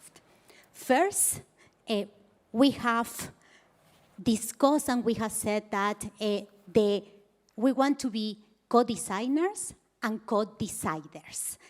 That's a difference. It's not just being sitting in the table, but we want to have a strong voice, and we are ready for that. We see that 2 things are needed. One, we need to change how the power is distributed in key bodies, such as the DACT in OECD, the FMI, the World Bank, but also we need to give more power to the regional banks and to the regional coalitions and organizations. Second, if we are wanted to have higher impact, we also need to look at the long-term transformations. And that means to see the outcomes, as David was saying, outcomes that are long-term, so we need to be also patient. This is not going to happen in the short term. And there is a call to look away from short-term outputs. No more reports, no more short papers that are being requested in many of the agreements. And finally, we also think that it's important to recognize the knowledge and the evidence that is coming from the global south. We know that sometimes knowledge is not valuable in the same way, and we know that there is a lot of knowledge, a lot of evidence, a lot of community innovations that are coming from the global south. Thank you. Thank you so much. And Margarita, I will say, from finance ministers onwards, I have heard multiple times that the right knowledge in the right hands at the right time can be worth a lot more than a financing stream. So I think I'm really glad you brought up the knowledge piece here. So we have two more speakers from the audience. By the way, conference organizers, I no longer have a clock in front of me, so, I'm just letting you know, I don't know what I'll do without a clock, so if that can be fixed, that would be great. All right, I'm really happy now to ask Asif Saleh, the CEO of BRAC Bangladesh, and if there's an organization that knows scale, it's BRAC. Thank you. Asif. Thank you, Alexia. So my question is actually along the same line. I think our finance advisor has thrown the gauntlet by saying that follow the debt. I would say that follow the money as well as what happens in the international aid stream. And we have had over the last 10, 15 years, at least at the time that I've been in development, I've seen many things like grand bargain and number of compacts. We are about to sign another compact today or at this conference, but nothing changes in practice, right? So I think if we follow the money, you see that things are still very, very one-sided. As far as recently, I'll give you a number that recently about the $140 million of funding that came to UN OCHA for Cox's Bazar, 93% went to other UN organizations, 7% went to INGOs, nothing for local organizations. So this just goes to show, and I welcome Minister Rim's commitment to some local funding, but the way, with all due respect, German government does through their own German agencies in local countries, it's still very 1990s, I would say. And I think that really, I think, needs to change as well. And I understand it's difficult politically, but I think overall, my question would be, it's great to talk about it, but how would you ensure that the culture and the power practice really will change on the ground? Thank you. Excellent. Thank you, Asif. I think the issue of the intermediaries and money that does not land into real countries, into real communities, is a really fundamental one that we need to work on. Fully agree. And so our last but not least speaker from the floor is Emre Yusek, who is a senior advisor to the president of TICA. Are you here? It's impossible. Yes, Alexia. Perfect. So my intervention will be short, building on my colleague's intervention. Yes, we have spoken a lot.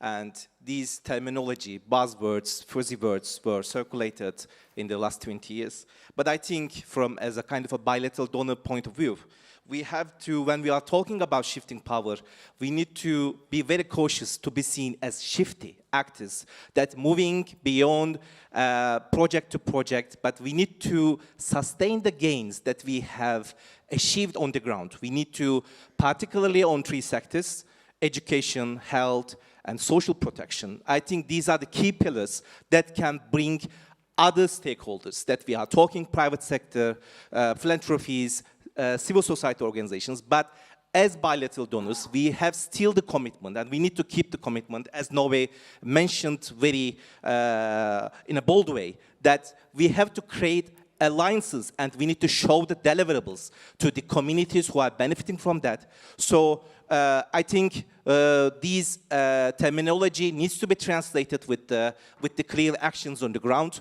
either in conflict and fragile settings, that as Turkey we are working diligently in Afghanistan, in Somalia, in Sudan. But beyond that, we have to see the bilateral aid agencies also being the transforming power to bring the other actors to the ground. Thank you. Thank you for the opportunity. Thank you so much. Thank you so much. I think we're getting close to wrap-up time. And so I'd like to share, if I may, having listened to this panel carefully, and also the questions and challenges that were raised, 2 thoughts. So The first one is this a different moment, or are we just using words again? And I think we are in a profound moment of opportunity. Why? Because on this question of country leadership, I think the real push is coming from the countries themselves. The countries who are saying, we are not being given the leadership, we are taking and will exercise the leadership. Yes, we need the capacity to follow through on it, but we're taking the leadership. And I think because that's where it comes from, I'm actually really optimistic. Although, as our laureate poet said today, we will have to choose and choose and choose again and again to follow through.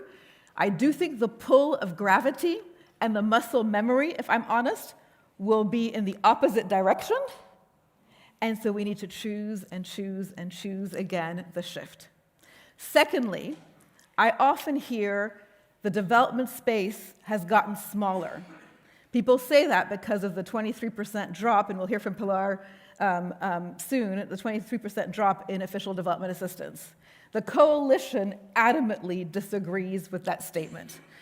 We really believe that the space is actually getting bigger because we are breaking development out of a small niche, because we are looking at development as acts that countries and people take to build their own future, as opposed to equating development with the development industry or equating development with aid. And so all of a sudden, if you take that perspective, there's huge opportunities. And the coalition is releasing a paper tomorrow called the Development Balance Sheet, Rethinking Development Cooperation from the Ground Up, that talks about the assets that countries have, which includes, yes, for some of them, official development assistance, but also private capital, natural resources as well, trade flows, and liabilities that they have to manage, which includes, for example, curbing illicit finance. And so countries have a great number of assets to optimize, liabilities that they have to minimize and manage, and with that perspective, we're now all of a sudden looking at a much bigger space for countries to operate in this complex world of ours. So with that, I'm delighted to thank our panelists again. Thank you very much. Merci. Thank you. And I'm inviting, or are you inviting Michaela? So thank you, panelists. Thank you, panelists.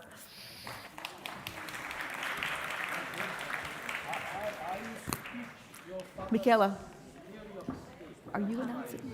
Sorry. Are you announcing, Eleanor? I was supposed to announce to people. Are you doing that? Okay, perfect. Thank you.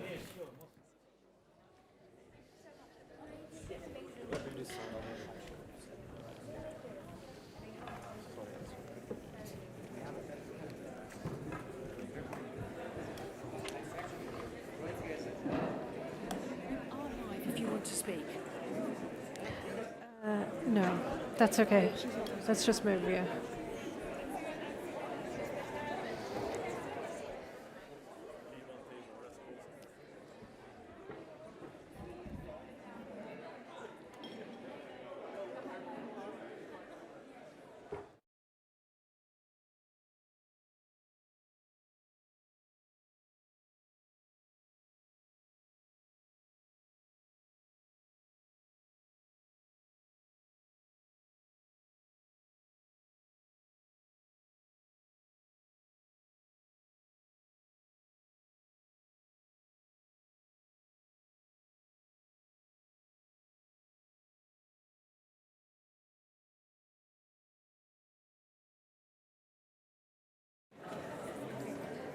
Okay, great. So just a huge thank you from me to the previous panelists for being so frank and honest and for being so clear. Okay, so I would now like you to please give a big round of applause for our next two speakers. We have Eleanor Coirot, France's Minister for Francophone Affairs, International Partnerships, and French Nationals Abroad. Hello, welcome. Please take a seat. And we have Pilar Garrido, Director for Development Cooperation at the OECD DAC. Okay, so they are going to share what they've been doing in recent conferences, what shifting the power looks like from your perspectives, and also how all of these moments connect. Great. Yes.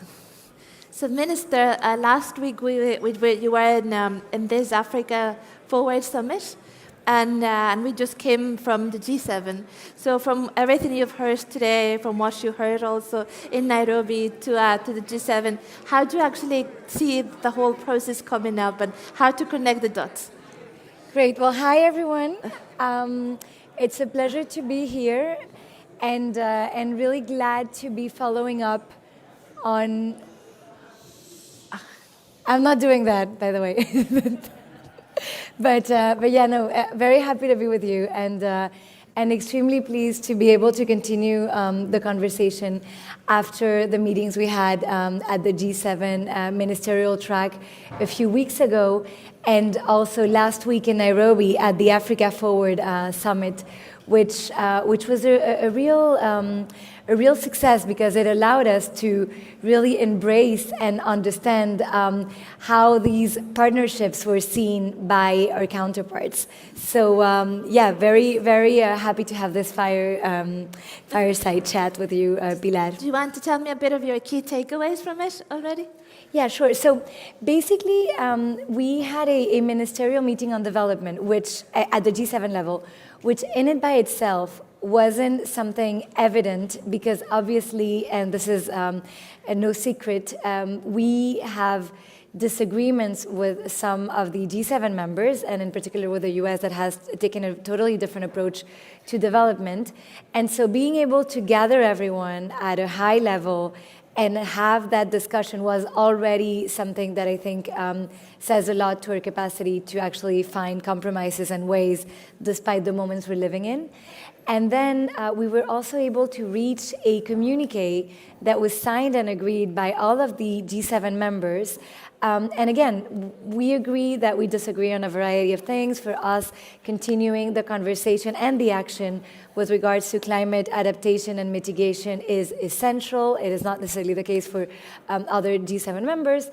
Continuing to talk about gender, and not only women, but gender is something that is extremely important for us. And I can go on with a list of things where we disagree. But what was really interesting and striking is that we were able to agree on key issues with regards to the reform of the architecture of development. So this may seem a bit technical, but it is everything but technical. It's actually really political. And this is where the title of this conference we're in right now actually takes its meaning. It is about having a balanced relationship and approach when it comes to development. It's about acknowledging what your interests are in investing in development, even when it's through grants, even when it's through concessional funds. It is always an investment, and one that will cost you so much more if you don't do it. And then agreeing that the key point was the country's sovereignty, and that no matter what we think is good for countries that are developing, so to speak, they need to find what their priorities are and the way they want to do it and what they want to do first. And this is something that, of course, was really interesting to be able to confront with all the discussions we had at the Africa Forward Summit, which was a summit where we had 35 heads of states and government throughout Africa. And then if I come back to what our G7 communique says, another important thing is how to mobilize more funds. We've talked a lot the entire day about how funds are less available and how concessional money is no longer available as it used to be. And part of what we discussed and agreed upon with our counterpart was that we needed to be able to mobilize more domestic resources, but that means private and public domestic resources. And then again, I'm going to make a link with what happened at the Africa Forward Summit.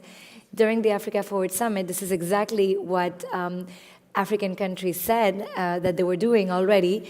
And among the good takeaways of that summit, one was the investment pledge that was made by private companies.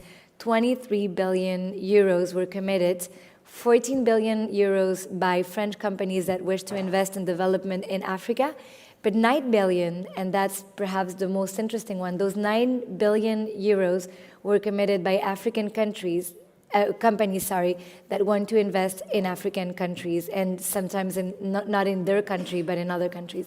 So when we talk about empowerment and about developing countries being in the driver's seats, that's precisely what it means, I guess. And ultimately, I think one of the important takeaways, and I wasn't at all confident that we would get there, but we ultimately managed to have a signed document agreed by everyone, including the US, including the European Union, everyone, is that saying that we're going to do global partnerships and that we're going to invest in development does not mean at all that we're stopping what is urgency, vulnerability, and solidarity. And none of that is charity. We're doing it because we need to do it. And as I said, even that is an investment. But being really clear for the ecosystem, for us all, we're not sort of like becoming all very cynical and saying, well, we're only going to be putting money into development if there's something directly for us. We have to make sure that public funds and concessional money actually goes where private money is not going to go, at least not immediately, at least not initially. And so leaving a big part of what we invest in development into this solidarity was a hard one, but one that we all agreed upon. Yes. That's really great to hear. We also had our conference last week, the Future of Development Cooperation Conference in the OECD, and linking up with what we heard just now and listening to you, it was really pretty much about recognizing that development cooperation has to rebalance power dynamics. And thinking about country ownership and the real meaning of this and locally led approaches, and that it's about sovereignty, as you mentioned, yep. And it is about those critical choices that partners make when they're quite pragmatic about it and how they're faced and confronted with the value proposition. The other thing that resonated was we speak about mutual beneficial partnerships, and we also heard this from the language in G7, but in our conference, what we heard is mutual benefit also comes with redefining mutual accountability. Yeah. So and that is in its way how to sort of also rebalance that and how to build through mutual respect and that mutual accountability a new way of understanding impact. Yeah. And how we actually are both parties. We heard today in the outcome-based discussion around financing symmetrical accountability, so that it is really about the same power and not one that it bears the risk while the other one is not. So does this also resonate with what you heard, and how do you sort of see it through the G7 lens, thinking about the Leaders' Summit as well? No, absolutely. And so the big meeting, the big G7 meeting will take place in Evian in June. And we will see whether these tracks, I was talking about the development track, which was the one that I was presiding, but right now as we speak, my colleague Roland Lescure is presiding the finance track. And we need to see how these tracks converge into not only good communiques or declarations, but guidelines and action plans for this reform to actually take place. A lot of people have asked me, why are you doing this at a G7 level? And that's a fair question, to be honest, because at G7, it's only 7 actors around the table when this needs to take everyone if we really want to reform a system. But the G7 members represent about 70% of the donors of public development aid. And so it is a meaningful group of people, but we also wanted to make it inclusive. So for instance, in my G7 track, the development one, we invited 6 other countries. We invited Brazil, India, South Korea, Morocco, Côte d'Ivoire, and Kenya to be part of the conversation, to also address these issues and see whether how they reacted to this and what they saw and understood as mutually beneficial partnerships. And I'm extremely eager to see how this will translate at the Evian Summit, and whether these guidelines, if adopted, and this has been France's intention for quite some time now with the 4P agenda and with other milestones, if adopted, really leads to this new architecture somehow and to really changing the mindset and our approach to development. We've also know that I think I agree with Alexia when she says that the Global South is now already there. They're shaping up some new models of development cooperation. We see it in Global South, we see it in regional engagements, but we also see it Accra Research, or we see it in there's the task force on the Global Alliance on Hunger and Poverty, and many, many other examples that we could actually all think about. But so this for us is also quite important because it comes from their own agency, it comes from their self-reliance. So maybe if you would also think about the uniqueness of this moment and the Global South actors. Yeah, I think it's a unique moment, and it's happening for a variety of reasons, and we're all analyzing, if we analyzing this moment and why we're doing what we're doing. I think the need comes from developing countries, and what's important to remind is that many of these countries have made this shift.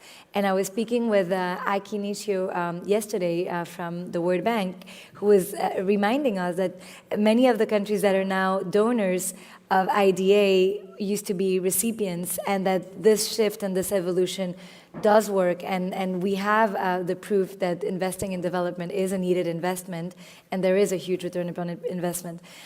So why now, and why are the countries reacting like that? Because there's a need, because also we've had a lot of questioning, a real backlash against development in many countries. Obvious one is in the US, but in our countries it's the same, and the reason our budgets are shrinking, it's also because sometimes there's a misperception of how much we're investing in development and the actions that this is leading to. And it is our responsibility to be able to have the right approach and narrative. So I think this is why it's happening now. It's not easy to have to defend this agenda in the context, but I think it's also a challenge that we need to embrace, and that will ultimately lead to greater results, because we're not going to go through an entire process. We just need to go and find actions and results. And how do we connect now from this UK partnerships with Hamburg or with the other events that we have with COP? So what do we take with us, and how do we actually also make the change happen? Because you said we are like G7 members, but in reality, like everybody that is part of this broader ecosystem has already a differentiated responsibility, but like the political will to also embark in that and the possibility, which is what makes us all hopeful that we can actually drive this through. So how do you see it? I think you can reinvent the wheel every time, at every conference, at every conversation. So the reason why this is all interconnected and very important for us to be here in London, although it's a crazy agenda, right after Nairobi. I was in Nairobi 3 days ago, and just after our G7, is because the conversations, but not only the conversations, but the results, the papers that we produced at our G7, we wanted to confront them with the reality in Africa, at the Africa Forward Summit, and now with even a broader and more differentiated actors to see how they perceive it and what is fine by them and what isn't in this proposal that we're making. And Hamburg will also be continuing this conversation, and it creates a link between the G7 and the G20. And for France, it is really important, if you really want to make a change and not just speak like generally about architecture, but if you really want this change to have an impact and an effect, you need to ensure that this is done at a UN level. And this is why ultimately, I think one of the outtakes is really to be able to achieve the UN 80 reform, and in particular when it comes to governance of the UN. And the fact that right now multilateralism is so difficult because of the geopolitical context does not mean that we have to give up on what we've built for the past 80 years, and which has proven to protect us and allow for funds to go where they're most needed. So we're really, really committed to this reform. Yes. So just thank you very much. And with the time that's left, like we all have a different responsibility here in the room. We all have our own way to act upon it. But like really let's all be the ambassadors of this transformation, and let's just make it possible and make the most out of this political, very unique moment, and learn also from Global South partners where innovation is already happening. Thank you, Minister, and thanks to all of you. Thank you. Thank you very much, Pilar and Eleanor. That was a fantastic conversation. Thank you. So actually what we've seen in this session is that the ambition to shift power, it's there. And we're all singing from the same hymn sheet. But my goodness, it's really now time to start walking the talk. So what we're going to do now is take a short break. We'll be back at 3:30, and our next plenary really follows on from this one, and it's on voices of a civic leadership. We'll begin at 3:30. Thank you.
Ladies and gentlemen, welcome back.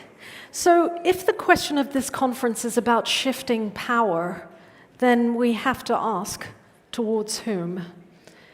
The answer is communities, local leaders, civic organizations that are the first to respond in a crisis, that are closest to the people most affected. So this session puts those voices at the center. It will showcase how locally led action builds trust, strengthens systems, and delivers real and lasting change at scale. Our moderator is Aden Eyakuze, Chief Executive of the Open Government Partnership, an organization that has made civic leadership its mission. Aden, and to all of our panelists, the floor is yours, although just give me 1 second. I must inform you as well, after this session, we will be hearing from the Deputy Prime Minister, so please do stay in your seats for that. Thank you. Aden. Thank you. Good afternoon. I hope you're all well. You've had your nice lunch and too many coffees, I'm sure. Right? Well, it's a pleasure to be here and to moderate this, the final or penultimate session of the opening day. And as the MC mentioned, it is about shifting power. So I'm from Tanzania, and I've been in civil society work for the last 10 years. And sometimes these voices of civic leadership can get run into all sorts of trouble. So this is going to be a bit of a conversation about some of those troubles, which are good troubles, to try and move our communities, our countries, our societies forward. But before I get into all of that, I'd like to introduce this wonderful panel for this conversation that we'll be having here. And first, I'd like to recognize and welcome Minister Chris Elmore, who is the Minister for Multilateral Human Rights, Latin America and the Caribbean of the United Kingdom. Nice to have you. And next to Minister Elmore is Professor Hope Magidimisha of the discipline of Town and Regional Planning at the University of KwaZulu-Natal in South Africa. And next to Professor Hope, we have Asif Saleh, who is the Executive Director of BRAC, and we're looking forward to hearing from you about your incredible work. And next to me here is Monsieur Mamadou Ndiaye, who is the Chief of Staff at Senegal's Ministry of Microfinance and Social and Solidarity Economy. And to my left, we have Madame Mariam Nouri Kone. Is that correct? Nouria Kone, founder of Hakili. You will hear more about that. And next to her is Odanga Madung from Kenya, co-founder and managing director of Odipo Dev. And we shall dive a little bit into what Odipo Dev does. And next to him, we have, from Sri Lanka, Sonali Silva, director of Yield Hub. And to join us a little bit later will be my compatriot, another Tanzanian, called Neema Lugangira, former Member of Parliament in Tanzania and Secretary General of Women Political Leaders. So this is the panel, and a big round for them before we get started. Before we actually get started, I would like to introduce you to yourselves, because you're going to participate in this discussion as well through your mobile phones. So this time, for the next 90 minutes, stop sending messages to your officers and your families.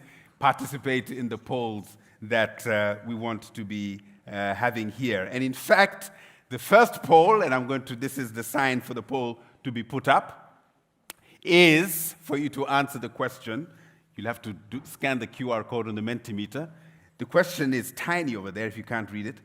How much has power in development shifted over the past 10 years to local leaders and to communities? So how much power do you think has shifted from central government and the big players to local leaders and local communities? Don't think about it too long. I'm sure you know the answer instantly. So let's see. Some progress. All of you are fence sitters, I'm seeing this. Huh? Some progress. A few of you think significant progress. I like that optimism. Many think very little. So this is about shifting power. And I'd like to invite, first of all, Minister Elmore to really share with us your own thoughts about shifting power. How much has it shifted? Do you agree with the audience poll there that there has been some progress? And don't give us a political answer. I mean, welcome. Can I just check that this, because my mic's failed, so I just want to make sure this one's working too, but I can actually hear it, so there we go, I know it's working. Look, before we... First of all, look, thank you for having me. I really do appreciate the opportunity to come and speak at the conference today. And what brings us together is a simple idea that development works best when people have power over the decisions that shape their lives. And as we've heard in previous sessions, for decades, countries and communities have called to lead their own development, yet progress has been slow and uneven. And this conference is a change, a genuine change, a chance to change that. And we know what works. When solutions are shaped locally, they are more effective, more trusted, and more likely to last. And that matters more than ever as development shifts and changes. We're working in a world of rising inequality, declining trust, and shrinking civic space. No single actor can tackle that alone, and the answer lies instead in a genuine partnership built on mutual respect, mutual accountability, mutual interest, and mutual learning. The previous plenary highlighted how partnerships between countries can help them shape their own development paths. But achieving tangible impact on the ground simply isn't possible without strong and vibrant civil society. That's why today I'm pleased on this panel to be able to announce a new programme called Partnering with Civil Society, through which we'll invest almost £40 million over the next 6 years. And alongside this... And alongside this, the UK is committing £21 million over the next 3 years to support LGBT plus organisations and those working with them, especially in the most challenging environments. This is about doing things differently, taking a whole system approach to strengthening the resilience of civic society, and we'll deliver better outcomes for local organisations by inviting the in-networks to actually lead, coordinate and collaborate. And over time, this will reduce reliance on external funding by building stronger, more resilient systems. But simply, this is about shifting power. The partnering programme will build on the UK Civil Society Covenant, launched last year, which will set out a clear principle that civil society is not an add-on, but central to stronger economies, better decisions, and real accountability. And it means changing how we work, making us more flexible with funding, more decisions made locally, and a less top-down delivery, and stronger accountability to the communities of which NGOs serve. But the new partnering programme is just one step. The two plenaries this afternoon and this conference more widely is about moving beyond commitments to delivery. That's why I'm delighted that we've had such a distinguished and diverse panel to explore how locally led action can strengthen systems, build legitimacy, and deliver change at scale. I'm also delighted that the panel will be expertly moderated by Aden as the CEO of Open Government Partnership, something that I'm looking forward to taking over the co-chair of later in the year. And that we're looking forward to working closely with all OGP members, bringing countries, local governments and civil society together to drive openness and accountability. Because ultimately, fundamentally, this comes down to one question: how do we turn the idea of shifting power into real change on the ground? And that is the one challenge to all of us today, and I look forward to working with you all as we tackle it together. Thank you. Thank you very much, Minister Elmore, and that's a lovely surprise that you've kept well hidden. He and I have been talking for a little bit of time, and he's kept a good secret to share with us. It's nice to have a nice announcement. Yes, it is, isn't it? Thank you for that. And it's great to come at a time when, in the past year, many countless civil society organizations have just seen their funding, their support evaporate, and they're really struggling to stay in the game to stay strong in delivering the work that they do. Professor Hope, tell us a little bit about how you're involved in understanding planning in your academic career. What's the role of citizens or civic organizations and leadership in planning that is sustainable and actually meets the expectations of the citizens in the towns and cities in which they live? Thank you so much, and it's quite a great honor to be here, and thank you for having me. From town planning perspective, it's quite simple. You cannot plan without the people themselves. So the moment you want to start planning and you don't include people, then you obviously know that you're you're going to the wrong direction. But what does it really mean to bring people on board? For over decades and decades, we've been talking about bringing people on board, and we have a lot of framework and participation, and very often we still don't find people on board. Why that is the case, and that is the question that we always ask. So if you look at it from town planning perspective, in terms of the Prince development, in terms of the city development, you'll find that we have created cities which are actually exclusive of communities at the ground, and we design cities that people cannot afford because we're not including them into our design. So we're not checking whether they can afford, whether they can, that is the space they want to be. So we have a situation where in most countries, we have informal settlement, if I can bring that on board. And when we do what we call reblocking or redevelopment, we find that we just come up with decisions that we need to develop and remove people, but we don't have that discussion with them. So what tends to happen is that we come up with the principle, and then we take people to those development space, and people, they say, no, we don't want to be, they vote with their feet, and they move back to where they were, because we're not talking to the people, we're not discussing with the people. And this happened a lot into our design, into our planning system. Now, if we then agree that planning does have to have people on the front, why is it they're farthest or furthest from the decision making? Why are they not part of the decision making? And this is a question that we have not answered collectively as a globe, but we've talked about it to say we need to include them, but we have not answered why is it that people they continue to not be at the center. We are meeting today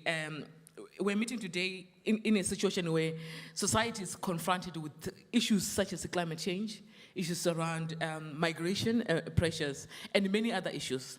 And that continues to be a problem because communities, they know how to solve those problems. And very often we impose solutions to the communities.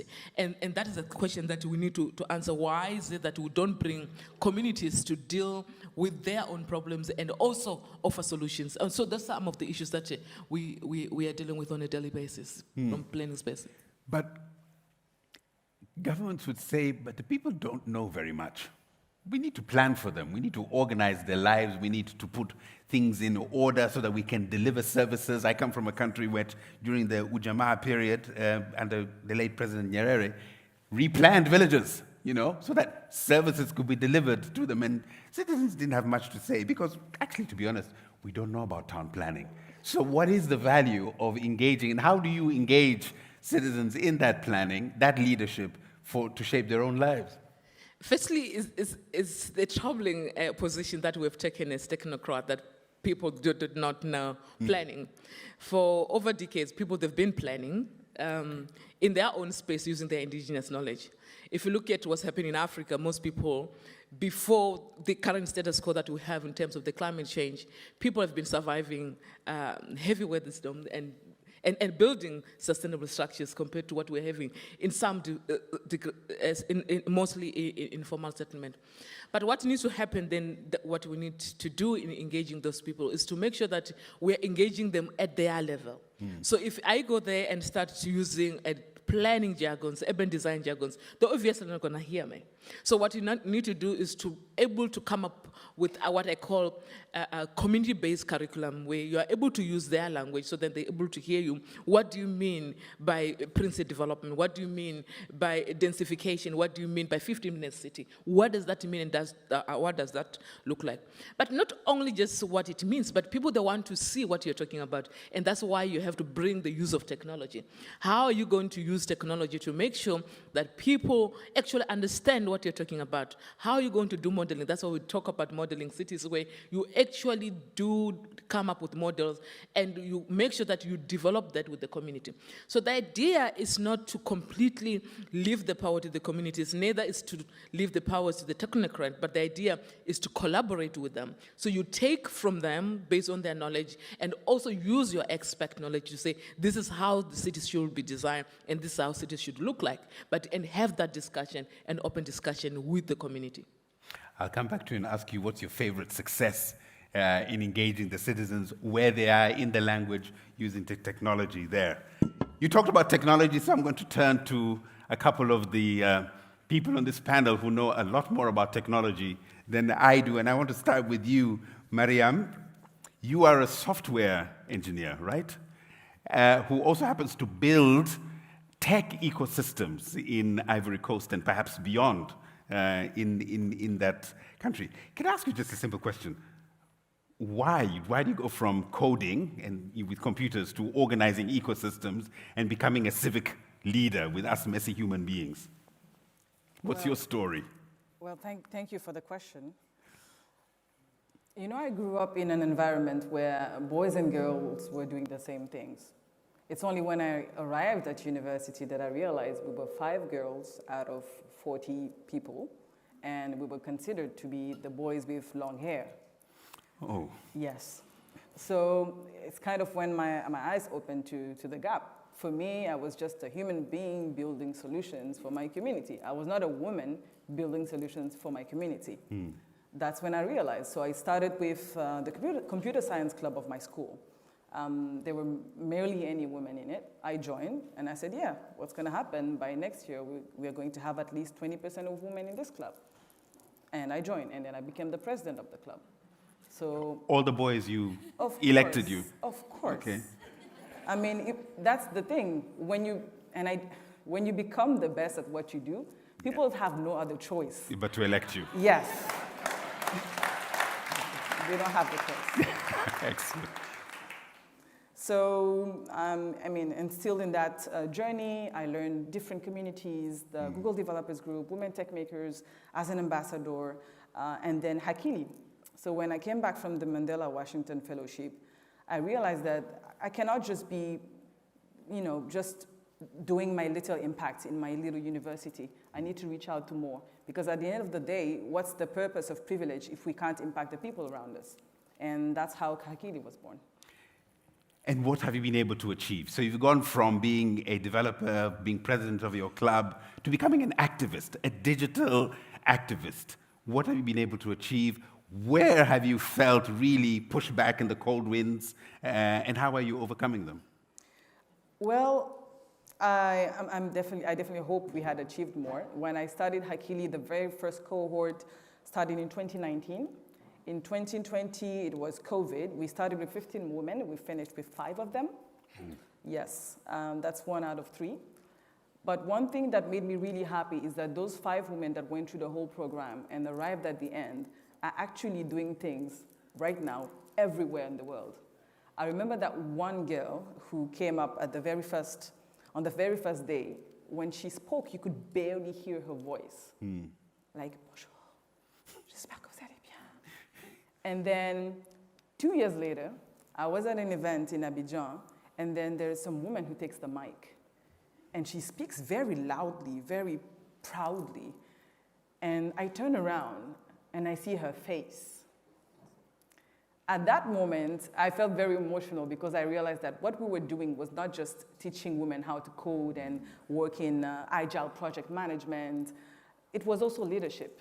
It's also how do you speak out in an environment that is very male-dominated and where people expect you to just be accommodating, and be the one to serve coffee, whereas you've come into the room to rule it. So, yeah. What is the sense of the power of digital activism, say in an African context? You've dedicated your life to building software, building ecosystems, communities, ladies who can speak with loud voices. What's the power of the digital space? Is it powerful, or are we just kidding ourselves in terms of really shifting the power from the ones who have it to the ones who could use it to improve their own lives? I think it is possible. I think it has power. I know of this initiative in Côte d'Ivoire, started by a young woman like myself, who teaches girls how to build drones. These kinds of initiatives only happen when we make the space and when we're intentional and when we fund it, when we create the space where girls have access. So it's infrastructure. It's not about, oh, we need more women somewhere. How do we get to having more women somewhere? It starts from a very young age. It starts from infrastructure, from computer science club where they have access. It starts from telling them that, yes, you know, being an engineer is not a boy's job. It starts from a very early, young age.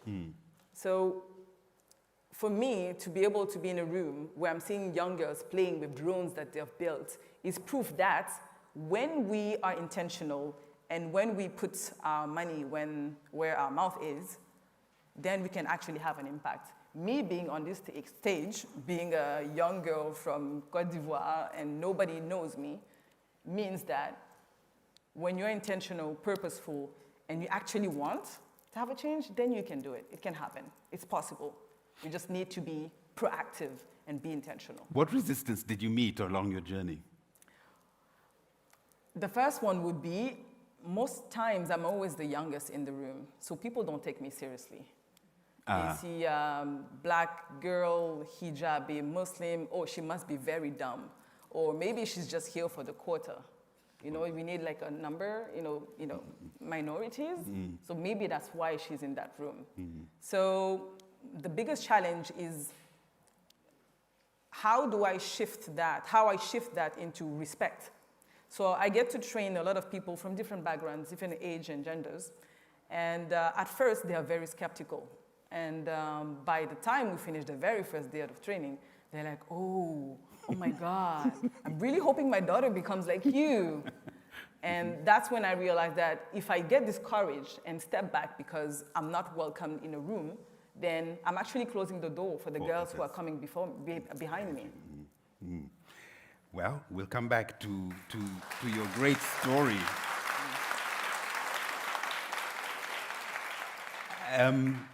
Odanga, before we ask you a question, I'd like the audience to applaud your new fatherhood.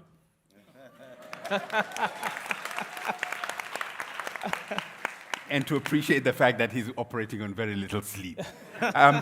So on that basis, Odanga, I want to ask you about your own confidence. Odanga, you are a should I call you an investigative journalist or a data journalist? I think both of them are the same thing, actually. Investigative data journalist. You're an investigative data journalist, yeah. Okay.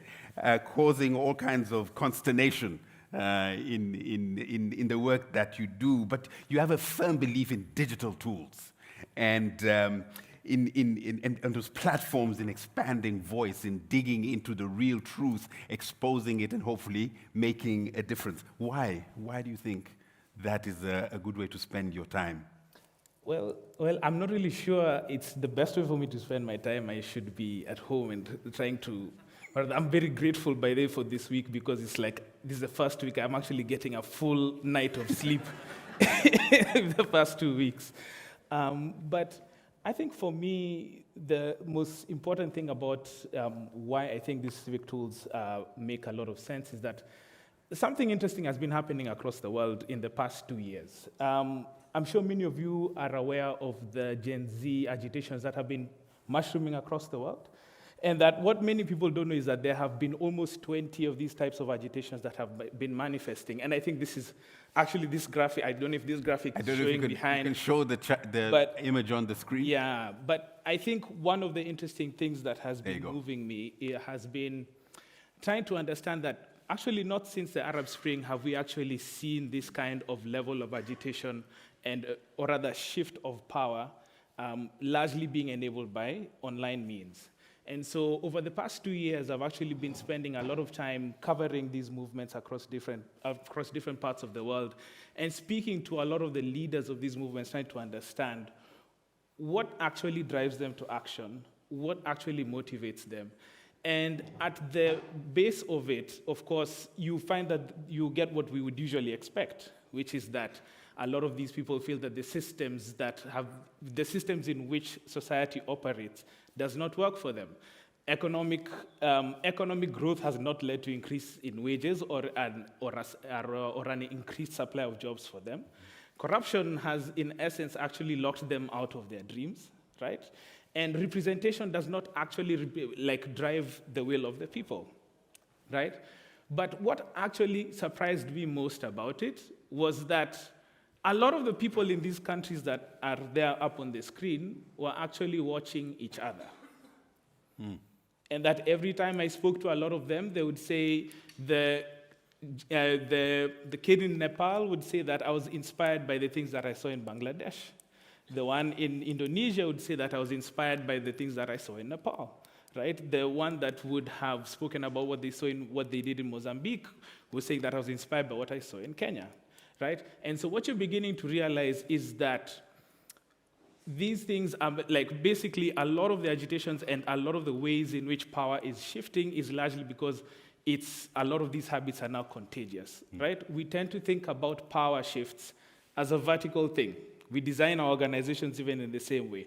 Programs are developed somewhere in the UK and then they're brought down to the rest of the world, right? Programs are developed at a head office somewhere and then brought down to us. But one of the things we're learning is that power shifts are not just vertical, they're horizontal, right? And that a lot of the tools that we are talking about here and that I would like to think about, again, civic tech solutions, again, also social media, right, are fundamentally changing how power shifts in a horizontal manner, right? And fundamentally reshaping how we think about governance and politics. But I think the one important twist that we must keep in mind, however, when it comes to how these tools are enabling a shift in power, is that a lot of these platforms are not neutral, right? The same things that enable these voices to get amplified are also the same things that end up being used to crush a lot of these movements and a lot of how young people organize and agitate for what they want. And so what ends up happening is that, again, this is how you end up with particularly mis and disinformation being used to stifle dissent or to disrupt programming, right? And then secondly, surveillance, right? Enabling the tracking down and stifling of people's rights. And I dare say that I think the third most concerning thing is, of course, the rise of networked authoritarianism, right? Where you see networked authoritarianism. Social media for dictators. I'm actually, this is very interesting because one of the research theses I'm working on is the idea of, are we developing a WhatsApp group of dictators across the world? Right? And so these are the kind of things that we need to actually begin to think about because, again, power is not only shifting horizontally, right? I mean, vertically, power is also shifting horizontally, peer-to-peer, border-to-border, and a lot of the things that we need to think about is how are the things that are happening within our countries contagious? How do you respond to the accusation that all of this is actually creating chaos and instability and chasing investors away and making countries ungovernable, and you are being used by nefarious forces to do this? How do you respond to that? Okay, so the first thing I would want to say is that it's very important to learn from these movements, especially as development practitioners, because one of the interesting things has been to see how a lot of these people are doing, especially in light of a decreasing funding environment, a lot of these people are doing a lot with less, right? These people, you mean the ones who are using civic technology? Yes, exactly. They're also using civic technologies. And the response to, I think, the whole idea that these people are being used to... Oh, hi, welcome. Yeah. That these people are being used to... what was your question again? Yeah, they're being spread disinformation, instability and chaos. No, I'm like, that is... I think those are responses that I think perfectly highlight the failure of imagination that has led to these problems in the first place, right? I think protests are what happens when people have nothing else to talk about, right? I've mentioned several times that, especially in my previous thoughts, that, look, representation is failing, right? It's failing to bring people to the table. So I think we need to really invest in leadership that is willing to listen to people and try as much as possible to find a balance. And so protest is feedback. Protest is feedback. And it's a request for engagement in a more structured way. No, it's actually what happens when there's a complete failure of engagement, right? And so what do? We need imagination in order to bring people back to the table. And that is where the problem always comes in. Our leaders are failing at imagination. Before I come to you, I want to go back to Professor Hope. Because I know in South Africa, what is your reaction? What is your response to this kind of civic engagement, to protest, as feedback? I completely agree that is feedback. That's how people are responding to how we are actually treating or planning for them. In South Africa, we have an organized group of people who live in informal settlement. They call themselves abahlali basemjondolo, which means people who stays in informal settlement. Now, what they do is that if they have to communicate, that's how they communicate. By protest? By protesting. Okay. And if that means burning tires, they will do exactly that. If it means burning structures, they will do exactly that. Now, and this is very common even in other parts of the country, and this Abahlali Basemjondolo I'm talking about is within Durban. And there's been a lot of discussion as to whether these protests are about what they are saying or they are political motivated with different agendas and they're trying to push their own agendas. But the studies indicate that two things are happening there. One is that obviously they are communicating their frustration, and this is the best way they know how. Especially in South Africa, because the way we got our independence, we're striking and very aggressive. That's how we've been communicating. So that's the first part. But part of it is that some people, obviously, they use that for their own political gain in other circles to push their own agendas. So instead of really complaining about water, and then they have intention to not have a particular mayor in the office, then they will use that to send through their message. This is what's coming through the research. But that's how people really communicate. As to whether that is the right way to communicate or not, maybe we can have a discussion around that, because people, they choose how they want to communicate based on how they're being treated, right? And very often, when they make those choices, they do see some answers. So maybe that's how they're supposed to be communicating. So perhaps if we want to deal with that, the discussion should be how do we then monitor that? Because some of those protests, they become very volatile and very dangerous to people's lives, even to the infrastructure. And the question is, if you're complaining about poor service delivery and you go and ban the very same school that is supposed to be servicing you, then it's a question. But the discussion there is that, and this is very interesting, that the schools that you're having is not what we've requested for. Maybe we want water. So it's a question of priorities. And so very often they go and ban infrastructure. Very often they go and destroy whatever the infrastructure because of tourism. One is because maybe that's not what they've requested at that particular point in time. And then two is because they were not involved. So if you just decide that today you're going to have an infrastructure of some sort and you're going to build, and community, they are not aware of what you are doing, the chances are they don't feel attached to that particular development, and it becomes the target. So I think there's a large discussion we need to have on how best to manage that going forward. Yeah. Maybe I should turn to you, Mariam. What does it look like to be invited? What are your recommendations of how digital, for example, civic leaders can be invited into the space and feel, not tokenistic, but engaged in the process of making change? How can the power shift in a structured manner instead of, I think what I would say, being grabbed legitimately by people in their protests? What does that look like for you? Well, thank you for your questions. My recommendations are very simple, and there are a number of three. For me, the very first recommendation is that we need to build civic infrastructure, not just civic content. Dedicate funding to Global South-led digital platform so that civic voices do not depend on infrastructure that is controlled elsewhere.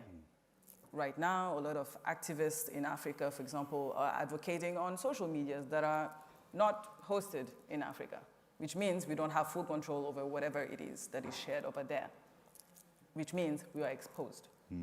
My second recommendation would be to make digital literacy as a rights issue, not just a skill issue. Require gender disaggregated digital access data as a condition of any technology investment or partnership. And the last one would be protect the messengers. Establish a rapid response legal or some kind of technical support mechanism co-governed by civil leaders to defend digital civil actors under attacks, because at the end of the day, we are citizens and only advocating for, if I can say so, the biggest part of the population right now in the world, the youth. So, yeah. Those will be my 3 recommendations. Thank you. Odanga, do you agree? Yes, I think absolutely. Just as she said, the aspect of the fact that a lot of the infrastructure that we use, especially when it comes to the advent of digital tools, are not necessarily built by us, and also means they're not built for us, right? And so there are very many cases whereby you will find that people who are trying to deliver certain messages to the population end up getting censored, right? Now, whereas most people might want to see that as platform action, I want to add a separate layer to it, and I want people to start seeing it as also foreign policy. Yeah? Because when an American company goes ahead and silences an African activist on an American platform, what do you call that? Right? Where are they supposed to respond, and how are they supposed to think about it? So I think it's very important for us to consider sovereignty, especially in terms of how we want to think about this whole shift in power. Right? Because until we truly have the leverage around a lot of these spaces that we work on, can we actually say that the power is actually shifting? If I was to vote in your Mentimeter over there, I'd probably put myself on the a bit more skeptical side. Yeah. So you're going to have to build our systems. At least the 2 of you will do that, right? I hope so. An African Facebook. Definitely. All right.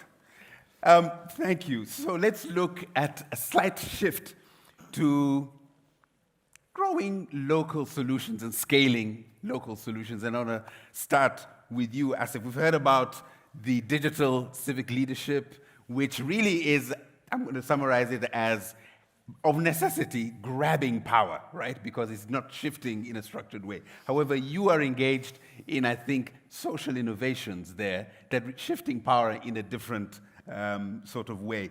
Tell us a little bit about BRAC. And how you think you're playing that role, or BRAC is playing the role of shifting power to especially local solutions, local players, local communities that then help them determine their own priorities. Thank you. I have lots of things to say on the previous debate as well. Because we'll come back. Yeah. But because that was fascinating. But essentially, I think those 2, I would say that the one that on the digital side and one that social innovation side, that's getting more and more blurred and then I'll tell you why. But let me start with talking a little bit about BRAC. I mean, BRAC was an organization that was founded in Bangladesh after Bangladesh's liberation war as a relief organization to support the refugees who was returned from India back to Bangladesh. But the founder of BRAC used to live in London and then is a British Bangladeshi who returned back to Bangladesh to build back the country with that idea that he will do some relief work and go back. But then, he realized that after getting into this work, that people very quickly move into livelihood issues, and many of the issues related to poverty are interconnected. So people are poor because they are powerless. People are poor because they don't have access to financial services. They don't have access to education. They don't have access to healthcare. And many governments around the world cannot provide those facilities. So as a citizen, he thought that I can try to create some change so that I can build tools that we can give to them so that they themselves can change their lives by using those tools. So BRAC, from that one village relief organization, have now become, I would say, the largest organization from the global south to have grown beyond Bangladesh and now working in many countries in Africa and Asia, with that idea that when solutions are built with the community, not for the community, and the solutions are pragmatic, simple, and scalable, then real change happens. And real change is brought by the people themselves, not by any organizations or anything else. So so it's, as I was saying, so it has now, in Bangladesh, for example, program like microfinance, which disburses $7 billion. We have some of the largest social enterprises. How much, sorry? $7 billion. With a B? B, yeah.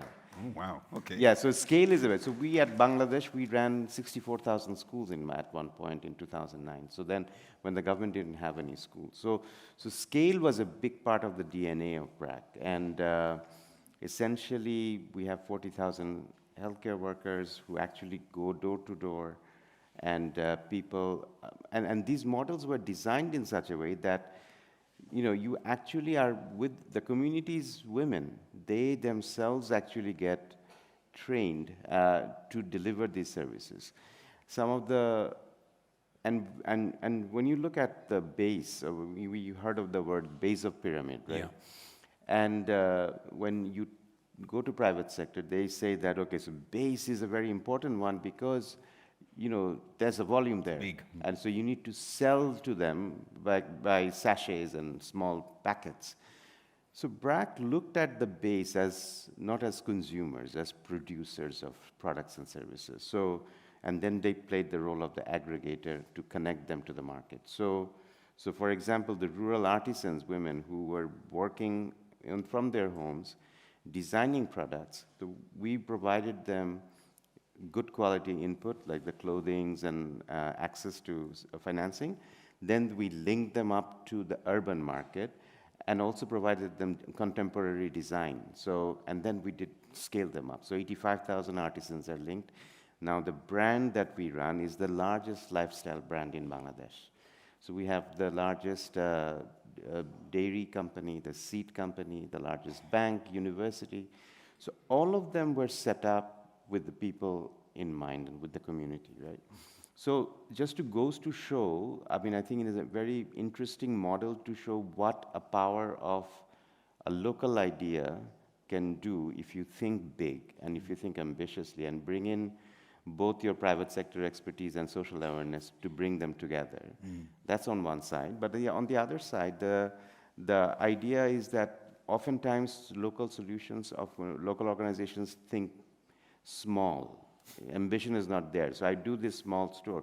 But I think, I think we get a lot of people from outside who come and then go back to their country and they say that we cannot even imagine that this is possible by a local organization. And it is possible. So they go back and do big things. So I think a lot of constraints is in our mind.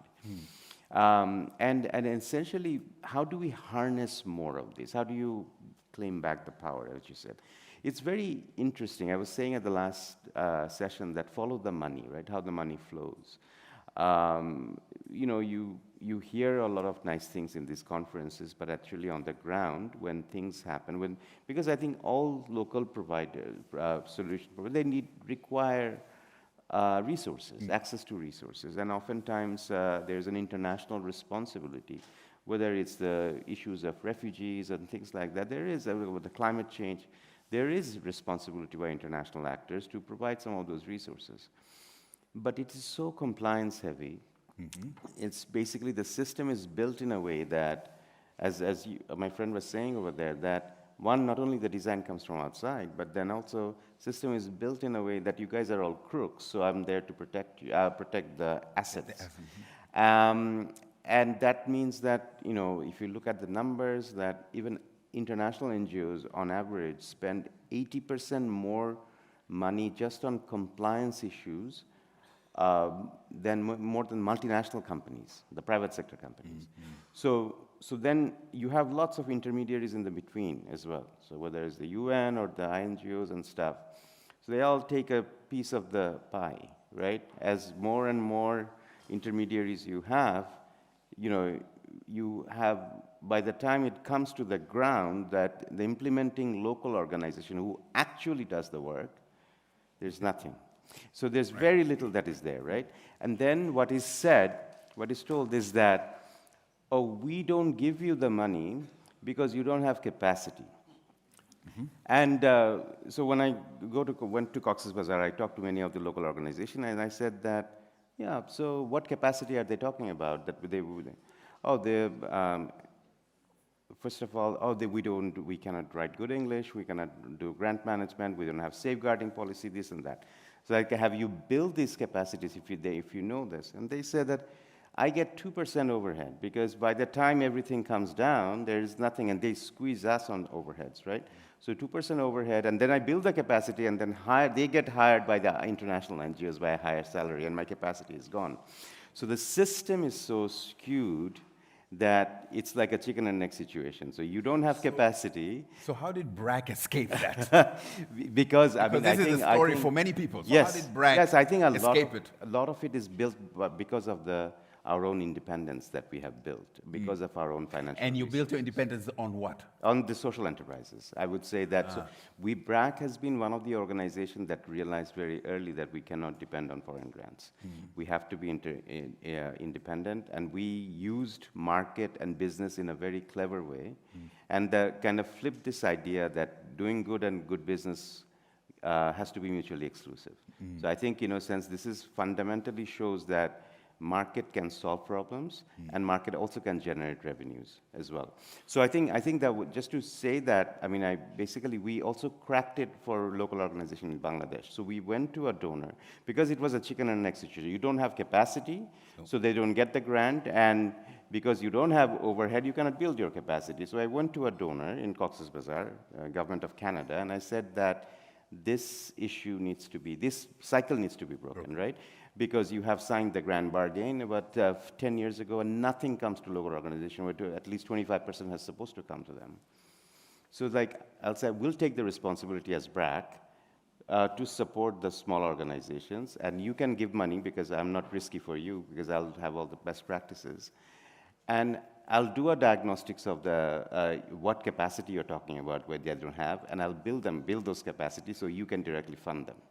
So we created this pooled fund for localization, what we call them, and worked with 27 local organizations over the last 4 years. And 21 of them now directly get funding from the donors. So it can be broken. There is the models, it's possible. The willingness needs to be there. And they also trusted you because you had demonstrated your capacity. Yes. Right? Yes. So I played their game, essentially. Yeah, because of exactly that, also there is that risk element that they think that this is too risky for them to fund small organizations. BRAC is big, so you can fund them. But then they cannot go back and say that they don't have capacity, because I did the diagnosis, I've built those capacity. So that argument can be broken. So I think that sort of breaking the cycle is also needed, so that it doesn't just become like beautiful conversations on these conferences, and you go back and do the same old thing when you go back to the field. Yeah. It's incredible how you've been able to turn an individual's ambition on refugees and relief into, I think, the audacious or the really ambitious goal of delivering services and livelihoods to millions of people. And that's a scaling up of 10x, 20x, 100x that many civil society organizations, many civic leaders would dream of achieving. So we need to come to BRAC University and learn how to do it, right? We do have a university. We'll do that. I'm going to come to a poll just now, but let me speak to Monsieur Mamadou here from Senegal. You're in government, right? So this might be a slightly unfamiliar place to sit with civic leaders here, but you're in government. You are responsible in a ministry whose name I like, Ministry of Microfinance and Social and Solidarity Economy. So I would very much like to hear your story, El Senegal story. Why does Senegal recognize the social and solidarity economy as part of development, and how do you involve ordinary citizens in this process? Thank you. First of all, I want to thank Schwab Foundation, who nominated me as one of the Public Social Innovator 2026. Oh. And this Congratulations. permits to British government and all its partners who invited me here as a public innovator. What we can say is that local solutions often remain limited due to a lack of influence and their small geographic reach. And systemic transformation occurs when we move from an individualized approach to a profound transformation of how the system functions. We agree that social enterprises in Africa create jobs, generate income, and reach a large number of disadvantaged communities. In fact, the Schwab Foundation and its partners produced a report entitled The State of Social Enterprise, Unlocking Inclusive Growth, Jobs and Development in Africa. This study reveals that in Africa, 2.18 million social enterprises generated 12 million jobs annually and produced $96 billion in annual revenue, representing 3.2% of Africa's GDP. This is indicative of what the systematization of the social and solidarity economy in Africa will achieve. For this Senegalese government, this systematization of the social and solidarity economy in Senegal took place in 3 stages. 1, raising awareness among academic and state actors. 2, establishing the ministry in 2017. 3, establishing the political and legal framework between 2020 and 2021. But most important is operationalizing the ECC between 20 and 24 and 20 and 26. Thus, the new government under Ministry Dr. Alioune Dione structured the SAC from beginning to end to make it operational at national level. This was achieved first by promoting solidarity, productive cooperatives, enterprising and responsible associations that are easy to create and can undertake projects collectively. Next, through the financing of activities via the Pact for Universal Financial Inclusion with microfinance institutions within the framework of a new approach named the Targeted Financing Strategy. In this, the state provide guarantees, the state provides subsidies interest rate, the state provides co-finance, but MFIs provide the financing. And finally, through support for market access, the state support for the creation of social and solidarity economy shop to provide sustainable access to the national market and enhance the value of local resources. With this systematization, Senegal completes the value chain to transform the social and solidarity economy into a national solution for local development. I will conclude by outlining an ambition and calling for action. Senegal's ambition is for social and solidarity economy to generate 20% of GDP and create 500,000 jobs by 2029. My call to action is to reform the development financing. We had a lot of solutions here.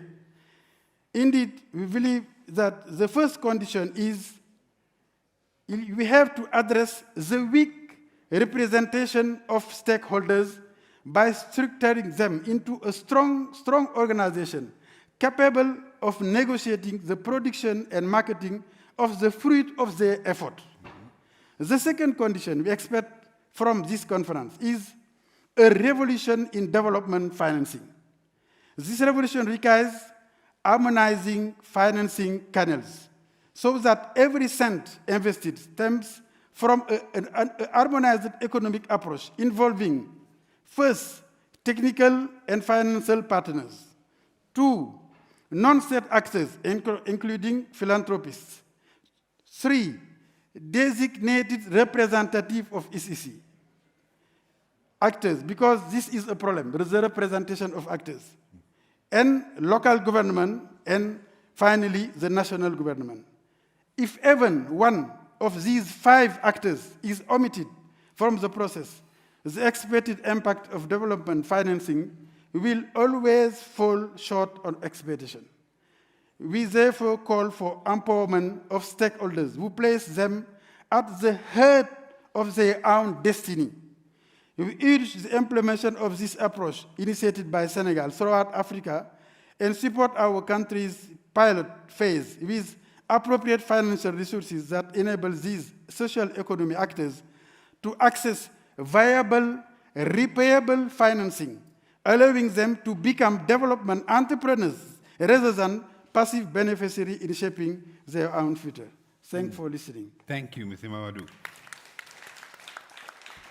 A key message I heard from you is that the state needs to play an important role. Is that correct? Yes. In coordinating and consolidating civic actors, communities, in order for them to access development finance and therefore generate their own trajectory. Exactly. So the state is an important player. Yes. Can I enter into a debate here with Asif? Because I think, Asif, I didn't hear the word state from you at all, you know? Yes. So what is your view on what Mamadou has just said? How important is the state? I think state is very important. Ultimately, the state has to take the responsibility of the state. By getting out of the way? But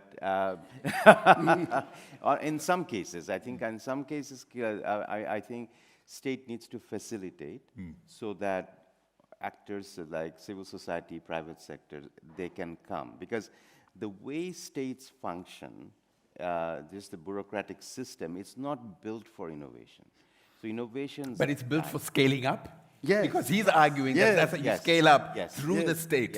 Yes. I mean, I don't think there... I mean, yeah, absolutely. I mean, with the 64,000 schools that we were running, we still catered to 6% of the education, children. So 94% still went to state schools. So ultimately, the best solutions are when you get proven, capable model, whether in social innovation, and then over time be able to sell it to the government that this is a good model, look at that cost and look at the effectiveness, now you scale it. And I think this is what we are trying to do with our graduation, ultra-poor graduation model, that the scaling pathway does not have to be just with the NGOs. Yep. We are now scaling with the government, so the largest scale-up of this model, the graduation model, is now happening in India. They just allocated $350 million to scale that up in 11 states in India. So I think it started as a small model in Bangladesh, but now it's getting replicated in 46 countries, and in many places it's led by government. So I think so I think that's the best way to do it, that where government facilitate, but they're also open to take innovations from outside, because their system is not built for that. Mamadou, you are in government. Are you willing to take innovations from outside, from young people in your operations? How comfortable are you to listen? We are very, very comfortable for that, because we know that they will take you up on it. What we are doing, we are not direct actors. We are only promoters. A state is not a direct actor. He is a promoter. And if you haven't social innovation, we can't promote nothing. But if the fund and the social or the technical and financing partners goes directly to the community to work with the NGOs, etc., and the civil society. What happened that this cannot be involved in the national policy, and it will be difficult to make him viable along a long term. And someone why we are doing so, you can't involve all the concern of the central state and the local government, because the central state have a role, but also the local government have a role. If you shift them, at the end of the day, the solution will disappear after implementation, because the civil society is not so strong to support in long term. She can innovate, she can make immediate action, but to make them in a large scale, to make them in the long term, they are not capable to do it. That's why we have a lot of good things, but they vanished up after. That is the problem. That's why the state is important, civil society is important, and also the local government and the national. But the main important is the stakeholders in the base. They are not well organized, and the problem are advocated by others. One time by the state, another time by NGOs, etc. But what do they think? What is really what they want? This is the principle, because this makes the effort in the long term. I think what I'm hearing from both of you, the agreement is that we go from shifting power to sharing power, right? Exactly. That's what we're doing at OGP, I think. Exactly. Because really, a design principle of the Open Government Partnership, if I'm going to plug it a little bit, is a mutual respect, a mutual power between civil society and government over many iterations of forming action plans and reforming government and having lots of tough arguments, but agreeing on what actually needs to happen. So it is a bit of a sharing power rather than necessarily shifting power. I hope the conference organizers won't fire me for changing the slogan a little bit mid-conference here. Before we go to the next conversation, you know, I've been remiss. There are polls. You people need to use your phones. So can I ask our wonderful production team to put up a poll that will have you tell us what you think about the civic engagement. So the question is forward-looking. It's the second poll. By 2035, online social movements, represented here by Odanga and Mariam, will have more impact than formal accountability institutions, represented by Minister Elmo, for example. So that's the second poll. Let's see. Oh, look at that. Likely. Ooh. Are you winning? Yes, we are.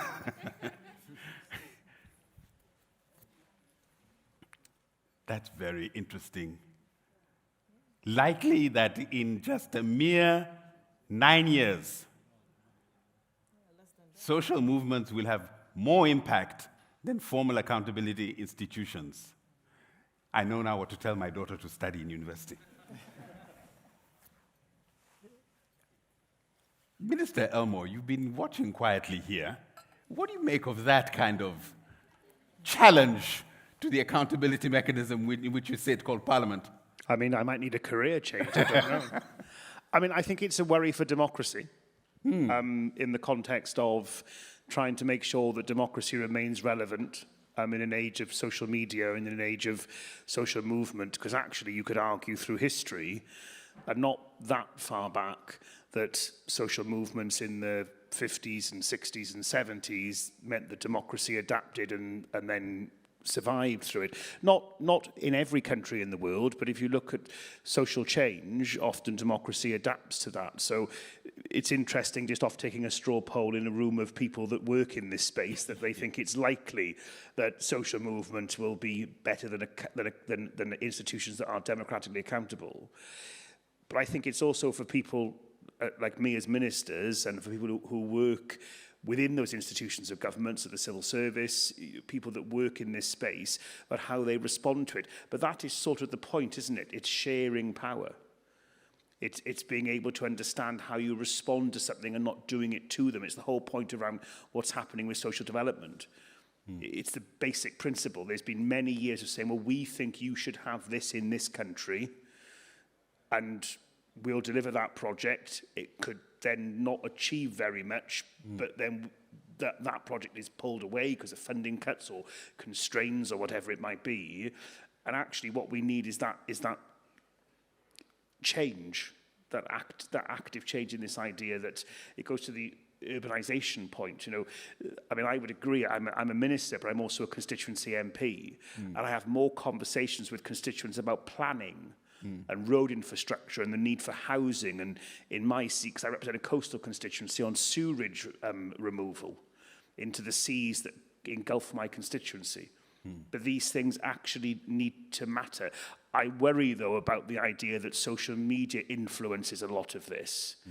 And then we also ignore certainly in the UK population, a significant chunk of people that don't use any social media at all. And they're often lost in this space. Not just a connectivity argument, people who just don't want to engage in it. And that debate now that we're having in the UK around social media access, the Online Safety Act, where we've done huge amounts of space, the last government and this government, around protection, we need to be able to keep the fact that people are able to express themselves and challenge the status quo, bless you, but not just accepting sometimes information at blind value, because what we're seeing is, in the growth of fake news and the growth of AI, it's for governments to respond to that constructively, but also to take our responsibility seriously to make sure people have protections in law and to challenge those organisations, institutions that maybe don't want government, they see it as government interference, when actually it's about trying to protect citizens. I think the point you make about constructive engagement by government of phenomena such as this is one of the conundrums and challenges, I think, of our time. It is necessary, but how one actually does it in a constructive way is a question for us to consider. Let me turn to the third pair. You've been listening so patiently at this. And Nema, welcome. We know you were busy before you were able to join us at this moment here. So I want to talk about inclusiveness, right? And the future of inclusive development and how one does it, and especially the role of civic leaders to get more voices, more inclusion, so that we heard today that young lady Yolanda tell us we don't want just to be brought into the room for the photo op, right? So beyond the photo op, we want to talk about inclusion. Maybe I'll start with you, Sonali. I mean, a question, how is it you find yourself here, for example? What's your story, and what is your motivation for doing the work that you're doing at Yield Hub itself? Thank you, Aden. Also claps to Yolanda because she was such a powerhouse, and there you go, you know, that's a testament to who we are as young leaders. I actually want to start with the brief of this session, which was repeated earlier, that locally rooted civic leaders are usually the first responders in times of crisis. I want to push that further. As a young civic leader, we're not just the first responders, sometimes we're the only responders. And that's the reality that we live in many places. And the development systems, they've built an extraordinary apparatus to praise that, to clap for us when we're winning, but very little to resource that when times are tough. And so if I could anchor that in my lived experience, how did I, a young person from somewhere in Sri Lanka, come and stand in front of you today, sit in front of you today, to be a young civic leader? How did that happen? What was the blueprint? One, someone in this room thought it was a good investment, an investment worthwhile to make, investing in young leaders and their access to higher education. I'm a recipient of the Chevening Scholarship by FCDO. It was an investment, someone in this room thought it was an investment worth making, that young people have access to sexual reproductive health and rights in their life course. So I was able to fulfill my education pathways. those were investments. Somebody somewhere here thought this is an investment worth making, and I'm a recipient of that. And that's how I'm here today as a young leader. So as a young civic leader, while I appreciate and withhold with a lot of gratitude, thank you. Yes, thank you. It's not been easy, but it's been worth it.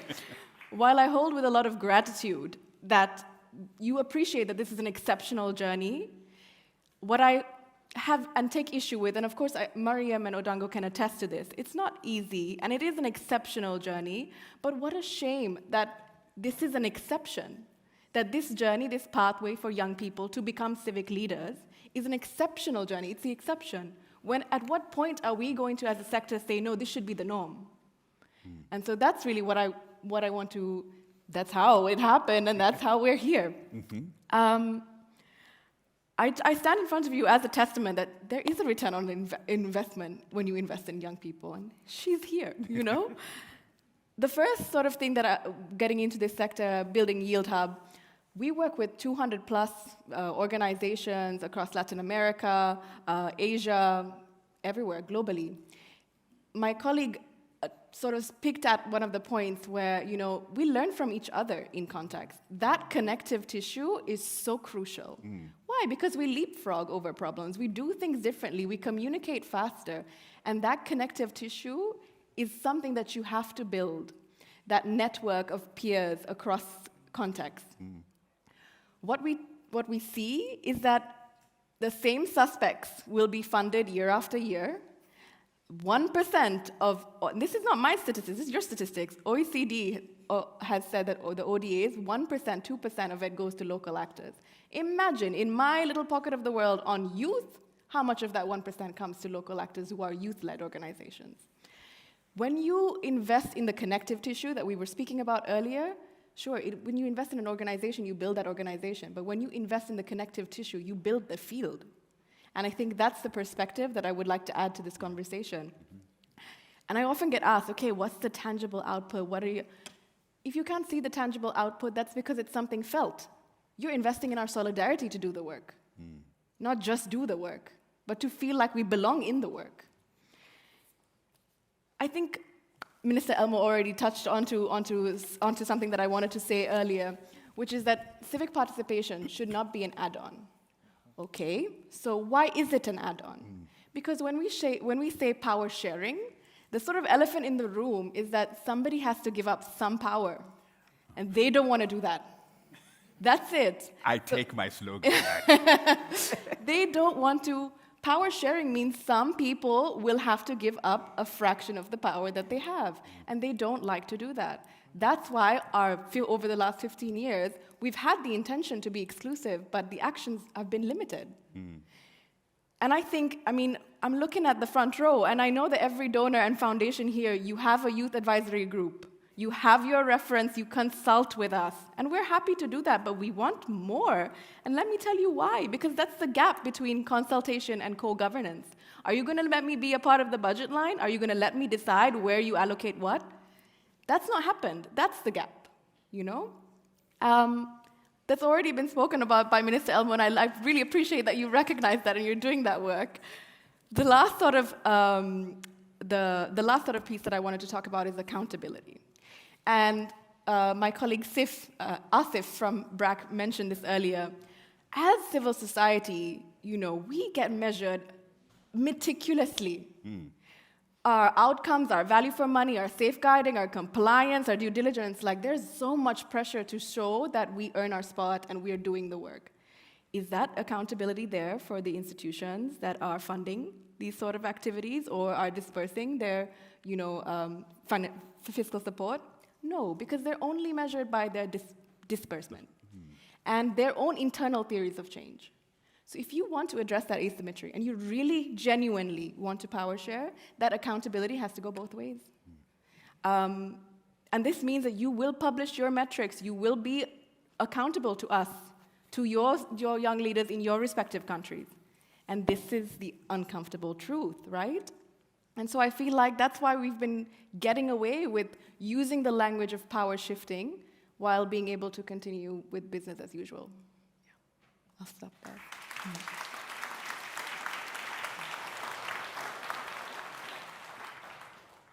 what would you do differently? I just told you my 3 recommendations, Aiden. What would I do differently? I think we have to get really real about where we're going wrong, you know? And I think we're not, as a sector, when we succeed or when young leaders succeed, there's just a flash of a moment, you know, where you were sort of applauded for what you've done is well, but then the moment there's a crisis, whether it was COVID or economic crisis or whatever the kinds of different polycrises that happen, we get forgotten. We're the last thing to be thought of. Or what happens to these young people? What happened to young women and girls in those emergencies? Working in emergencies, we're the first to experience the problem. But we get forgotten when there's another thing that takes your attention away. So I feel like keep your finger on the pulse throughout everything. Keep in your mind that young people are the future. They're doing the work right now. They've been born into the polycrisis. It's new to you. We've been here, you know? This is all we know. Yeah. And my other question is then, you have no idea how right you are. When my children had to go to school during COVID on those screens, it was painful to watch. But what is your advice to young people? Those who are following in your footsteps, who are looking at Sonali and saying, wow, she's achieving things, but I could never do that. It's too tiring, it's too complicated. What is your advice to them to become civic leaders in their own spaces? I think 2 things that have changed my trajectory is I trust my voice, and I know that my experience is enough. The fact that I want to become an expert and get higher education, like my sister Mariam here, that's because I want legitimacy on my voice, and I don't want anyone to be able to question what gives her the authority to speak. But your first point is your voice is enough. Enough. For me, it's enough. It gives me my That's one of the things. And I think a realization, there's young leaders I've engaged with as well.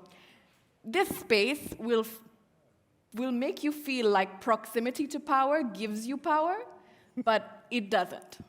It's not proximity to power. It doesn't matter how many people you take photos with or who you're with right next to. Unless they're willing and you use your voice and be bold and ask them, how are you going to power share with me? Are you going to be accountable to me? How would you do that? Can we follow up? If not, this is a great photo op, as Yolanda said, but it means nothing. It yields nothing. Very tough messages. You know, for young people. I'm a tough girl, you know. But very, very correct. I tell you, the illusion of power when you're close to it is intoxicating, you know. And then you leave the room and you think, who are you again? Never mind. Nema, you've been in power. You were a member of parliament in Tanzania, representing civil society and the NGO world, right? So that sector of the country could help shape and make laws, right? What drove you to do that? And what do you think you were able to achieve in your time at including these voices of civil society in the Parliament of Tanzania? Thank you very much. First of all, I want to sincerely thank the organizers for this important event, for also considering me and putting me on this discussion. Earlier on, I was late to join, not because I was on photo op. I was actually co-chairing the UN Scaling Up Nutrition Movement, EXCOM, where we were discussing the grave challenge of nutrition budget shrinkage, which actually fits in very well with this discussion. Now, going back to the point, let me just begin by sharing my own experience. Prior to being a member of parliament, I was in civil society space. I founded an organization called Agri Thamani. It's a grassroots organization focused towards ending malnutrition. And I remember at the time, this was back in 2016, 2017, a lot of the advocacy we were doing, on the ground we came to realize that you need the politicians to understand the importance of nutrition. But when I looked at election manifestos of political parties, nutrition was not there. Now, despite the fact that I, at the time, held a leadership position in the ruling party's women's wing, because of civil society and the fact that the civil society creates a neutral platform I was able, through Agri-Samani, to work with 3 political parties, including our most rival political parties in Tanzania, and on one agenda, getting nutrition to be prioritized in the election manifestos. That was only possible because of the environment that the civil society brings. And 2020, if you look at the 2020-2025 election manifestos of 3 political parties in Tanzania, nutrition was prioritized. So that proves that it is possible. Another very quick example is, again, advocating nutrition on the ground. We came to realize that whenever you approach the agricultural sector officers, they have nothing to do with nutrition because they are focused on productivity. Because as far as their mandate, nutrition aspects are not there. They're all about productivity, selling, commercial viability, etc. So as a civil society organization, we looked for the solution. We realized that the Ministry of Agriculture in Tanzania needs to have a nutrition-sensitive action plan. But then we realized if we go to the ministry with that proposal, they probably don't have the budget. So as a grassroots civil society organization, we searched to find out which organization can give us that funding or give the ministry the funding. So we approached FAO in Tanzania, that there is this gap. Would you guys agree to help the ministry to do this? They said yes, but the ministry has to request us. So as soon as we got that, then we went to the ministry. And at the time, I met Deputy Minister Hussein Bashe, who was the Deputy Minister of the Ministry of Agriculture, and told him, you know, this needs to be done. This is why it's important. And don't worry about the budget or technical support. FAO will do it. You need to ask for it. That's the co-creation. And why am I sharing these examples? Because oftentimes, even when donor governments go into a country to come up with solutions, they don't tend to consult also people in the grassroots or civil society organizations also from the rural areas. You find that it's just those in the cities or the big ones or those closer to the system. And you miss some of this innovation. Now, fast forward, I told myself, you know what? Seems people in parliament have a lot of power, and that's where you can change policy. So I'm going to try and vie. But I looked at all the seats that were available, and I felt that I fit more to represent the civil society, and especially at the time when in most developing countries, when you look at the sectors, it's usually the private sector that has more prominence, not the civil society sector, but it's a civil society sector that supports government into that last mile delivery, especially in social services. Services which private sector don't get into because don't make business sense to them. So I got into parliament, and I can say in my term in parliament, I was issue-driven, impact-driven, because of my civic background. And, you know, in a nutshell, I think just as a member of parliament, I was able to secure funding that went directly to the government to the tune of more than 290 billion Tanzanian shillings. But that was... $100 million. Over $100 million. Over $100 million in my 5-year tenure. But that is because when you have the civic background, you can understand the issue, and you can learn how to package the issue, and you can advocate for the issue.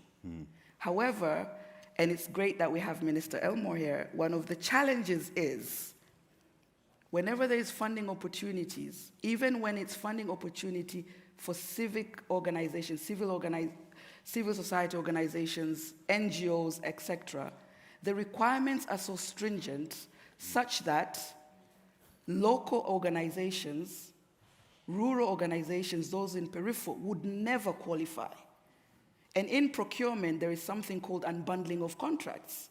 We see it, it's done in the private sector, that if you realize that your local business sector cannot manage a big contract, you unbundle it. Why can't the same be done for funding? And if we are talking about, now we're talking about global partnership conference and, you know, and kind of redesigning how the UK government and other donor countries should approach donor aid, development aid. I think it's important that redesigning should also look at the systemic issues that block organizations that are doing very well, and you find that it's the same organizations over and over again getting the funding, and others are not. So I think that's a critical issue to look at. And then very quickly, when we're talking about, if we're talking about, being honest about this issue of power sharing, we need to recognize that institutions still struggle with one thing. And this one thing that institutions are still struggling with, it's sharing real power. Not just power, but here I'm talking about real power. And real power, it's over priorities, it's over resources, it's over decision making, and like others have said, it's over accountability. So it's very important that when we're talking about power sharing, we look at all of these facets and not just those that feel comfortable to us. And as my colleague here just said, young people obviously don't want to inherit decisions. They want to be part of those decisions. They want to co-create, and I think this is the fundamental foundation of even this conference, to see how can we co-create that future development. And to me, I think, as the discussion continues, one thing that I would like to emphasize is that I believe the UK, and Minister Elmo, here you need to pay close attention because I'm about to task you. I believe the UK has a great opportunity in not only increasing support for civil society, but also to rethink accessibility of funding. Also to look at how in many countries, through your funding, can you ensure there's that co-creation? How can you also ensure there's accountability of civil society organizations or international organizations that are from the UK operating in those countries?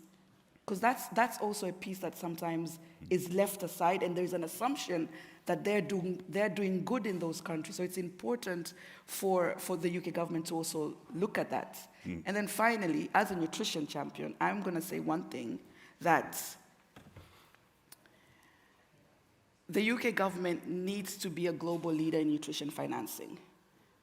I think it's imperative that the UK government continues to support nutrition investment, continue to support organizations like United Against Malnutrition and Hunger, of which I'm an expert advisor on, because everything that we're talking about today and that we'll talk about tomorrow, if the future generation is not healthy, is malnourished, if our governments that are already facing shrinkage aid are still spending a lot of money on dealing with issues that could have been avoided if we were not malnourished, this global partnership isn't going to work. How is it going to work? But most importantly, I think the UK government can take a leadership role in supporting developing nations like from the African continent on seeing how do we renegotiate the debt crisis that we have. A lot of our governments are spending enormous amount of money servicing debts. Could there be renegotiations? Could there be a way that we can freeze the interest rates and countries pay principal and that interest rate goes to finance other key developments? Could there be discussions of debt swaps for nutrition, debt swaps for school meals and things like that? And I feel that the fact that the UK government, you want to co-create, I think you have brought it upon yourself to take on this grave responsibility of making sure that we truly transform development aid in this current terrain of the global shifts. Thank you so much. Minister Elmo, you received the message. She did put nutrition on the manifesto of 3 political parties in Tanzania. I mean, come on. So that request, she might be able to change global nutrition policy and financing. Yes. Emma, have great ambition. Wow, what a conversation. I've learned so much from all of you, and thank you so much for challenging us, demonstrating that protest is a form of feedback in the digital space, and demanding that we create our own platforms in the African continent and maybe other places. demonstrating that innovation can be scaled up with government. I think maybe I'm just stating the obvious, but sometimes the obvious ain't so obvious, right? You can test that. We're going to go to Senegal in a few years. You're going to Senegal in a few years. Check back. He has an 5 experiment years. in the thing. And also, of course, the importance of voice, of self-confidence, but also of investing in young people. Because the return on investment, my friends, is priceless. You cannot calculate what the end of that investment will be. Before you go, and all of you take your phones out, there's one final poll. Homework for you. And the question that I hope they'll put up, it's poll number 5, says, this time you can't just pick a number. The one thing I will do to shift power to local leaders and communities, they're right here in front of you. The one thing you will do to shift power to us over here is, and put your word, so that we can see what this room has concluded from this amazing conversation. And once you put your phone down and given us your word, I would like you to join me in thanking these amazing panel of Nema Sonali, Odanga, new dad, Miriam, Monsieur Mamadou, Asif, Professor Hope, and of course, Minister Chris Elmore.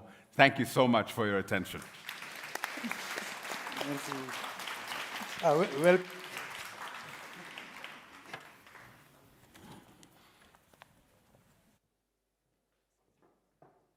Thank you. Thank you very much to all our panelists.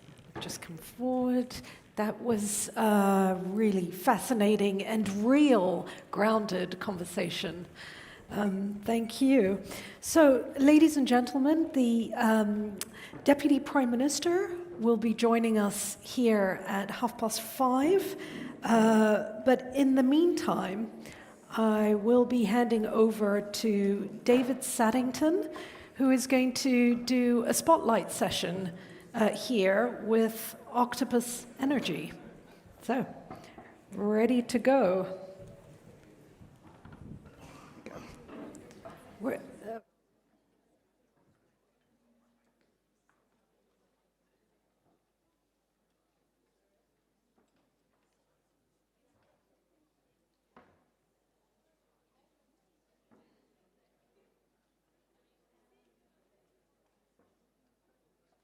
Brilliant. Thank you so much for that. So we're, I guess, the warm-up act for the Deputy Prime Minister, which is a fantastic way to end day one of the Global Partnerships Conference. I'm David Saddington, the UK Director at Global Citizen, and I've been moderating the breakout room B for today. So you might have seen us having some great conversations around those areas of the compact, of finance, of tech. We're getting applause from the front row already, which is fantastic. Of finance, tech, and of course, partnerships, those three critical areas of the compact. And what I particularly loved in the conversations that certainly I've been part of today is actually how tangible some of these conversations and examples have been. And our next speaker certainly will be absolutely fantastic. I've known her a little while, and she's been fantastic at bringing some of these examples to life. Zoisa North Bond is a CEO of Octopus Energy Generation.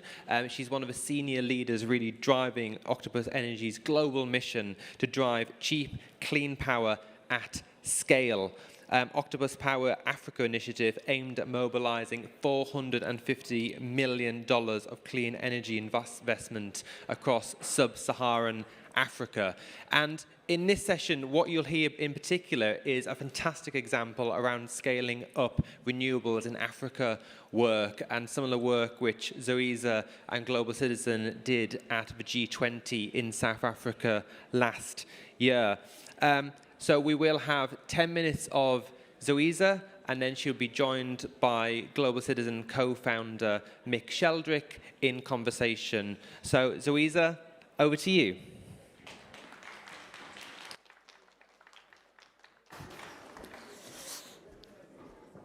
Good afternoon. I'm absolutely delighted to join you on the plenary stage. I've just been upgraded. To quickly introduce Octopus Energy, we are one of the largest energy companies in the UK and Europe. We specialise in bringing affordable energy for all that happens to be green, and we'll talk a bit more about that in a bit. We do everything from energy generation at one end, where we have around $10 billion worth of wind, solar across 22 countries, to working with customers around electrification products. To briefly introduce me, I'm particularly delighted to be on this stage today ahead of the Deputy Prime Minister. We both share a couple of things, and one of those is Guyanese heritage, where we are both descended from Windrush Guyanese, and we proudly represent the African diaspora as well. So absolutely delighted that two Guyanese get to end the day on a conference like this. What I would like to do is spotlight a particular island in Sierra Leone. Now, I think what I'm going to say is probably very familiar. I don't think I'm going to be telling an audience here anything new. This town in Sierra Leone is called Bonth, and it's located on Sherbro Island. To bring kind of a perspective of where that is in the world, it's about as far as New York is from London. The main city of Sierra Leone, Freetown, if people know that, it's about 75 miles south, which is about a 6-hour car ride, and it's then about 2 hours by boat. What's interesting about this community is it's thriving. Fishing is the economic backbone. There are around 14,000 people that live in this village. However, Sierra Leone has electrification rates of about 28%, energy access rates. The island is just 5%. The source of its energy actually arrives intermittently by canoe and is diesel. This is a familiar picture across Africa, and I think is a window to something bigger. Currently, Africa accounts for around 85% of an electrified people, that figure globally across the world. This is something that is seen everywhere. And what we have to remember is that energy is productivity, it drives economies, and it's truly transformative. We can see that African economies suffer from not having access to energy, but also suffering from blackouts. If we look just over the last year, up to 6% of GDP was lost across African economies because of energy shortages. In Nigeria, for example, I think energy blackouts accounted for around a 25 billion loss. It's a really serious issue.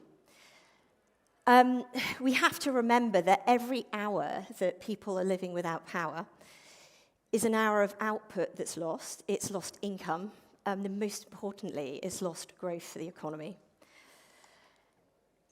What has happened since the beginning of the year in March, when the Strait of Hormuz is closed, has meant that oil is surging, the price of oil is surging. It's almost doubled. Because these economies are so dependent, we are seeing a surge in energy prices. And even South Africa, which was more stable, I would say, in energy access compared to other places, is seeing real issues. And it's because it was needing to use diesel to help balance grids.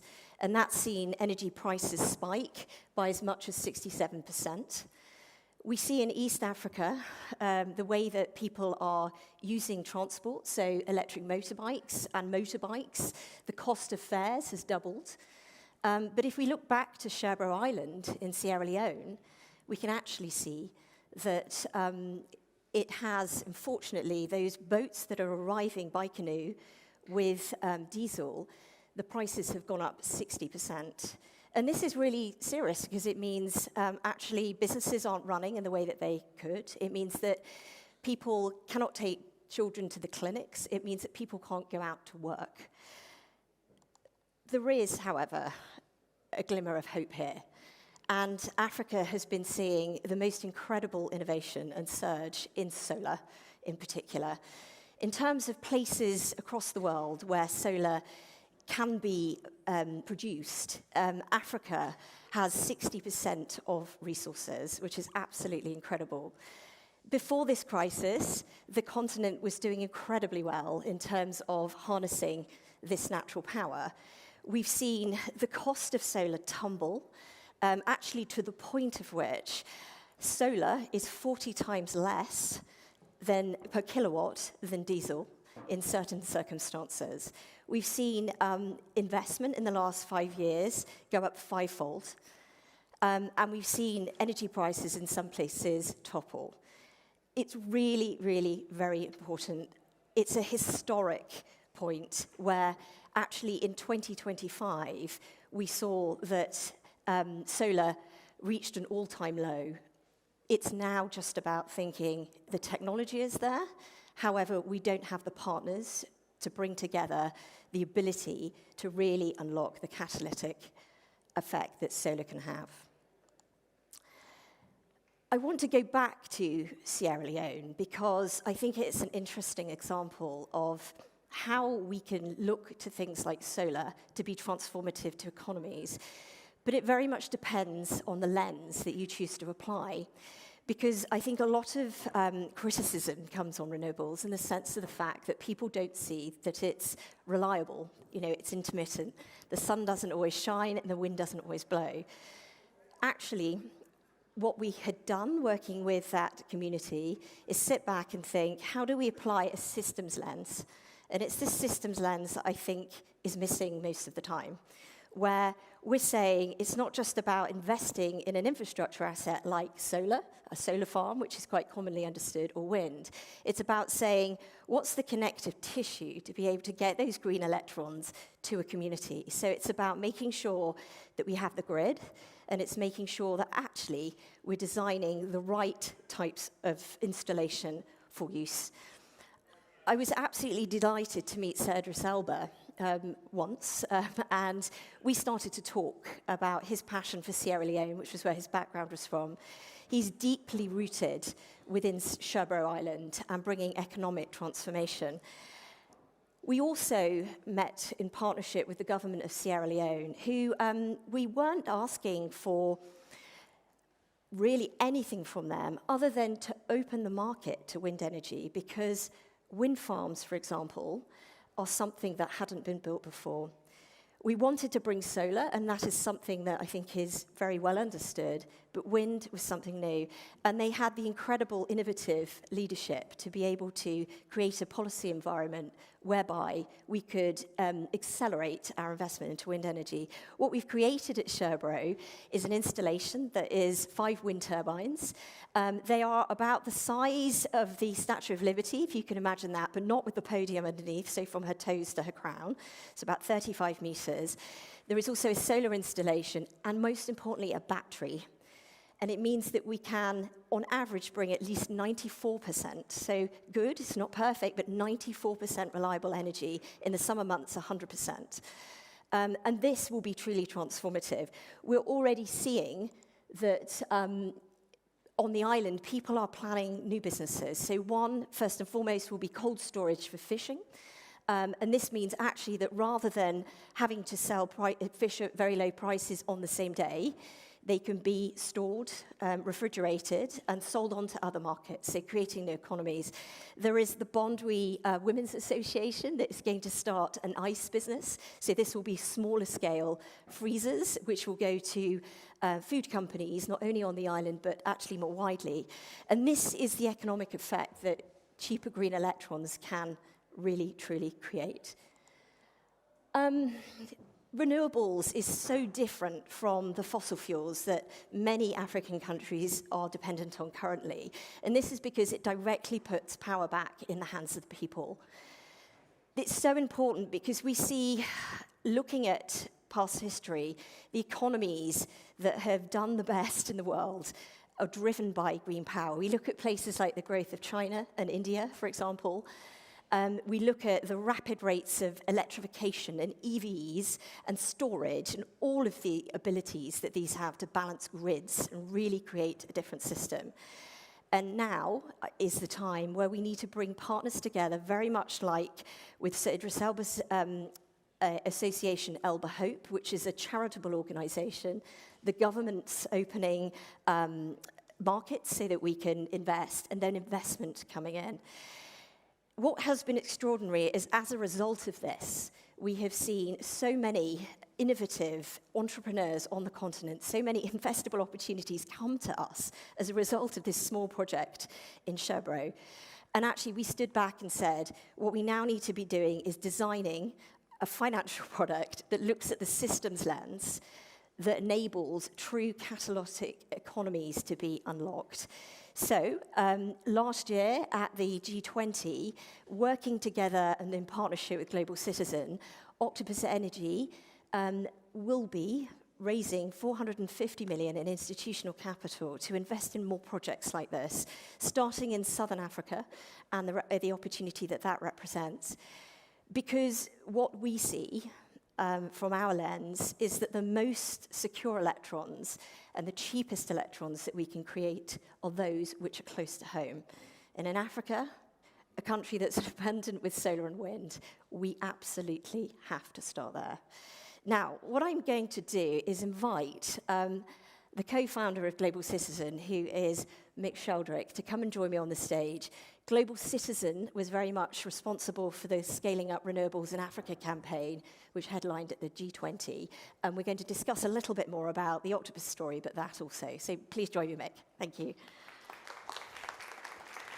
Well, let's give Zoisa another round of applause. She's incredible, and we're thrilled to have her on our board, which is really great. And the chair of our board is the one and only Sabrina Alba, together with Idris. You've heard a lot about this, and we've heard their motivations in Sierra Leone.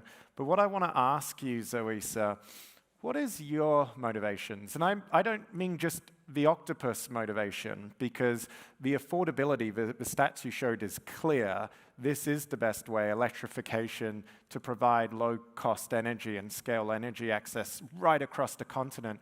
But what is also your personal motivations for being so vested in this agenda?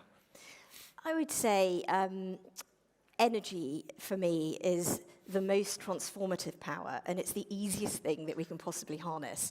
And I don't think that we go to it enough, and particularly renewable energy.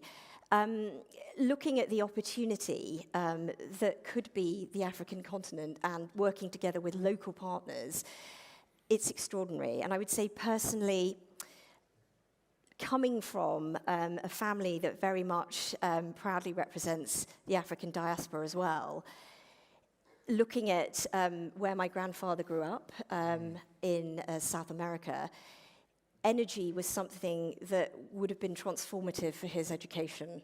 And he didn't have access to it. And wow. When I was growing up in my generation, education was the most important thing. It was incredibly important. And I think he used to say, look, if we had electricity, everything would have been different. Electricity isn't something that lights up just homes and industry. It can light up lives, and it can be truly transformative. I was speaking to one of our partners a couple of nights ago, and they said one of the things that we often forget about is, when it comes to giving birth, deliveries, we forget that 50% of deliveries often take place in the night, at nighttime. And if you don't have access to electricity and you're giving birth in the dark, what's the impact of that? And so she showed me some compelling stats about the impact on deaths from complications in childbirth just through energy access. But you've also mentioned, and again, the presentation was incredible, compelling, why reliance on diesel is often not in the long-term business interests as well. And Octopus is a new generation of businesses who are meeting this need. We were speaking, I'm from Western Australia, and we were speaking about Fortescue as another example, and in the last 2 months, I feel like they've been saying, I told you so, this is why we need to electrify heavy industry as well. But why is it so important, especially at conferences like this, that businesses engage, and not just from an extractive point of view, but from a genuine point of view of building partnerships? We see that business, of course, has the ability to be the most transformative thing for an economy, because it's the thing that will create more jobs. It creates then taxes that people are going to pay, and therefore you end up with true economies. Businesses also have the ability very often to design their own energy needs, be truly transformative to communities. So looking at the way that grids are built or renewables are built, very often have the knock-on effect of also bringing electricity to disparate communities, which can be, of course, hugely important as well. The way that we build wind and solar in particular, of course, they are truly decentralized from a system. You can build them in such a way as well, where you need very small grid lines. You've got the cheapest forms of energy at one end. If you have a battery also to store, I was talking about the example in Sierra Leone where you can get solid power for 94% of the time. In some parts of Africa, it could be as high as 98% of the time. So really, really close to perfect in the sense of the way renewables are built. And it would be the cheapest cost. So in some places, this can be as little as about 10 cents a kilowatt hour. Super, super cheap. I think too often, though, particularly in investment, when we look to those systems, we sacrifice good for perfect. And we're kind of saying, oh, well, renewables doesn't give us 100% of the time. Actually, 98% of the time is pretty good. Most digital services, so if you're watching Netflix and it goes a bit blocky, you put up with it. That's 98% of the time as well. So I think renewables very often is overlooked. I think actually businesses can play a really catalytic role in driving the way that systems use energy. So very briefly, because I know we're expecting an address from the Deputy Prime Minister, so stick around for that. But you mentioned the Scaling Up Renewable in Africa campaign. And again, Zawisa, Octopus, they were part of a coalition of 9 businesses that pledged to provide 17.5 million people with access to energy over the next 5 years. But very briefly, to finish us up, we're at this, chaotic, fragmented moment in history. But what is your hope on where we can get to over the next 12 months? What does that look like for you? I would say that the incredible thing that the Scaling Up in Renewables in Africa campaign did was bring together people. It was bring together a collective of people that were thinking the same way. We were the only British business. I think there were many African businesses Let's give them a round of applause for that, for standing up, because that is extraordinary. But there were many, many businesses from the continent that also came forwards with incredible examples, but also investment too. And I think actually that confidence of bringing together the coalition of the willing, and I think that's such a great phrase, to make things happen is so important. So I would say more coalitions across many different forms and backgrounds. So whether or not that's the private sector, with philanthropy, with aid, with absolutely everything. But applying in this particular sector in energy a lens that is looking at the full system. It's not just over-indexing on saying, let's build wind and solar with little thought to the people that might be using it at the other end. Wow. Well, look, Coalition of the Willing indeed. Thank you to Octopus. Thank you to those 8 other African businesses. Thank you to the government of South Africa, the UK government, for showing us that even in this chaotic, fragmented world, cooperation is still possible. We can still bring people together. Please join me in giving wonderful applause to the great Zawisa Northbond. And also, Vice Chair, thank you. Thank you.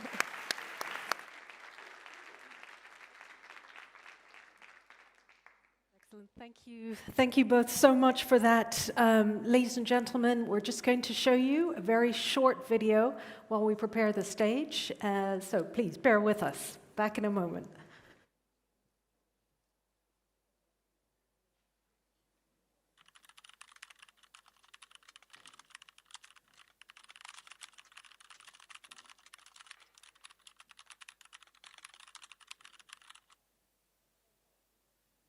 Hello, I'm Ndidi. Now, what's in for 2026? Fair financing and local storytellers. In the case of the amazing continent Africa, this is especially relevant because we desperately need to tell positive stories about the great news from our continent, not only in terms of creativity and innovation driven by young people, but the wonderful return on investments across key sectors on the continent. And what's out? Expensive financing that results in crippling debt, where countries are having to choose between paying for infrastructure, investing in education and health, and where the narrative is driven by external storytellers who then create this negative bias that leads to the very expensive financing on our continent. This needs to stop for us to ensure inclusive growth and economic dividends for our people. Now, I'm passing the mic to Patricia, who is a fearless leader who's doing amazing work fighting for gender equality around the world. She has such phenomenal energy and drive, and I'm just so excited to see what she has to share. Hello, my name is Patricia. What's in international development in 2026? Development that is rooted in promoting equity, democracy, as well as sustainability. We as leaders in the Global South and our people must be seen as equal partners in development. What's out? Using money to prescribe what development means to us. Money and humanitarian aid are simply a catalyst for development. Now, to pass the mic over to someone who is directing global peace and is not afraid to speak out for what's right. Dylan, over to you. Hi, I'm Dylan, and let me tell you what's in for 2026. It's meaningful investment in peace-building efforts around the world. There's no time to waste. Invest now. And what's out? Well, it's excuses. Excuses not to fund local leaders, local organizations, and local communities, because they are the real heroes of international development. Now, over to Charles Kojo van Dijk, a good friend of mine, a fellow troublemaker, and someone with the best podcast in town. Charles, over to you. Hi, my name is Charles Kojo van Dijk. I'm a podcaster, an author, and a development practitioner. I am at the Global Partnerships Conference 2026. My aim for development in 2026 is locally rooted leadership and sustainable community-driven solutions. My out is top-down approaches that exclude the voices and realities of local communities. But none of this actually works if it does not lead to action. So let me pass on this mic to the other room.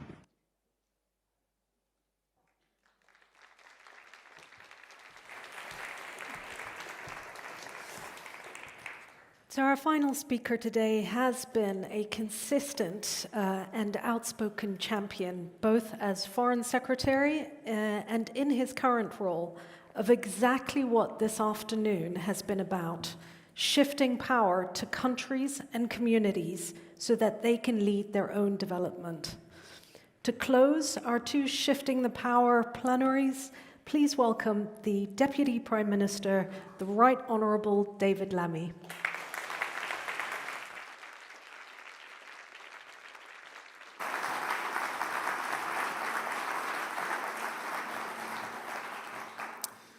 Well, first, let me thank the fantastic panelists that we've just heard speak so powerfully over the past few hours on this important issue, shifting the power. Whether on the border of Sudan as Foreign Secretary, visiting Sri Lanka as Deputy Prime Minister, or welcoming Global South leaders to the UK from across the world, what's clear is that the 1997 style approach to international development no longer works. Global South partners feel the overlapping crises that we're seeing across the world, the shocks and the creaking of the system. The hardest, of course, we are living through essentially a great remaking. In a changing international order, many powers are shaping this, the multipolar age. And so our status quo is clearly not fit for purpose. We're changing our approach, moving from the paternalism of the past to the partnerships of the future, and championing the reforms required across the system, making it fairer, more impactful, and unblocking the finance needed to turbocharge development and climate action. It's fantastic to see that under my dear colleague, Yvette Cooper, and the wonderful Baroness Chapman, this work has only grown in importance. And frankly, looking at us all here today is a testament to that. But as we've just heard, there is more, much more, we must do together. As an international community, too often we failed in our primary task to work in genuine partnership, not focused on handouts, but on shared growth. We know that when those most greatly affected shape the solutions, decisions carrying greater legitimacy, outcomes endure, and our collective impact is stronger. As the Foreign Secretary outlined earlier, we have a responsibility to make this right, but also an interest in doing so.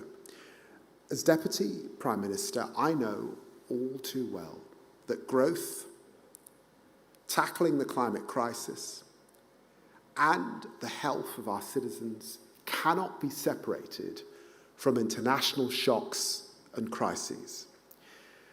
Because as we've seen all too clearly in recent years, instabilities and crisis across the world have a direct impact on us here at home. From the effects of COVID-19, which continue, of course, to reverberate, to the floods and the extreme weather and damage our towns and cities,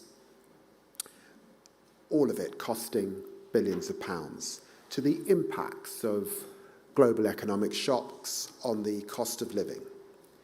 If we are to shift course, we must see a genuine shift in approach and a genuine shift in power. We've heard loud and clear over these two plenary sessions a rallying cry for a central organising principle, that countries and communities' own aspirations, plans and priorities must be at the heart of development cooperation. And what are the three key things that we've heard that we can collectively do to turn this principle into practice? Well, first, we must work alongside partners as they set their own agendas, aligning our support and finance behind their aspirations for their own development. It means coordinating behind country platforms where the countries choose them to align support with national priorities. It means co-creating, co-designing, co-deciding solutions as best and standard practice where partners determine what, where, and how development resources are used. And that's why the UK wholeheartedly endorses the call to action to all development actors to accelerate support for locally led development, and we encourage you to join us. Second, that we need to take a whole society approach, from government to the private sector to philanthropy to civil society, including the most marginalised voices, to support the changes that countries and communities want to see.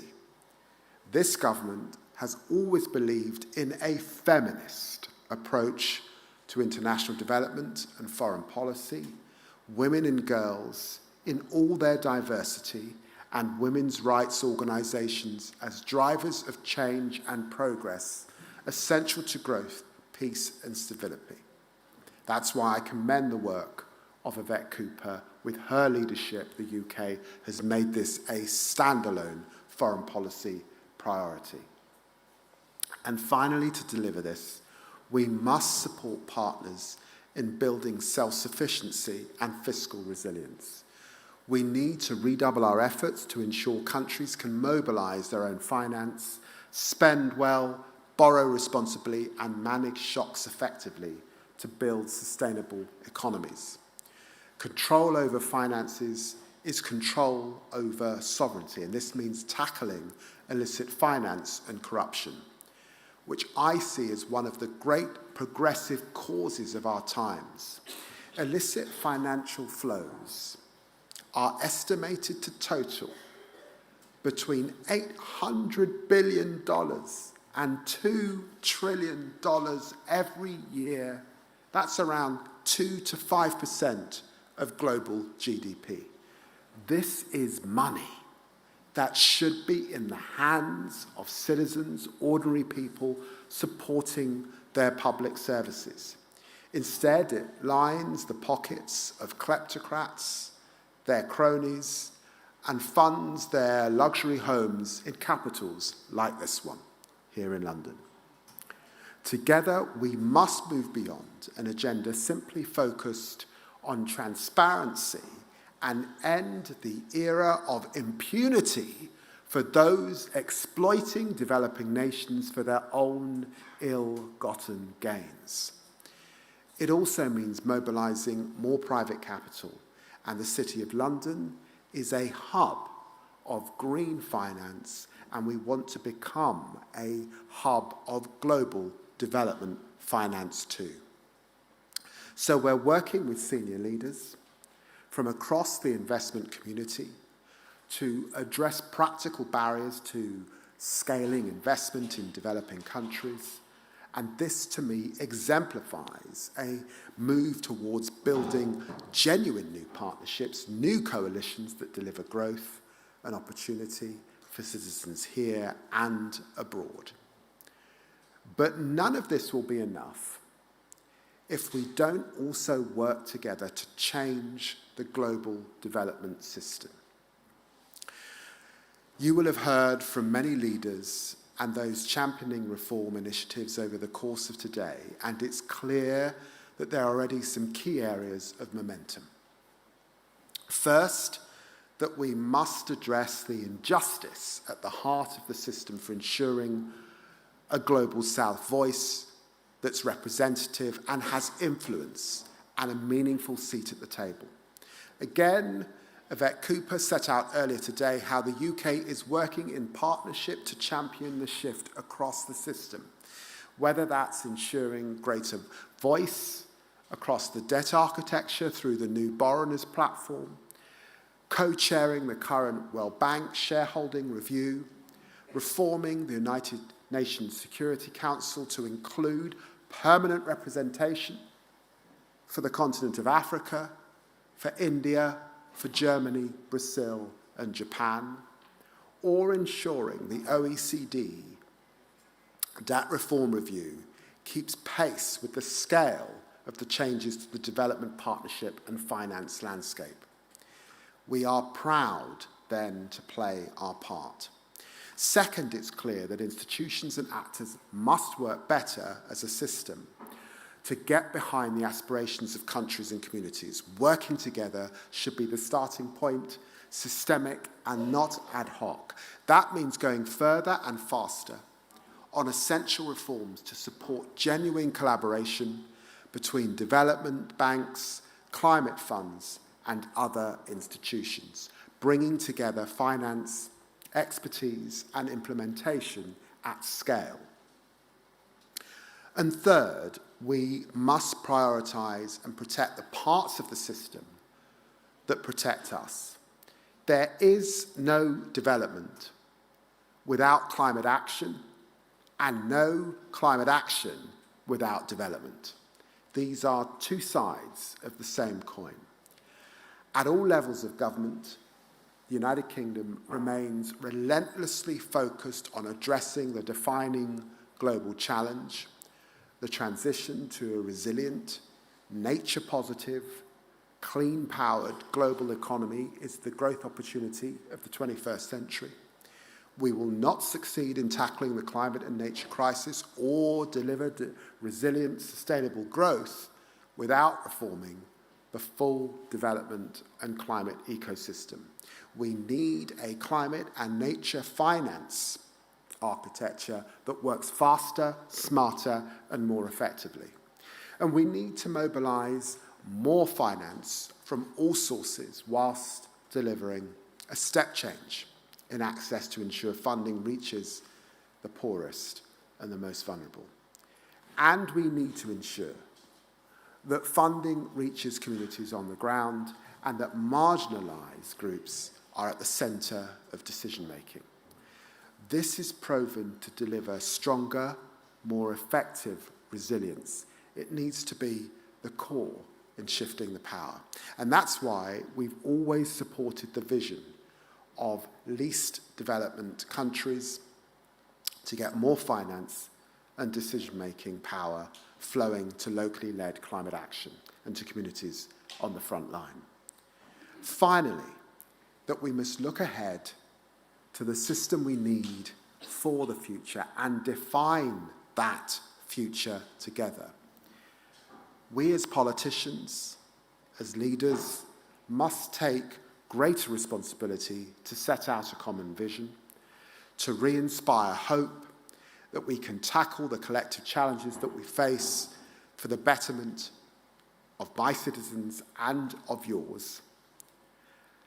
And as we've heard today, there is much more to do on this agenda to deliver that paradigm shift.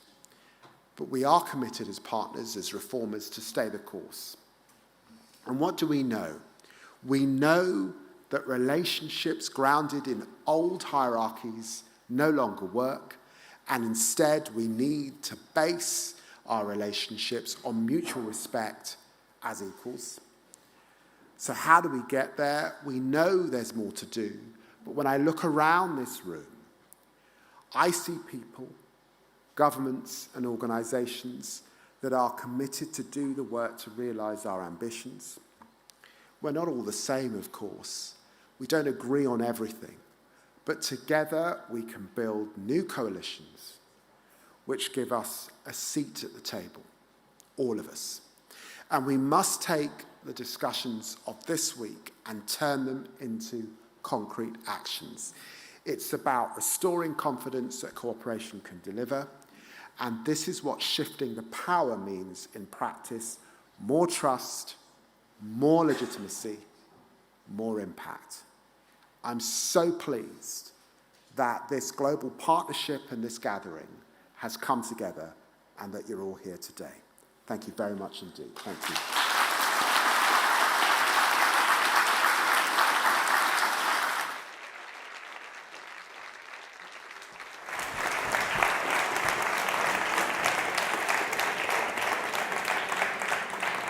So thank you very much, Deputy Prime Minister.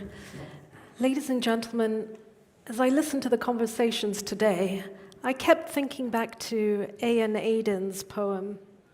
She spoke of the fragility of the now and choose humanity. We all have a shared conviction that something has to change. And as Yolanda so passionately said, it's time to take action. We all want change, but are you going to change? The conversations in this room today were excellent. They were candid and they were real. Now the work is to make sure they don't stay in this room, just as the Deputy Prime Minister said, and that they become real action. Tomorrow we'll go deeper. We will turn to finance, how to mobilize it at the scale the world needs, to technology and AI, and what it means to build those capabilities locally, not just import them, to humanitarian action, and the question of how we protect people in crisis while sharing power with them. So please do be back in this room, ready to go, at 9:15 tomorrow morning. But for now, the formal program for today is over. However, before you leave, just two very quick things. If you haven't signed the compact, the official copy is in the workers' bar outside. And then the second thing is that we have a complimentary boat departing here at 6:30 from the Woolwich Works Pier. and it will stop at Royal Wharf, Greenwich Pier, and Canary Wharf. Please do collect a ticket from the reception. We do have limited spaces, though, so it is first come, first serve. Thank you so much to our co-hosts, to all our panelists, our speakers for today, and thank you all for being part of this conversation as well. Enjoy the evening and see you tomorrow.